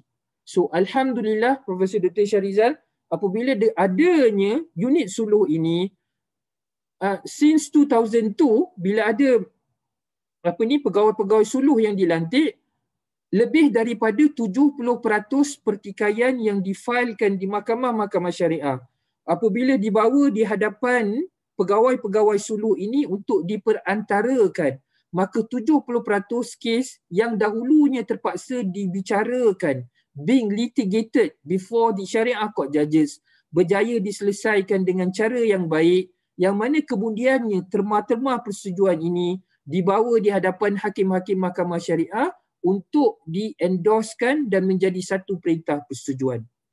Jadi yang ini yang pertama, Profesor Dr. Syarizal, yang saya ingin kongsikan apa yang disebut sebagai pelaksanaan suluh di mahkamah-mahkamah syariah. Yang kedua, next slide, lanjut. Yang kedua adalah berkaitan dengan bahagian sokongan keluarga. Untuk makluman Profesor Dr. Syarizal dan juga sahabat-sahabat di Mahkamah Syariah Aceh, begitu juga dengan Dr. Yasardin dan Dr. Azwar, rakan panelis saya, bahagian sokongan keluarga ini diwujudkan atas dasar bahawa terdapat isu pelaksanaan perintah-perintah nafkah yang dikeluarkan oleh hakim-hakim mahkamah syariah di Malaysia ini yang gagal ditunaikan oleh suami dan juga bapa. sekitar 12,000 perintah nafkah yang dikeluarkan sebelum tahun sebelum tahun 2010. Perintah-perintah nafkah yang dikeluarkan oleh hakim-hakim mahkamah syariah di Malaysia ini yang tidak dilaksanakan oleh suami dan juga bapa-bapa. Akibat daripada kegagalan suami dan bapa melaksanakan perintah nafkah tersebut telah menyebabkan masalah sosial yang begitu besar, Profesor Dr. Syahrizal. Maknanya perintah nafkah telah dikeluarkan tetapi bapa dan suami ini masih lagi gagal untuk melaksanakan perintah-perintah tersebut. Jadi bagi mengatasi masalah kecuaian dan kegagalan suami untuk melaksanakan perintah nafkah ini, pada tahun 2010, Jabatan Kehakiman Syariah Malaysia telah menubuhkan satu bahagian khusus yang dikenali sebagai bahagian sokongan keluarga. Apa peranan bahagian sokongan keluarga ini? Bahagian sokongan keluarga ini, Profesor, memainkan peranan untuk memastikan perintah-perintah nafkah yang dikeluarkan oleh mahkamah-mahkamah syariah di Malaysia ini oleh hakim-hakim mahkamah syariah tidak hanya tinggal di atas kertas sahaja. Kita mengambil falsafah berdasarkan Risalatul Qadha yang ditulis oleh Sayyiduna Umar bin Al-Khattab kepada Abu Musa Al-Ash'ari. Kita tahu Abu Musa Al-Ash'ari ketika itu telah dilantik sebagai qadi di Yaman. Di dalam Risalatul Qadha tersebut, Sayyiduna Umar bin Al-Khattab yang merupakan khalifah yang kedua ketika itu telah menasihatkan kepada Abu Musa Al-Ash'ari antara lain disebut, Ya Aba Musa Al-Ash'ar, la yanfa'u takallumu bihaqqin la nafadha lahu. Tidak guna Abu Musa Al-Ash'ari, aku lantik kamu sebagai qadi, sebagai hakim, tetapi kamu gagal untuk melaksanakan perintah-perintah yang telah kamu keluarkan. Dengan lain perkataan, tuan-tuan dan puan saya kasih sekalian, peranan mahkamah syariah tidak hanya sekadar mengeluarkan perintah dan perintah itu akan menyelesaikan pertikaian yang dituntut oleh pihak-pihak. Dengan lain perkataan, peranan kita di bawah prinsip keadilan syariah Islam ini tidak hanya terhenti dengan mendengar pertikaian dan kemudian mengeluarkan perintah. Dalam konteks ini, perintah-perintah nafkah kepada suami dan juga bapa-bapa. Peranan mahkamah syariah mestilah lebih daripada itu, iaitu mahkamah perlu memastikan perintah-perintah yang dikeluarkan tadi dilaksanakan dan dikuatkuasakan oleh mahkamah syariah yang mengeluarkan perintah tersebut. Maka dalam konteks inilah Profesor Dr. Syahrizal, bagi menghayati prinsip yang disebut oleh Sayyiduna Umar bin Al-Khattab tersebut kepada Abu Musa Al-Ash'ari, maka pada tahun 2010 kita telah menubuhkan bahagian sokongan keluarga ini dan pegawai-pegawai yang dilantik di bawah bahagian sokongan keluarga ini, Profesor Dr. Syahrizal, akan membantu isteri-isteri, anak-anak yang telah memperolehi perintah nafkah daripada mahkamah-mahkamah syariah di seluruh negara untuk mencari bapa-bapa dan suami yang gagal melaksanakan perintah ini. Tangkap mereka, sumbat mereka ini ke penjara sehinggalah mereka ini melaksanakan perintah-perintah nafkah tersebut. Dengan lain perkataan, Profesor Dr. Syahrizal, peranan itu dimainkan oleh mahkamah syariah sendiri sebab tanggungjawab itu bukan diletakkan kepada pihak-pihak ibu-ibu, suami, isteri-isteri dan anak-anak tadi. Disebabkan kita meletakkan tanggungjawab tadi kepada ibu, anak-anak tadi, menyebabkan suami dan bapa-bapa terus mengingkari dan tidak mematuhi perintah-perintah yang dikeluarkan tadi. Jadi Alhamdulillah Prof. Dr. Syahrizal, dengan adanya pegawai-pegawai bahagian sokongan keluarga ini di mahkamah-mahkamah syariah di seluruh negara, kita mendapati kecuaian perintah nafkah oleh suami dan juga bapa-bapa tadi itu semakin menurun. Sebab mereka telah mengetahui bahawa di mahkamah syariah ini ada pegawai-pegawai khusus yang dilantik untuk membantu isteri-isteri dan anak-anak tadi mendapat bukan sahaja perintah di atas kertas tetapi perintah duit, wang, ringgit yang benar-benar dikehendaki, yang didambakan oleh isteri-isteri dan anak-anak tadi, bukan sekadar perintah nafkah. Dalam masa yang sama juga, Profesor Dr. Syahrizal, saya juga ingin kongsikan bahagian sokongan keluarga ini juga ada dana yang disediakan oleh Kerajaan Persekutuan sebanyak 15 juta yang kita berikan pendahuluan kepada isteri-isteri dan anak-anak yang telah mendapat perintah nafkah tadi. Dengan lain perkataan, sementara menunggu mahkamah syariah mengejar dan mencari bapa-bapa yang gagal melaksanakan perintah nafkah tadi, kita akan berikan advance money, wang pendahuluan kepada isteri-isteri dan anak-anak supaya mereka ini dapat hidup dalam tempoh mahkamah syariah mencari suami-suami dan bapa-bapa yang gagal melaksanakan perintah nafkah tersebut. Jadi dengan lain perkataan, kita ada satu dana khusus yang dijaga oleh pegawai-pegawai di bahagian sokongan keluarga ini untuk membantu isteri-isteri dan anak-anak yang telah mendapat perintah nafkah. Jadi alhamdulillah Profesor Dr. Syarizal, Dr. Azwar dan Dr. dengan adanya perintah bahagian sokongan keluarga ini, dengan adanya our best practice ini menyebabkan the rate of failures ataupun kadar kegagalan suami dan bapa yang tidak mematuhi perintah nafkah tadi amat berkurangan. Disebabkan saya sebutkan tadi telah wujud pegawai-pegawai khusus di mahkamah syariah yang akan membantu isteri-isteri dan anak-anak tadi untuk mendapatkan perintah nafkah tersebut. Seterusnya yang berusaha Profesor Dr. Syarizal, saya tinggal berapa lagi baki waktu?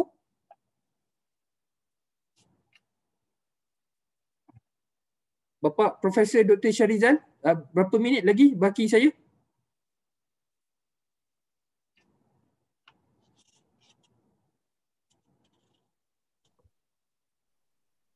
Lima menit lagi. Okey, 5 minit saja lagi ya. Yep. Okey, seterusnya saya pergi kepada slide yang seterusnya. Amalan inovasi. Sebelum daripada ini, Prof, saya tak sentuh di sini. Ini adalah arahan amalan. Ini juga adalah best practice yang kita ada, tapi saya tak boleh nak jelaskan sebab masa kita ada 5 minit. Lanjut selepas slide daripada ni, iaitu dan di sini saya pilih yang Prof Dr. Syarizal dan tuan-tuan dan puan yang saya kasih sekalian, ini selain daripada suluh dan juga bahagian sokongan keluarga, ini adalah sebahagian inovasi-inovasi yang diperkenalkan di mahkamah-mahkamah syariah di Malaysia ini. Sama ada dalam bentuk sistem online, kita ada e-bicara, kita ada e-faraid, kita ada e-nafakah, e-siap, iPost dan juga e-tray.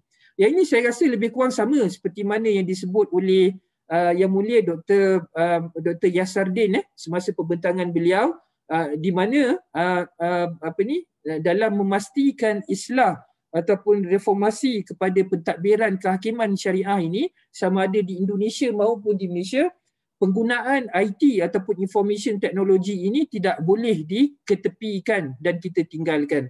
Dalam konteks itulah kita telah innovate beberapa sistem online, CMS, Case Management System, e-bicara, e-faraid, e-nafakah, e-siap, iPost dan e-tray ini adalah sebahagian daripada sistem online yang dibangunkan di mahkamah-mahkamah syariah di Malaysia ini, yang mana ianya membantu melicinkan perjalanan pentadbiran keadilan di mahkamah-mahkamah syariah di Malaysia ini. Selain daripada itu, yang berusaha Profesor Dr. Syarizal, kita dalam konteks operasi mahkamah, kita ada beberapa inovasi yang lain. Contohnya program perceraian secara fast track, di mana kes-kes perceraian yang melibatkan persetujuan suami dan isteri untuk bercerai dengan cara yang baik. Kalau dahulu mengambil masa lebih daripada 90 hari ataupun 3 bulan daripada mula didaftarkan sehinggalah perintah perceraian itu dikeluarkan oleh mahkamah syariah, dengan adanya program perceraian fast track ni Prof. Dr. Syarizal, kes ini dapat diselesaikan pada hari yang sama, less than 6 hours. Maknanya kalau pihak-pihak ni datang pada hari Rabu contohnya besok, bersetuju dengan perceraian tersebut, didaftarkan dan terus dibawa di hadapan hakim, dan dalam masa hari yang sama juga perintah perceraian itu dikeluarkan. Jadi maknanya kita dapat kurangkan tempoh menunggu tadi daripada 3 bulan menjadi kurang daripada 6 bulan. Selain daripada fast track program tadi, kita ada mobile court kit, kita ada juga sikat, kita ada juga suluh laluan pantas. Yang ini Prof. Dr. Syarizal adalah sebahagian daripada inovasi operasi yang saya tak sempat nak jelaskan disebabkan masa yang suntuk. Selain daripada itu, di belah kanan itu adalah berkaitan dengan penghakiman. Okey, penghakiman mahkamah yang mana saya sebutkan kita cuba seragamkan, kita pastikan penghakiman ataupun judgement yang ditulis oleh hakim-hakim mahkamah syariah ini adalah terdiri daripada penghakiman yang berkualiti tinggi. Kemudian slide ni sebelum pada ni, minta maaf, bukan yang ni, sebelum ni. Okey, bukan. Okey, yang belah kanan ya. Kemudian selain daripada itu, Prof. Dr. Syarizal, kita ada tubuhkan mahkamah khas yang kita sebut sebagai mahkamah nafakah dan juga mahkamah hadanah. Mahkamah hadanah dan juga mahkamah nafakah ini membicarakan secara khusus kes-kes, kalau dulu semua kes dilambakkan dalam satu dewan mahkamah, tetapi mengambil kira tentang kepentingan kes nafakah, mengambil kira tentang kepentingan kes hadanah, custody of the children, kita telah menubuhkan satu bahagian khusus, hakim khusus semata-mata untuk mendengar kes nafakah dan juga kes yang melibatkan hak jagaan anak. Jadi specialization of courts tadi allow for speedy disposition of those cases yang melibatkan nafakah dan juga anak, mahkamah anak. Selain daripada itu, insya-Allah Prof. Dr. Syarizal, kita dalam usaha untuk buat kajian untuk menubuhkan mahkamah tanfiz, ta'minul usrah dan juga melihat kepada hukuman rehabilitatif pesalah-pesalah syariah. Jadi Prof. Dr. Syarizal dan tuan-tuan dan puan-puan, ini adalah sebahagian daripada best practices yang saya tidak sempat, tuan-tuan dan puan-puan boleh rujuk, dan insya-Allah kalau ada masa yang lebih ruang nanti mungkin dengan pertemuan antara Mahkamah Syariah Aceh dengan Mahkamah Syariah Malaysia, kita akan dapat berkongsi dengan lebih detail bagaimana inovasi dan best practices ini dijalankan. Saya hanya sempat dapat menjelaskan secara terperinci suluh, bahagian sokongan keluarga, sistem online dan juga fast track perbicaraan. Jadi kita ada lain-lain yang mungkin kita boleh berkongsi pada masa yang lain. Jadi yang berbahagia Profesor Dr. Syarizal Abbas, Dr. Yasardin dan Dr. Azwar dan Ibu Ros serta rakan-rakan sahabat-sahabat Mahkamah Syariah Aceh, saya sekali lagi mengucapkan jutaan terima kasih kepada Mahkamah Syariah Aceh kerana memberi peluang kepada saya untuk bersama dengan Yang Mulia Tuan-Tuan Hakim, Datuk-Datuk, tuan-tuan dan puan-puan Hakim Mahkamah Syariah Aceh untuk kita berkongsi pandangan dan mempelajari atas prinsip at-ta'awunu alal bir. Semoga dengan 1 Muharram ini kita sama-sama doakan semoga mahkamah-mahkamah syariah, Mahkamah Pengadilan Agama, Mahkamah Agung Indonesia, Kamar Agama dan juga mahkamah syariah di Malaysia ini akan dapat diberikan rahmat dan keberkatan oleh Allah SWT.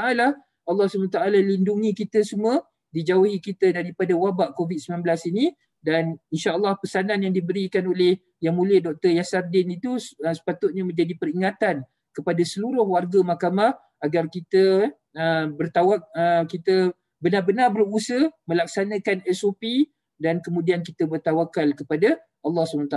Saya bagi pihak Jabatan Kaki Syariah Malaysia mengucapkan maju jaya kepada Mahkamah Syariah dan selamat menyambut tahun yang ke-19 penubuhan Mahkamah Syariah Aceh. Wabillahi taufik wal hidayah. Wassalamualaikum warahmatullahi taala wabarakatuh. Waalaikumsalam warahmatullahi wabarakatuh. Kita beri apresiasi dan aplaus kepada Yang Amat Arif, Ketua Hakim Syar'i di Malaysia. Kami menyampaikan terima kasih atas sharing pengalaman best practices yang telah disampaikan oleh Ketua Hakim Syar'i tadi. Dan mudah-mudahan kita bisa berdiskusi dan tentu juga kita akan bagaimana memaksimalkan apa yang dipraktikkan di Malaysia juga bisa kita adopt di Aceh atau di Indonesia pada umumnya. Baik Bapak Ibu hadirin dan hadirat yang terhormat, selanjutnya kita akan masuk kepada sesi dialog, sesi tanya jawab. Kita punya waktu lebih kurang 50 menit lagi, nanti pukul 12.30 berdasarkan catatan yang ada, kita akan akhiri pertemuan ini. Dan untuk kesempatan sesi ini kita berikan 5 orang dulu ya, di dalam ruangan ini, dan nanti kalau ada para peserta yang ingin menyampaikan secara langsung juga diberi kesempatan atau melalui chat juga bisa disampaikan. Untuk itu kami persilahkan dulu kepada Bapak Ibu yang hadir di ruangan ini untuk memberikan pandangan, memberikan tanggapan, dan juga barangkali kalau ada pertanyaan-pertanyaan dapat diajukan dalam kesempatan ini. Yang nanti kalau sifatnya pertanyaan bisa diajukan atau ditujukan kepada para narasumber yang telah menyampaikan presentasinya. Baik, Bapak Ibu yang berbahagia, silahkan kita akan kumpul dulu pandangan atau partisipan yang akan menyampaikan pandangan atau tanggapan atau pertanyaan. Silahkan. Ya, pertama Pak Nasir Jamil. Ya, silakan Pak Nasir Jamil. Nanti ada 4 lagi kita beri kesempatan, tapi pertama dulu kita dengar dulu pandangan atau respon dari Pak Nasir Jamil, anggota DPR RI asal Aceh. Silakan Bang Nasir. Terima kasih Prof. Syahrizal Abbas, yang saya hormati, Ibu Ketua Mahkamah Syariah, dan juga Dr. Insinyur Ajwar Abu Bakar, guru-guru saya yang hadir di sini, juga forum komunikasi pimpinan daerah yang hadir di sini, mengingat waktu yang sangat terbatas, tentu saya ingin menyampaikan penghargaan dan apresiasi atas kegiatan seminar internasional ini. Saya hanya ingin menanggapi bahwa yang saya yakini seminar internasional ini adalah semacam trigger mechanism, ya, semacam merangsang untuk kita menindaklanjuti apa yang disampaikan oleh Pak Ajwar Abu Bakar tentang kolaboratif governance. Ini kan teori-teori administrasi publik, ya, Ansel and Guest, ya, kemudian juga ada Grindel, good enough governance, ya. Lalu kemudian Prof. Syarif Hidayat, Profesor LIPI, itu juga memodifikasi teori Grindel tentang governance, nama proper governance. Jadi memang ini adalah perkembangan dan perubahan terkait dengan administrasi publik dan juga administrasi pemerintahan. Yang mulai dari traditional public administration, kemudian public management, kemudian new public management, sampai kepada governance. Nah, sekarang pertanyaannya adalah bagaimana kemudian pola, ya, terbentuknya kolaboratif. Ini adalah trigger mechanism. Nah, mudah-mudahan Ibu Ros, setelah seminar internasional ini, kita kemudian berusaha untuk membentuk pola, ya, kolaboratif governance ini. Yang kedua, nanti rumuskan juga bagaimana kemudian peran dan kerja masing-masing pemangku kepentingan. Saya khawatir kalau ini tidak kita lakukan, maka seminar ini ya hanya tinggal seminar. Ya. Oleh karena itu harapan kita, karena di sini juga hadir semua guru-guru saya, ya, setelah seminar ini ada upaya kita untuk merumuskan dan memberikan rekomendasi, ya, bagaimana kemudian kolaborasi, ya, atau pemerintahan kolaboratif yang merujuk kepada teori Ansel dan Guest ini, ya, bisa kita wujudkan dalam konteks penyelenggaraan syariat Islam di Aceh. Ya. Jadi 2 ini barangkali perlu kita rumuskan, ya, bagaimana pola terbentuknya pemerintahan yang kolaboratif, kemudian bagaimana peran dan kerja masing-masing, ya, para pemangku kepentingan dalam upaya penyelenggaraan dan penerapan syariah Islam di Aceh. Saya yakin dan percaya dengan sumber daya manusia yang ada di Aceh, ini bisa kita rumuskan dan kita rekomendasikan sehingga ke depan ya, sehingga ini bisa terwujud karena memang dalam pandangan saya teori Ansel dan Guest ya tentang kolaboratif governance ini kan melibatkan 3 komponen utama sebenarnya, pemerintah, masyarakat, dan swasta. Ya, nah, ya, karena di sini ada kepemimpinan yang fasilitatif dan lain sebagainya. Kedua, Bu Ros, best practice yang disampaikan oleh Malaysia tadi tentang dan sokongan keluarga, ini juga menarik menurut saya, ya, karena kalau kita mau jujur, hampir seluruh ya pengadilan agama yang kami kunjungi, ya, ketika kunjungan kerja, meskipun saya saat ini masih di Komisi 2, ketika saya masih di Komisi 3, itu hampir seluruh pengadilan agama yang kami kunjungi itu selalu angka perceraian. Ya. Jadi itu sudah menjadi kasus nasional, bukan kasus. Jadi saya ketika mendengar soal badan sokongan keluarga itu, ya bahagian sokongan keluarga tadi itu, ya mungkin kita modifikasi sehingga kemudian bisa mengantisipasi. Ya saya nggak tadi memang ada perbedaan dialek antara kita dengan sehingga tidak semua lafaz itu bisa saya pahami gitu ya, dialek tidak bisa saya. Kalau saya lihat bahagian sokongan keluarga, ya ada 3 jurusan, ya, ada yang mereka lakukan, ya tentang khidmat perundang-undangan, ya, kemudian upah, kayaknya. Ibu Ros perlu memikir ini, meskipun barangkali bukan mahkamah syariah yang menghandlenya, tapi barangkali ini penting untuk mengantisipasi yang saya katakan tadi bahwa ada potret buram terkait dengan masa depan ketahanan keluarga di Indonesia.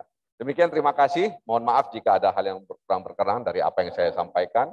Mudah-mudahan ini adalah titik poin kita, milestone kita untuk mewujudkan apa yang disampaikan oleh Pak Azwar Abu Bakar tentang pemerintahan kolaboratif. Terima kasih. Wassalamualaikum warahmatullahi wabarakatuh.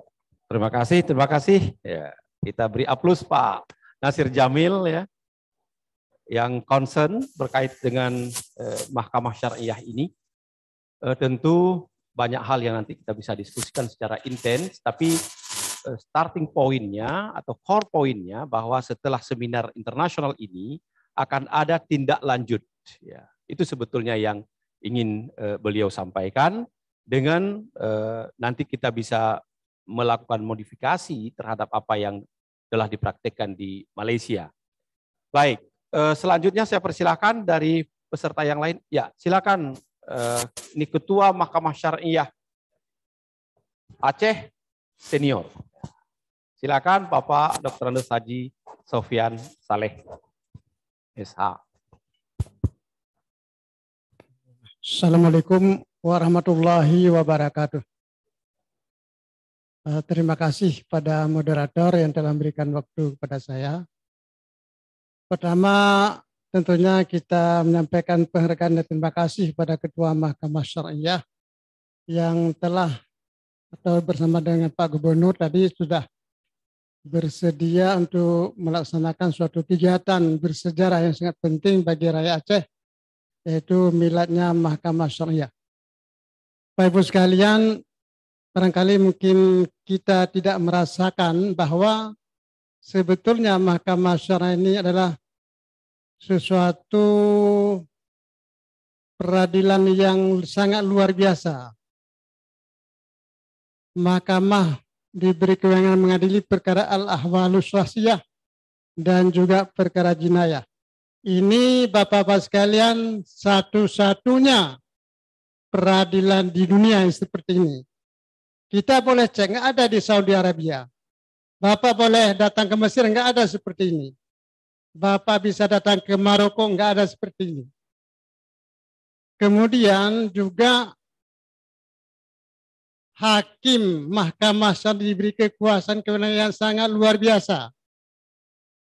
kami baca di media ada hakim yang menjatuhkan putusan terhadap pelaku jinayah sampai 200 bulan, Pak ya. Sampai 300 kali cambuk. Ini enggak ada hakim lain di dunia seperti ini.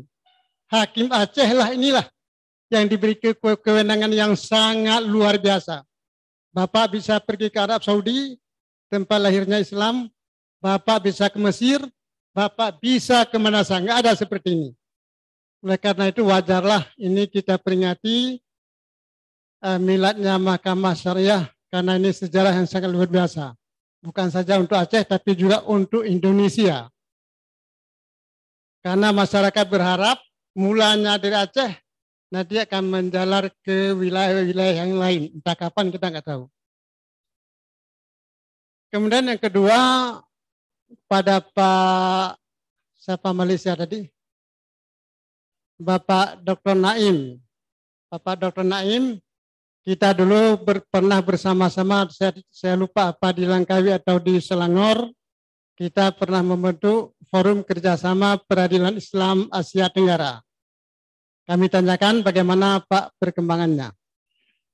Kemudian yang ketiga, mungkin kita juga perlu memahami bersama bahwa salah satu alasan filosofi lahirnya Mahkamah Syariah di Aceh sebagai perkembangan dari peradilan agama bukan karena kita ingin mengurus perkara jinayah, tidak. Tapi yang lebih penting adalah sebagaimana tadi disampaikan oleh Pak Nasir Jamil adalah persoalan al-ahwalus syahsiyah. Kita terkejut kalau membaca data-data di Mahkamah Syariah, kalau saya tidak salah mendengar bahwa setiap tahun ada 8.000 sampai hampir 10.000 perkara perceraian yang terjadi di Mahkamah Syariah. Bapak Ibu sekalian, bisa dibayangkan kalau 10.000 itu sebagian besar atau 8.000 diantaranya adalah perkara perceraian, berarti setiap tahun Aceh melahirkan 8.000 janda. Dan sekali 8.000 duda. Kemudian di samping itu juga adalah karena perceraian itu maka akan lahirlah anak-anak yatim yang orang tuanya dalam KTP masih ada tapi mereka sudah berpisah. Maka lahirlah di situ 20.000 sampai dengan 25.000 anak yatim akibat daripada perceraian. Bapak Ibu sekalian, sampai dengan detik ini mungkin tidak banyak yang tahu, apalagi untuk memberikan perhatian kepada mereka. Bagaimana janda-janda itu hidup, bagaimana duda-duda itu hidup, dan bagaimana anak-anak yang menjadi korban perceraian. Enggak ada yang berpikir dari sini. Apakah dinas syariat, apakah Kementerian Agama, apakah MPU, apakah Baitul Mal dan lain sebagainya. Karena mereka tidak punya data seperti ini. Kemudian Bapak Ibu sekalian, mungkin data-data yang juga sangat mengejutkan kita adalah saya membaca beberapa media di Jawa ini Pak ya. Di Jawa, di beberapa pengadilan agama di Jawa, setiap bulan mengeluarkan dispensasi nikah. Sekitar 300 sampai ada 500 per bulan. Dispensasi nikah ini adalah terhadap diajukan oleh perempuan atau calon suami atau calon istri karena sebelum nikah mereka sudah hamil. Ini saya dengar di Aceh juga ada seperti ini. Di beberapa pengadilan agama sudah ramai juga ini yang menunjukkan dispensasi nikah. Maka inilah persoalan-persoalan yang di masyarakat kita. Jadi Bapak Ibu sekalian, salah satu kita memperjuangkan lahirnya Mahkamah Syariah sebagai pengembangan dari peradilan agama adalah ingin merubah bahwa Mahkamah Syariah ini adalah peradilan keluarga atau al-ahwalus syahsiyah yang tidak hanya mengurus mazhab perceraian tapi juga mencakup persoalan-persoalan setelah perceraian.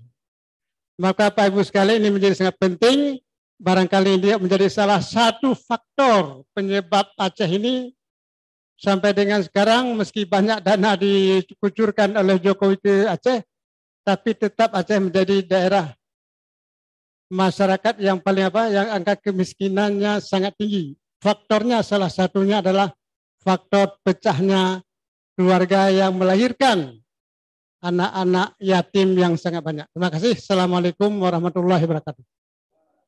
Waalaikumsalam warahmatullahi wabarakatuh.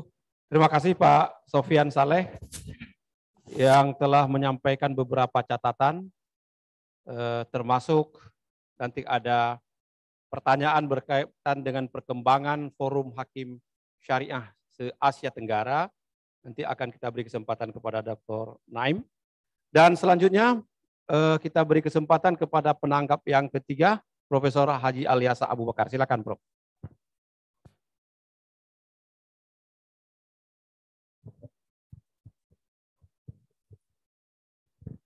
Assalamualaikum warahmatullahi wabarakatuh. Bapak moderator yang terhormat, Bapak pemakalah yang saya muliakan, dan Ibu Ketua Mahkamah Syariah Provinsi yang berbahagia. Pertama sekali, sama seperti Pak Sofian tadi, saya menyampaikan rasa syukur bahwa peringatan 1 Muharram ini kembali dikaitkan dengan pelaksanaan syariat Islam. Ya, karena dari awal-awal dahulu memang direncanakan seperti itu. Pada setiap tanggal 1 Muharram itu akan ada semacam laporan atau semacam apa saja untuk mengingatkan kita semua tentang capaian pelaksanaan syariat Islam ini. Jadi ini dimulai pada tahun 2002, ya 1 Muharram 2002, waktu itu Pak Putih mengumumkan pembentukan Dinas Syariat Islam. Kemudian pada 2003 ini ada peresmian Mahkamah Syariah. Kemudian dilanjutkan lagi pada 2004. Tapi pada 2005 ini berhenti karena tsunami. Lalu tidak ada lagi kaitan antara peringatan 1 Muharram dengan pelaksanaan syariat Islam di Aceh. Tapi hari ini Mahkamah Syariah yang kalau ingat saya seharusnya ini Maret ya, bukan Agustus. Ini kelahirannya, tapi karena 1 Muharramnya ya kita ada pada tanggal ini. Kemudian karena waktu saya ingin menyampaikan beberapa hal. Pertama sekali syariat Islam di Aceh ini kan ada dua, ada yang menjadi tugas pemerintah, ada yang sebagai hukum positif. Hari ini kita berbicara hukum positifnya, bukan tugas pemerintahnya. Nah, pada hukum positif ini ada dua hal. Penulisan kanun sebagai hukum materi dan formil itu diberikan kepada Aceh. Tetapi penegakannya, ya, aparat yang menegakkannya, mulai dari kepolisian, kejaksaan, sampai ke mahkamah, nah, ini masih tetap merupakan kewenangan pemerintah pusat. Nah, sehingga di sini ada dualisme. Pada dualisme ini saya merasa perlu terus-menerus ada diskusi, ada pembicaraan, dan perlu ada peraturan turunan. Jadi umpamanya kalau kita berbicara jinayat, ya ini bagaimana pihak penegak hukum, khususnya kejaksaan dan kepolisian, menyiapkan aparat untuk menjalankan kanun. Begitu juga pada Mahkamah Agung, bagaimana hakim-hakim Mahkamah Syariah di Aceh dipersiapkan untuk menjalankan kanun. Salah satu gugatannya, ini aparat penegak hukum untuk kanun itu tidak cukup terlatih. Ini tidak cukup terlatih, terkhususnya ini peradilan anak. Jadi kepolisian dianggap, penyidik dianggap kurang memahami kanun, tidak ada tenaga yang memahami kanun. Pada kejaksaan juga seperti itu, pada hakim Mahkamah Syariah juga seperti itu. Lalu bagaimana ini perlu ada sebuah sinergi antara pemerintah pusat dan pemerintah Aceh. Karena aparat ini, kalau aparat pemerintah pusat tentu tidak selamanya di Aceh. Mungkin 2 tahun di Aceh dia akan pindah. Jadi kalau beban pendidikan ini dibebankan kepada pemerintah Aceh juga akan menjadi sangat berat. Karena tenaga ini boleh dikatakan harus diperbaharui setiap tahun. Nah, jadi ini perlu ada satu pemikiran di antara kita bagaimana aparat penegak hukum yang merupakan aparatur pusat ini dan dia bisa pindah kemana saja di seluruh wilayah Indonesia, itu bisa bertugas di Aceh untuk waktu tertentu sehingga mereka tidak selalu orang baru. Jadi ini satu hal yang saya rasa perlu kita pikirkan dan mungkin bisa kita sarankan sebagai hasil dari seminar ini. Kemudian yang kedua, jadi ini secara khusus saya ingin bertanya kepada makalah Bapak dari Mahkamah Agung tadi. Ini di dalam Undang-Undang 11 2006 dengan undang-undang yang terakhir tadi disebutkan, saya lupa nomornya, pada tahun 2009, ini kedudukan Mahkamah Syariah tidak seluruhnya lagi ada pada Kamar Agama. Tapi ada yang pada Kamar Agama, ada yang pada bidang pidana. Ini bagaimana masalah ini diselesaikan, sedangkan yang dijalankan itu syariat Islam.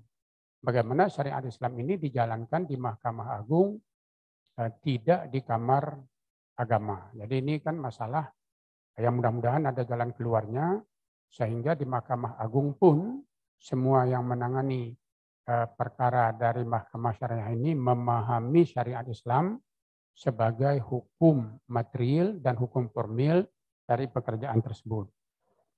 Kemudian yang terakhir, ini juga saya merasa menyampaikan apresiasi kepada makalah dari Malaysia tadi, dari Ketua Jabatan Hakim Agama Mahkamah Syariah Malaysia. Ini saya rasa satu hal yang sangat perlu kita pelajari untuk kita perhatikan, karena Aceh mempunyai kewenangan khusus.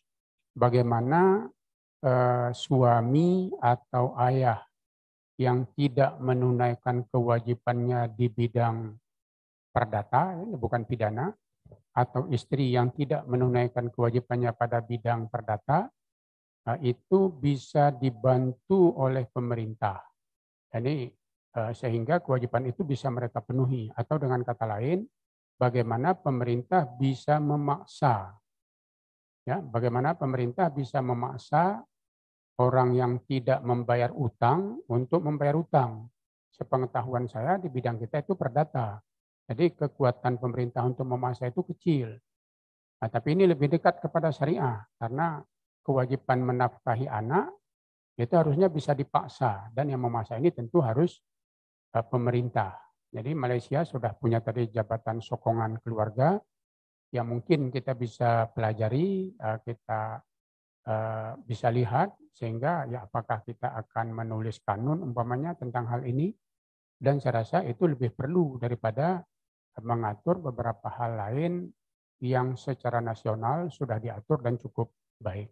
Barangkali demikian saran saya. Terima kasih. Assalamualaikum warahmatullahi wabarakatuh. Waalaikumsalam warahmatullahi wabarakatuh. Terima kasih Profesor Alyasa Abu Bakar. Ini ada dua lagi, kita masih punya waktu. Yang pertama Pak Dr. Andes Haji Azhari Basar, ini pelaku sejarah ini. Ya, ketika beliau masih menjabat anggota Dewan Perwakilan Rakyat Aceh yang pada saat itu kanun-kanun berkaitan dengan syariat Islam dihasilkan. Silakan Pak Azhari Basar. Bismillahirrahmanirrahim. Assalamualaikum warahmatullahi wabarakatuh. Terima kasih. Saya kira pada hari ini kita perlu ingat kepada jasa satu pasangan gubernur dan wakil gubernur Aceh pada waktu itu, Abdullah Putih dan Azwar Abu Bakar, yang meletakkan fondasi utuh pertama lahirnya, eksisnya Lembaga Mahkamah Syariah Provinsi Aceh ini. Dan ini tidak bisa dilupakan. Bahkan kami pada waktu itu menyarankan kepada gubernur dan wakil gubernur agar peresmian Mahkamah Syariah Provinsi Aceh ini disatukan dengan 1 Muharram, Tahun Baru Islam. Dan itu dipenuhi. Oleh karena itu, saya melihat bahwa usia 19 tahun ini mungkin sudah banyak yang dikerjakan, tapi masih terlalu banyak yang belum dikerjakan. Karena itu saya pernah dibawakan oleh Pak Sofyan Saleh, Ketua Mahkamah Syariah Provinsi pertama untuk menghadap Bapak Profesor Bagirmanan di Jakarta. Beliau menganjurkan bagaimana supaya Mahkamah Syariah Provinsi Aceh ini menjadi satu-satunya mahkamah syariah yang terkemuka yang dapat melaksanakan peradilan-peradilan agama yang lebih luas.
Majelis Adat Aceh ini punya peranan penting.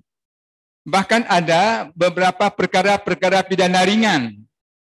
Apakah dalam bentuk pencurian dalam keluarga, apakah konflik di dalam masyarakat, apakah terjadinya tidak harmonis dalam keluarga dan sebagainya, itu diputuskan oleh lembaga Mahkamah Syariah ini. Saya teringat ada beberapa hal yang penting sekali dilaksanakan oleh Majelis Adat Aceh yang ada hubungannya dengan Mahkamah Syariah ini. Umpamanya yang menyangkut dengan khalwat dan mesum. Ya, di dalam keluarga, dalam masyarakat itu tidak perlu dibawa kepada polisi. Tidak perlu dibawa kepada pengadilan negeri dan sebagainya. Cukup oleh peradilan adat. Nah, ini peradilan adat yang ada di kampung-kampung ataupun di mukim-mukim. Kemudian juga ada pencurian yang kecil, perselihan hak milik, kemudian persengketaan di laut, di pasar dan sebagainya. Itu bisa diputuskan dalam peradilan adat. Ini hubungannya dengan Mahkamah Syariah ini. Jadi karena itu Pak Azwar, mohon ini dimasukkan dalam satu tokoh yang ada hubungannya dengan Mahkamah Syariah ini. Sini tidak ada. Ada hal yang penting juga diperhatikan bahwa ada beberapa keputusan terhadap perkara-perkara jinayat yang telah diputuskan oleh Mahkamah Syariah tapi tidak bisa dijalankan. Umpamanya di dalam hukuman cambuk. Banyak sekarang di kabupaten kota yang tidak bisa melaksanakan ini karena ketiadaan fasilitas, ketiadaan dana. Pemerintah kabupaten dan pemerintah provinsi tidak mau membantu ini. Karena itu kita menghimbau melalui seminar ini agar pemerintah memberikan perhatian kepada hal-hal yang menyangkut dengan fungsi Mahkamah Syariah ini. Jangan ada setelah ada keputusan hukum tidak dapat dilaksanakan. Ya. Baik yang dilaksanakan di masjid-masjid maupun yang akan dilaksanakan di penjara tapi tidak berhasil dilaksanakan. Karena itu saya mengharap bahwa problema-problema yang menyangkut dengan fungsi Mahkamah Syariah ini itu bisa diberikan perhatian oleh pemerintah Aceh dan pemerintah kabupaten kota. Terima kasih. Assalamualaikum warahmatullahi wabarakatuh. Terima kasih.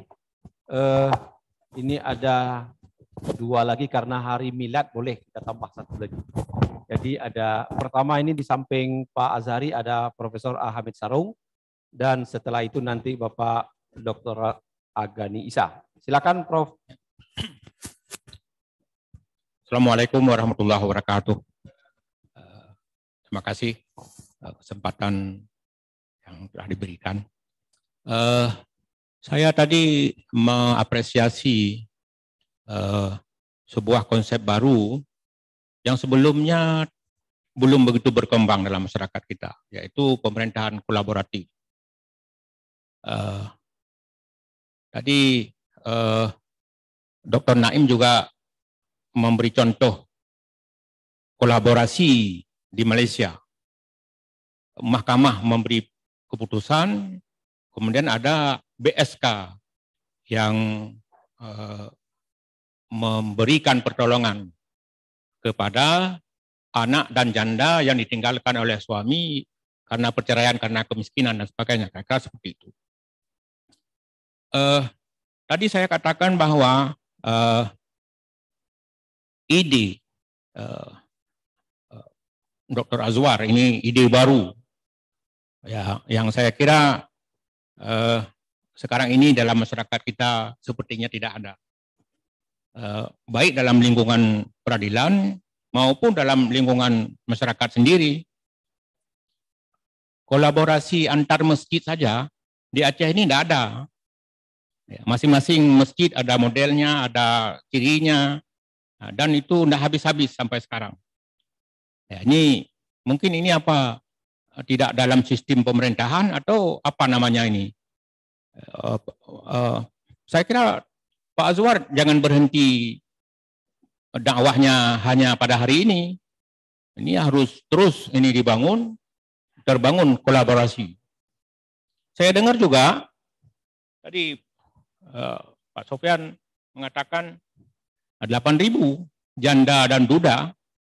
Ini siapa yang akan menanggung ini? Memang akhir-akhir ini ada konsep mau dibuat peraturan gubernur tentang meniru model BSK di Malaysia. Tapi waktu dilihat dasarnya regulasi yang mendukung itu tidak ada. Ya, tidak ada. Tidak ada peluang gubernur mengeluarkan duit atau mencadangkan uang untuk menampung janda dan anak yatim yang tidak ada uangnya. Ya, ini mungkin bagaimana ini bisa dilihat dari segi regulasi untuk mengambil jalan pintas bahwa pemerintah Aceh meminjamkan uang kepada istri, mantan istri beserta anaknya sebelum dibayar oleh si suami yang telah menceraikan istrinya itu. Di Malaysia seperti itu. Bukan gratis gitu, bukan uang cuma-cuma dari Pemda, tapi pinjaman. Kemudian lagi tentang tidak terwujudnya kolaborasi ini, saya dengar juga pengadilan memberi keputusan, terus aja ada keputusan. Sementara Menkumham yang mengelola penjara itu jadi kewalahan begitu. Ya, ada penjara yang untuk 60 orang, tapi ditempati oleh 600. Ya, di kolaborasi ini yang saya kira juga tidak bagaimana cara ini menanggulangi yang seperti ini. Ya, demikian juga saya kira yang lain-lain. Misalnya didengungkan di Aceh ini yang kaitannya dengan syariat Islam bagaimana berkolaborasi. Ada MAA, ada MPA, ada MPU, ada Kemenang. Itu ada 7 institusi yang kaitan eratnya dengan syariat Islam. Tapi nampaknya sepertinya ya masing-masing sajalah. Ya, masing-masing. Bahkan ada yang bertolak belakang antara satu institusi dengan institusi lain. Ini saya kira ini seperti tadi harapan apa yang dicetuskan oleh Dr. Azwar ini menjadi model bagaimana mendakwahkannya kepada masyarakat ini. Ini idenya sudah ada, tapi corong untuk dakwah ini bagaimana? Siapa yang akan kita beri beban dakwah ini agar terjadi kolaborasi? Ini Pak Taqwaddin, ya, Ombudsman ini harus turun ke kampung-kampung. Ya, terima kasih. Assalamualaikum warahmatullahi wabarakatuh. Sedap. Baik, kita beri aplaus dulu ke Prof. Hamid ini. Jadi menarik ya, beberapa catatan yang disampaikan. Nanti tentu akan dielaborasi lebih lanjut oleh narasumber. Terakhir, saya persilakan Pak Agani Isa.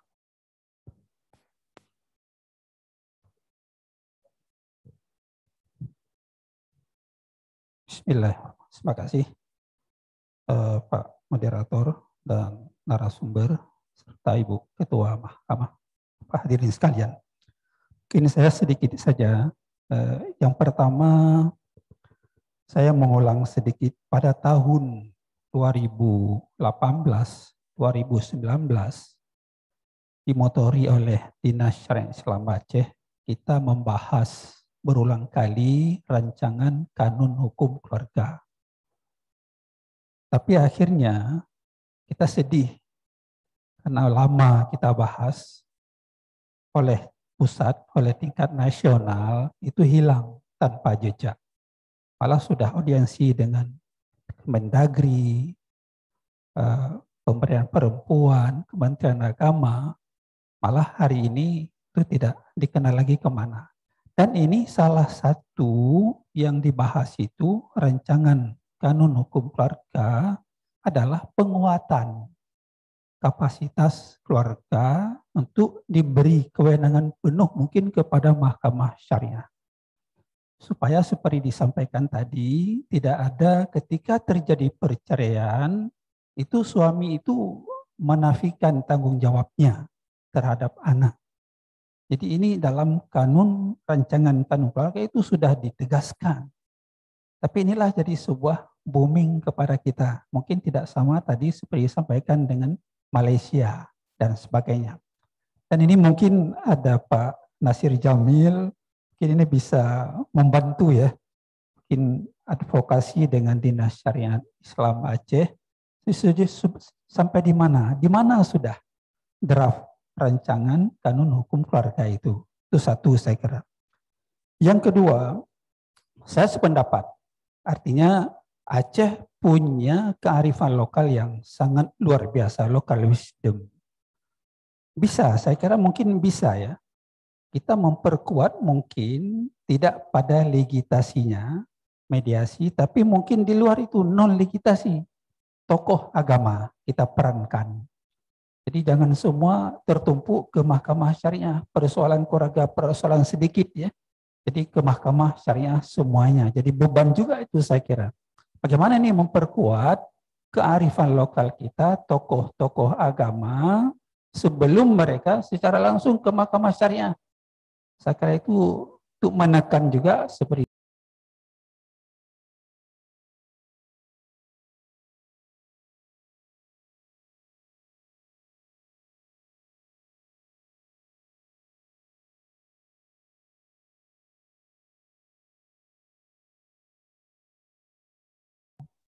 hakikat khitah asal usul dari pelaksanaan syariat Islam di Aceh. Ada pejabat-pejabat, makanya setiap pejabat yang ditugaskan ke Aceh itu harus diberi informasi dulu. Bagaimana syariat Islam di Aceh? Jangan nanti mereka buang badan. Itu bukan tugas kami. Kami ada aturan dari Mabes sana. Kami tidak bisa mencampuri ini. Jadi saya kira ini juga perlu itu. Ya, makanya terjadi beberapa hal mati suri ya, semangat tidak ada dukungan antara tingkat elit pejabat tinggi di dalam memberi advokasi tentang pelaksanaan salat di Aceh ini. Saya kira demikian Pak, terima kasih. Assalamualaikum warahmatullahi wabarakatuh. Waalaikumsalam warahmatullahi wabarakatuh. Terima kasih Pak Dr. Agani Isa. Ini kalau kita lihat jadwal memang sudah sangat mepet waktunya. Ini tergantung kesepakatan kita. Jadi kalau ada yang ingin menyampaikan lagi, kita beri waktu 2 menit ya. Karena ini milad nggak apa-apa gitu Pak. Ya, jadi mungkin Pak Dr. Andes Haji Armia itu juga beliau pernah menjabat sebagai Ketua Mahkamah Syariah Aceh. Silakan Pak Armia. Terima kasih. Assalamualaikum warahmatullahi wabarakatuh. Karena waktu, saya langsung saja kepada beberapa hal yang ingin saya sampaikan. Yang pertama tadi dalam pidato Ketua Mahkamah Agung yang diwakili Pak Jasardin disebutkan belum ada perkara PK dalam bidang jenayah. Tetapi dalam catatan saya pernah ada PK di tahun sebelum 2011. Ada satu PK kasus khalwat. Jadi satu-satunya PK kalau tidak salah tahun 2010 kasus khalwat kalau nggak salah dari MS Kuala Simpang. Jadi ada, waktu itu memang ditolak. Yang pertama. Yang kedua, saya teringat Kanun 10/2002 masih berlaku tentang peradilan syariat Islam. Tetapi isinya kanun tersebut banyak yang tidak dipraktekkan lagi. Karena bertentangan dengan undang-undang, terutama undang-undang kekuasaan kehakiman. Antara lain kanun kita menyebut ada campur tangan eksekutif di dalam pengusulan pimpinan Mahkamah Syariah. Itu tidak dipraktekkan lagi, termasuk pembinaan teknis oleh Mahkamah Agung. Di situ disebutkan pembinaan administrasi organisasi finansial oleh Departemen Agama. Sekarang kan tidak lagi. Sedangkan kanun belum diubah. Oleh karena itu ini perlu kerja kolaboratif antara Pemda dengan DPR dan juga stakeholdernya Mahkamah Syariah mungkin membuat draft tentang perubahan Kanun 10/2002. Mohon maaf, saya pernah menulis tentang kanun ini ketika saya mengambil S2 di Universitas Islam Riau tahun 2014. Tesis saya pernah saya berikan ke sini. Di situ tertulis pasal-pasal yang tidak sesuai lagi, yang perlu disesuaikan. Mungkin bisa menjadi pedoman dalam merevisi Kanun 10/2002 yang sudah tidak cocok lagi. Kemudian di dalam Undang-Undang Pemerintahan Aceh disebutkan kewenangan mahkamah di bidang al-ahwal syakhsiyah, muamalah dan jinayah. Al-ahwal syakhsiyah hukum materialnya sekarang kita pakai Undang-Undang Perkawinan, KHI dan segala macam. Hukum jinayahnya sudah ada, tetapi untuk muamalah yang sudah menjadi kewenangan kita tidak bisa terlaksana karena kanunnya tidak ada. Jadi ini perlu kerja berat juga pemerintah Aceh bersama DPR-nya untuk membuat kanun muamalah. Jadi nanti misalnya sengketa jual beli antara orang Islam bisa dibawa ke depan mahkamah, sewa menyewa, gadai menggadai, sepanjang sudah diatur di dalam kanun muamalah. Jadi ini masih banyak kerja berat. Kemudian yang terakhir usul saya, ini Mahkamah Syariah sejak diresmikan 4 Maret 2003, hari ini genap 18 tahun. Hari ini memasuki tahun ke-19. Jadi apakah kita miladnya milad 19 atau 18 terserah. Hari ini hari pertama masuk tahun ke-19. Jadi boleh jadi nanti ketika memperingati 20 tahun Mahkamah Syariah, alangkah baiknya Mahkamah Syariah juga menyusun sebuah profil. Jadi tidak hanya seminar begini, ada buku profil, bisa merekam semua kegiatan Mahkamah Syariah sejak didirikan, atau kalau perlu sejak awal, siapa ketua, siapa hakim yang pernah bertugas di sini sejak didirikan dulu. Saya kira ini bagus meskipun ya kerja berat. Ini semacam saran saya. Terima kasih. Assalamualaikum warahmatullahi wabarakatuh. Waalaikumsalam warahmatullahi wabarakatuh. Terima kasih Pak Armia yang tadi sudah memberikan pandangan dan juga saran masukan di dalam forum ini. Kita waktunya sudah sangat terbatas ini, ya. Jadi untuk itu saya mohon maaf tidak kita buka sesi kedua, dan ini juga berdasarkan chatting banyak sekali juga masukan-masukan yang disampaikan. Tentu juga akan menjadi catatan bagi kita, bagi panitia, dan saya juga menyampaikan agar ada tim perumus yang tadi mengcover semua pertanyaan, dan kita akan menyusun rekomendasi-rekomendasi Pak Nasir. Jadi bukan hanya sekedar selesai di sini wassalam, tapi memang kita akan berupaya ada tim perumus, mungkin kita bentuk working group, dan mungkin juga ada tindak lanjut setelah itu.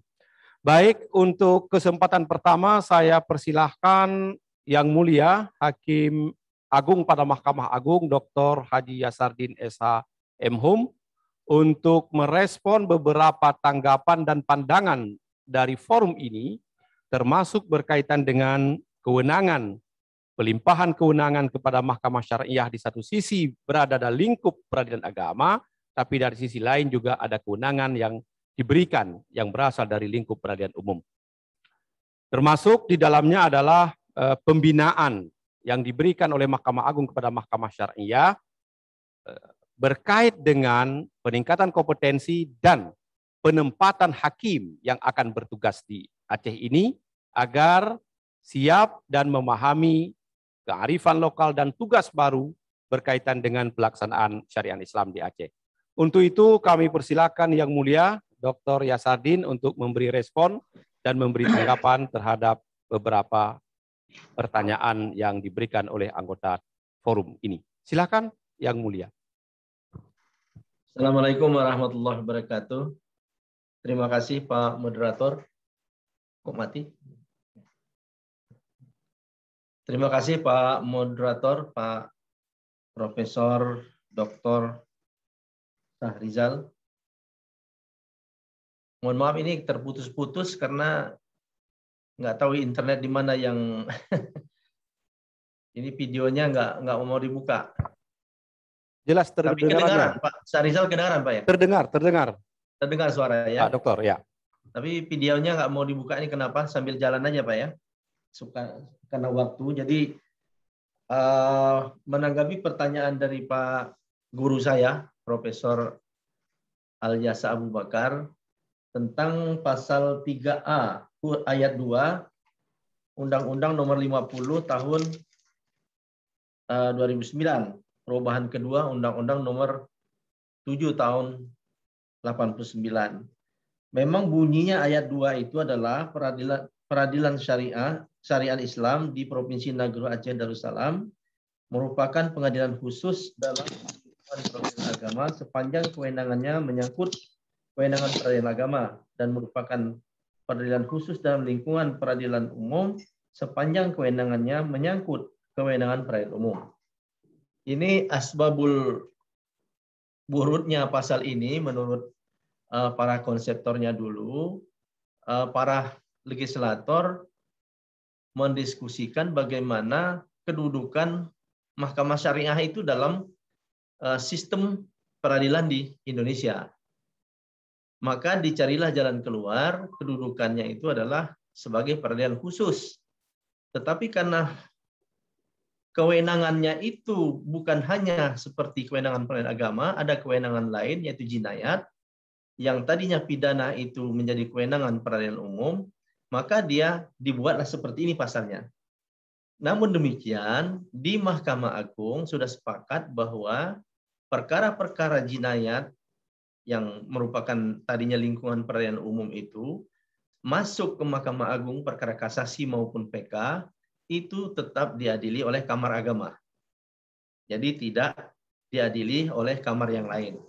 Nah, jadi kekhawatiran itu sebetulnya sudah ada kesepakatan Mahkamah Agung.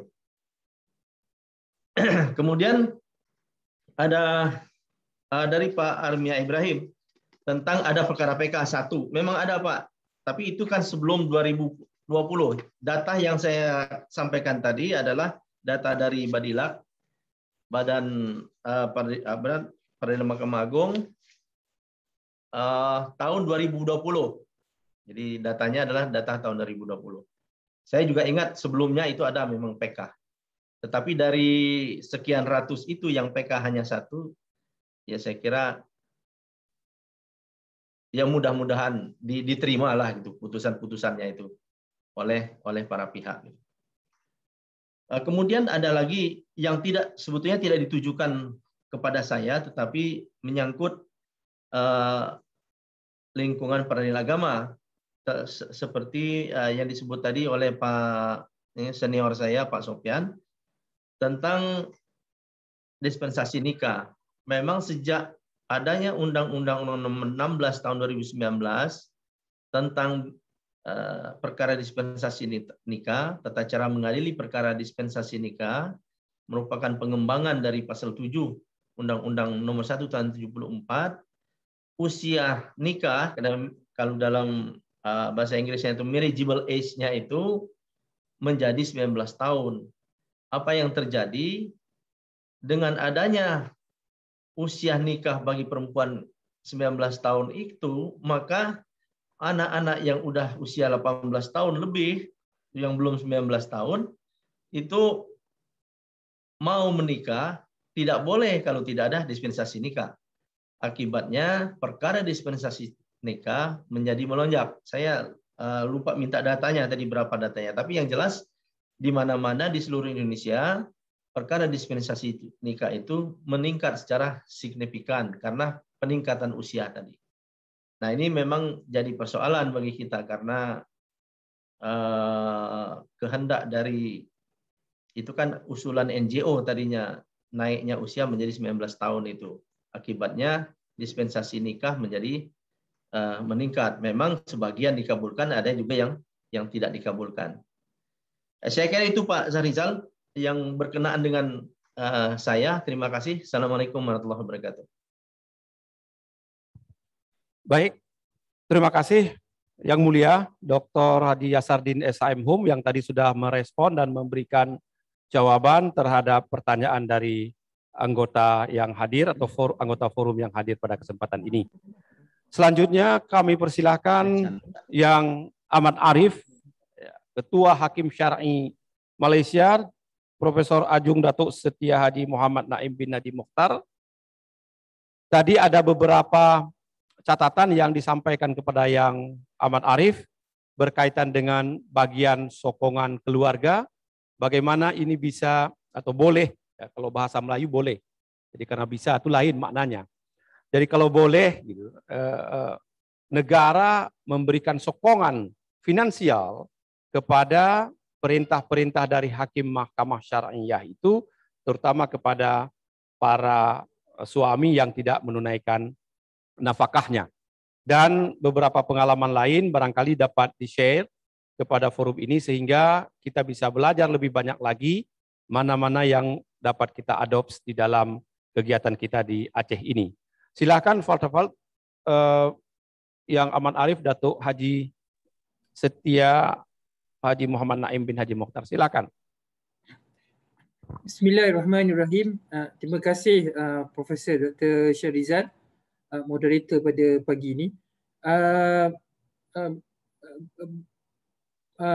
Untuk makluman semua, sekitar tahun 2010 Prof. Dr. Syahrizal, apabila kerajaan Malaysia apabila kita kemukakan permohonan kepada kerajaan, kabinet ketika itu untuk mendapatkan satu dana yang besar bagi untuk dikendalikan oleh bahagian sokongan keluarga ini, kerajaan telah membenarkan dan memberikan sebanyak 15 juta ringgit untuk diwujudkan satu tabung. Jadi satu jumlah yang agak besar, Profesor Dr. Syahrizal. Ini menunjukkan komitmen daripada kerajaan sendiri kepada Jabatan Kehakiman Syariah Malaysia dan juga Mahkamah Syariah untuk membantu isteri-isteri dan anak-anak yang telah memperolehi perintah nafkah daripada hakim-hakim Mahkamah Syariah. Jadi Prof, berbalik kepada soalan Prof di situ, maknanya perlu ada komitmen yang tinggi daripada kerajaan itu sendiri untuk memastikan. Jadi dalam konteks di Mahkamah Syariah Aceh, untuk memastikan bantuan nafkah itu dapat disalurkan, maka sudah tentu perlu ada satu jumlah bantuan daripada kerajaan untuk memastikan Mahkamah Syariah Aceh dapat menjalankan fungsi membantu isteri-isteri dan anak-anak tadi. Itu daripada sudut pengalaman kami lah, dan dalam konteks kerajaan Malaysia membantu mahkamah-mahkamah syariah. Prof, dalam masa yang sama Profesor Dr. Syahrizal, saya perlu perjelaskan di sini, kita masih lagi retain the philosophy that it is the husband and the fathers yang bertanggungjawab untuk memberikan nafkah. Sebab Prof, ketika kerajaan Malaysia memberikan sejumlah 15 juta ringgit, ramai di kalangan suami-suami dan bapa-bapa yang salah faham, Profesor. Mereka beranggapan bahawa tanggungjawab itu telah berpindah kepada kerajaan. Sebenarnya tidak. seperti mana yang saya jelaskan tadi, bantuan nafkah tadi berbentuk sementara. Dengan lain perkataan Prof, apabila pegawai-pegawai bahagian sokongan keluarga ini telah berjaya menangkap suami dan juga bapa-bapa yang gagal melaksanakan perintah nafkah, apabila mereka ini membayar hutang-hutang nafkah, jumlah yang kita berikan kepada isteri dan anak-anak tadi dikembalikan semula. Sebab itu saya katakan di sini, tabung itu adalah berbentuk revolving fund, iaitu kitaran Prof.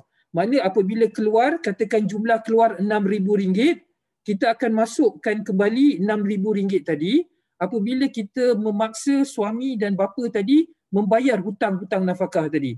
So jumlah itu akan masuk kembali dan digunakan oleh isteri-isteri dan anak-anak yang lain.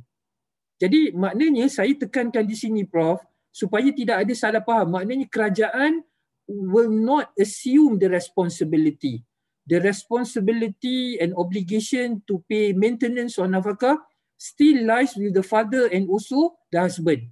Masih lagi bertanggungjawab kepada ibu, kepada bapa dan juga suami tadi.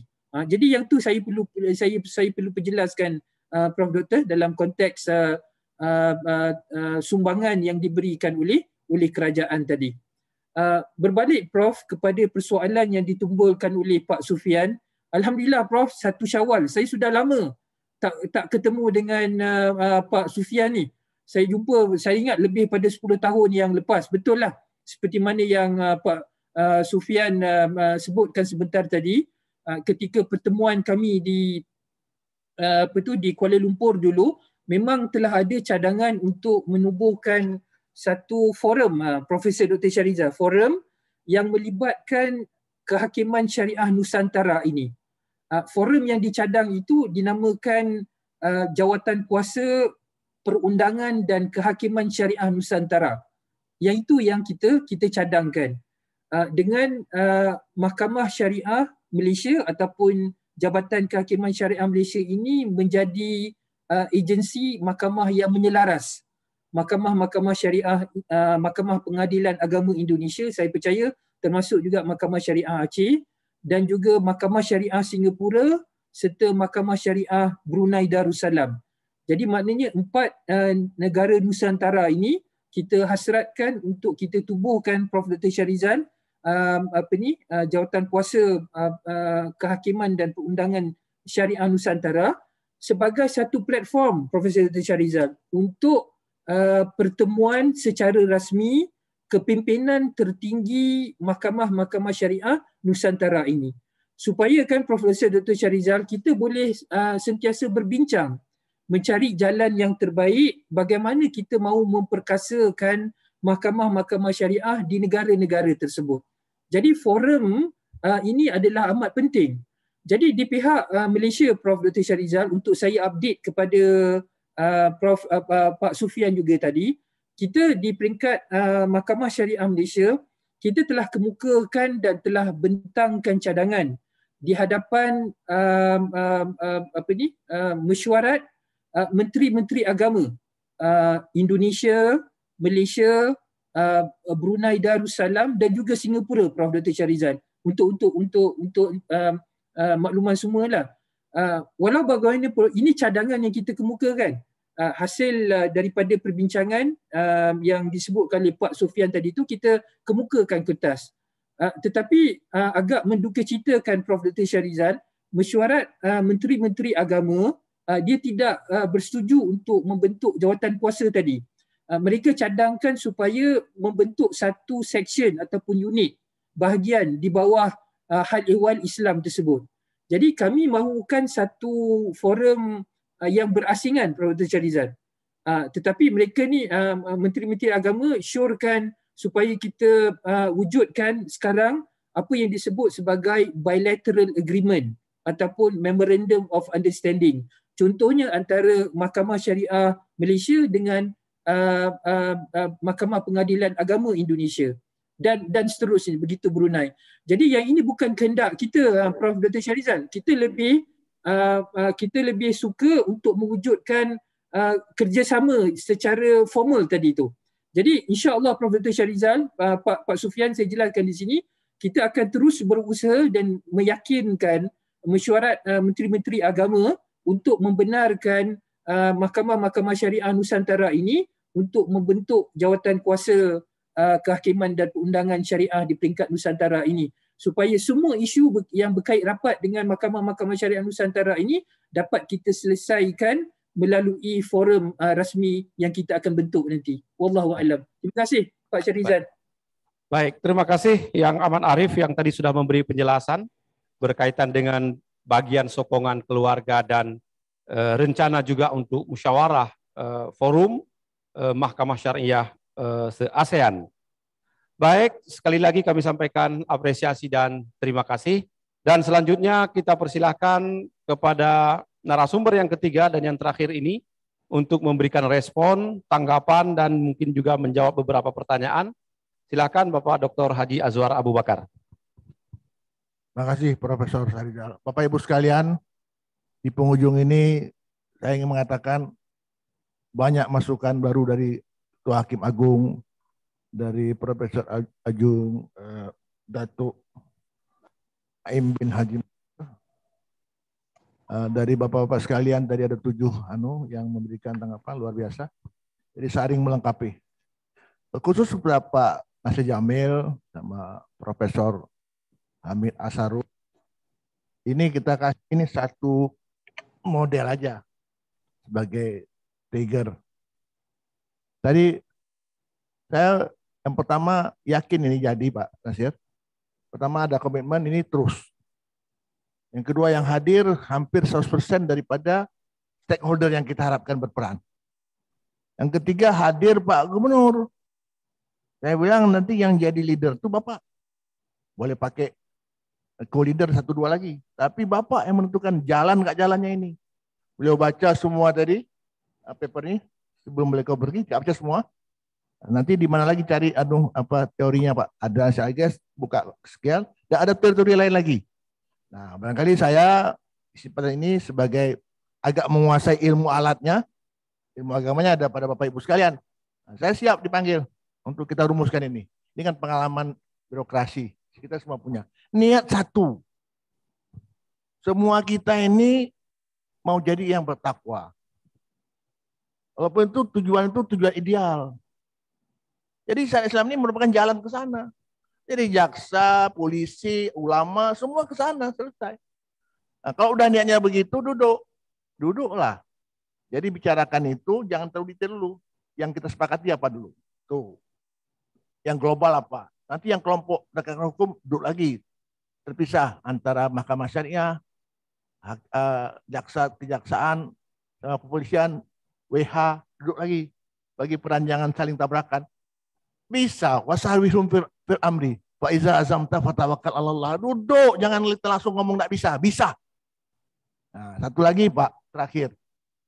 Yang udah kita buat ini kita evaluasi. Ajak DPR duduk, evaluasi dulu gitu Pak Nasir kan. Jangan tambah dulu. Evaluasi yang ada dulu. Jadi kita buat sebagian yang sempurna daripada kita tambah terus. Semua hal mesti diatur. Tapi kan tidak semua harus diatur pakai kanun. Nah, saya pernah sekali ini taman Pak Gamawan agak ini, Aceh kok mau beda? Pak Mendagri, Aceh memang istimewa. Bapak jangan pukul rata. Nanti yang lain ikut, enggak ada yang lain mau ribut ke Aceh. Beliau diam. Jadi saya ngomong ke Jakarta, Aceh istimewa. Tapi saya ngomong juga di Aceh, sama DPR kita, sama Pak Gubernur itu, Aceh jangan beda semua, jangan aneh sendiri. Yang perlu beda ya beda. Jangan dipaksakan harus beda. Jadi saya kira dua pendekatan ini, insya Allah Aceh bisa seperti rebung keluar dari ubot ring. Bagaimana tunas bambu bisa keluar daripada akar bambu yang begitu rapat? Kenapa bisa? Karena dia lembut keluarnya dan tidak bercabang sampai tinggi tertentu. Nah, kita juga Islam ini kita harus laksanakan tanpa banyak resistensi. Mudah-mudahan bisa menjawab dan bisa memberikan keyakinan bahwa kita bisa. Assalamualaikum warahmatullahi wabarakatuh. Waalaikumsalam. Terima kasih Pak Dr. Azwar Abu Bakar yang tadi sudah merespon secara umum tapi mengena. Bapak Ibu hadirin dan hadirat yang terhormat, kita sudah berada di penghujung acara seminar ini. Tentu ada beberapa catatan akhir yang bisa saya sampaikan, walaupun nanti secara tertulis itu akan disiapkan oleh tim perumus dan rekomendasi-rekomendasi juga akan disampaikan kepada pemangku kepentingan dalam konteks ini. Yang pertama, catatan yang dapat kita ambil di dalam sejumlah pertanyaan, respon, dan narasumber yang memberikan presentasi, bahwa pelaksanaan syariat Islam di Aceh itu merupakan realitas yang memiliki landasan yuridis yang kuat dalam negara kesatuan Republik Indonesia. Yang kedua, bahwa Mahkamah Syariah sebagai pemegang kekuasaan yudikatif di Indonesia dan sebagai pelaksana dari peradilan syariat Islam memerlukan dukungan dari seluruh pemangku kepentingan.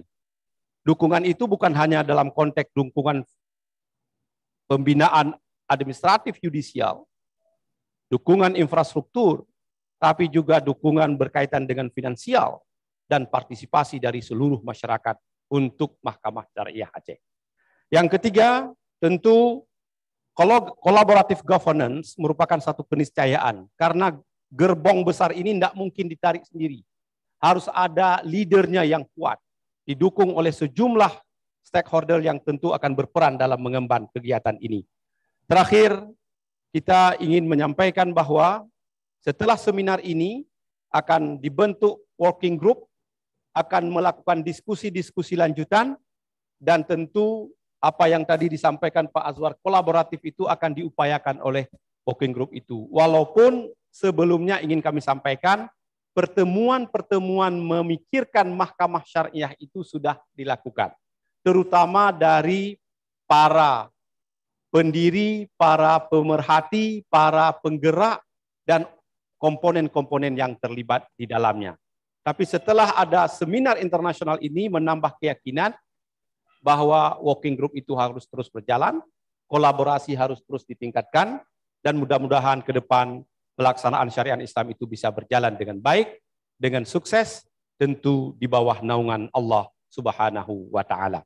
Saya pikir demikian beberapa catatan akhir yang dapat saya sampaikan dalam kesempatan ini.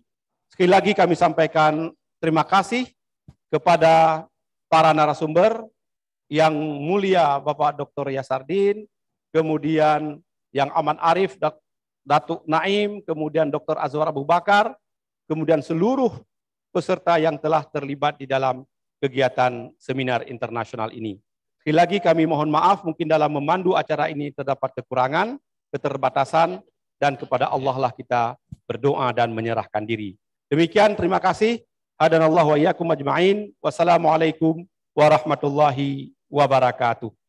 Forum ini kami kembalikan kepada panitia.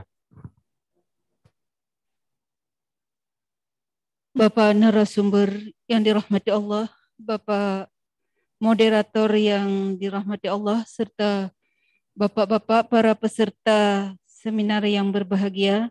Di ujung acara ini ada satu acara lagi, yaitu penyerahan sertifikat kepada narasumber dan kepada Bapak moderator.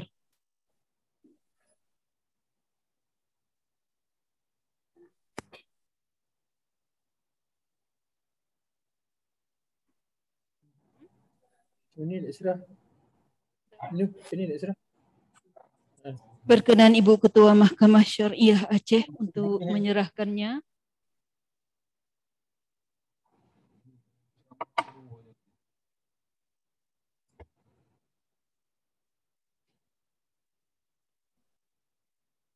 Dilanjutkan penyerahan kedua kepada Bapak moderator.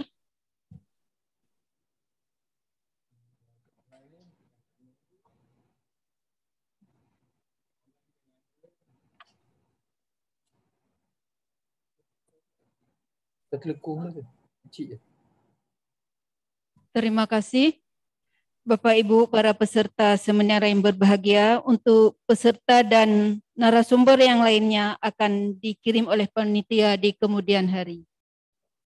Terima kasih. Di hari kemudian. Bapak Ibu, Ibu Ketua menginginkan kita foto bersama sekali. Foto bersama sekali Bapak.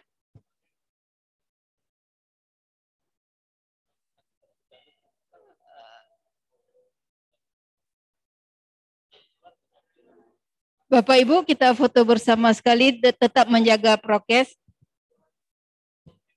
Ya.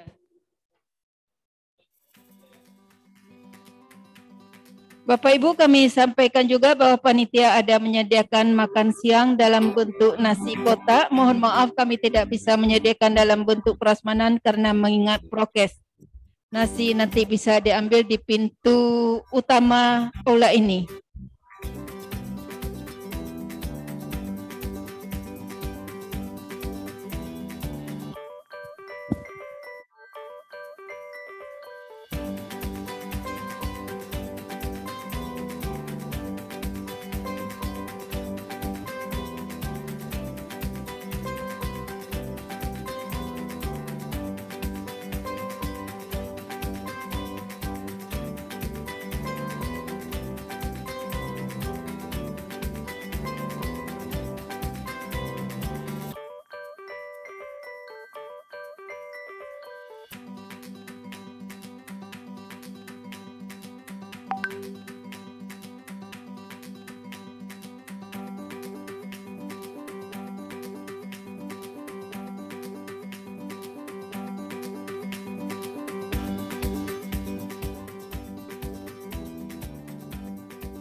Bismillahirrahmanirrahim. Assalamualaikum warahmatullahi wabarakatuh.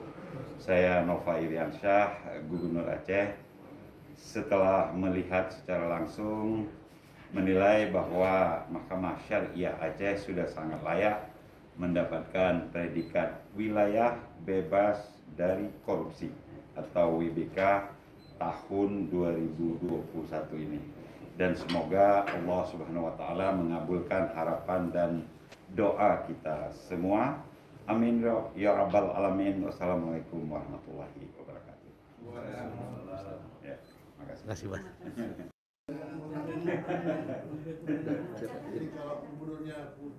Assalamualaikum warahmatullahi wabarakatuh. Setelah melihat secara langsung, saya Kepala Kejaksaan Tinggi Aceh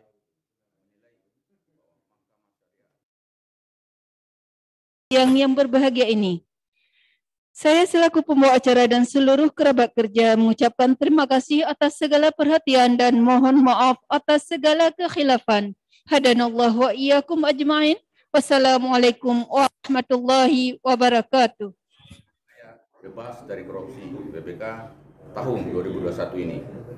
Dan semoga Allah Subhanahu wa taala mengabulkan harapan dan doa kita semua. Amin. Wassalamualaikum warahmatullahi wabarakatuh.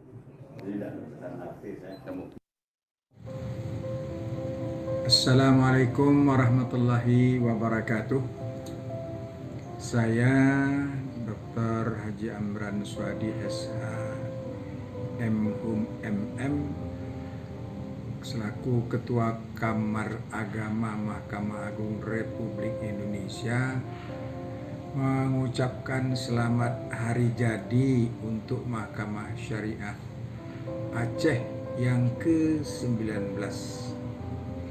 Semoga usia Mahkamah Syariah Aceh yang beranjak semakin dewasa ini dapat menjadi penopang dalam memperkokoh eksistensi syariat Islam di Aceh guna mewujudkan kedamaian dan keadilan di bumi Serabi Mekah. Sekali lagi saya sampaikan selamat milad Mahkamah Syariah Aceh. Jayalah Mahkamah Syariah Aceh. Assalamualaikum warahmatullahi wabarakatuh.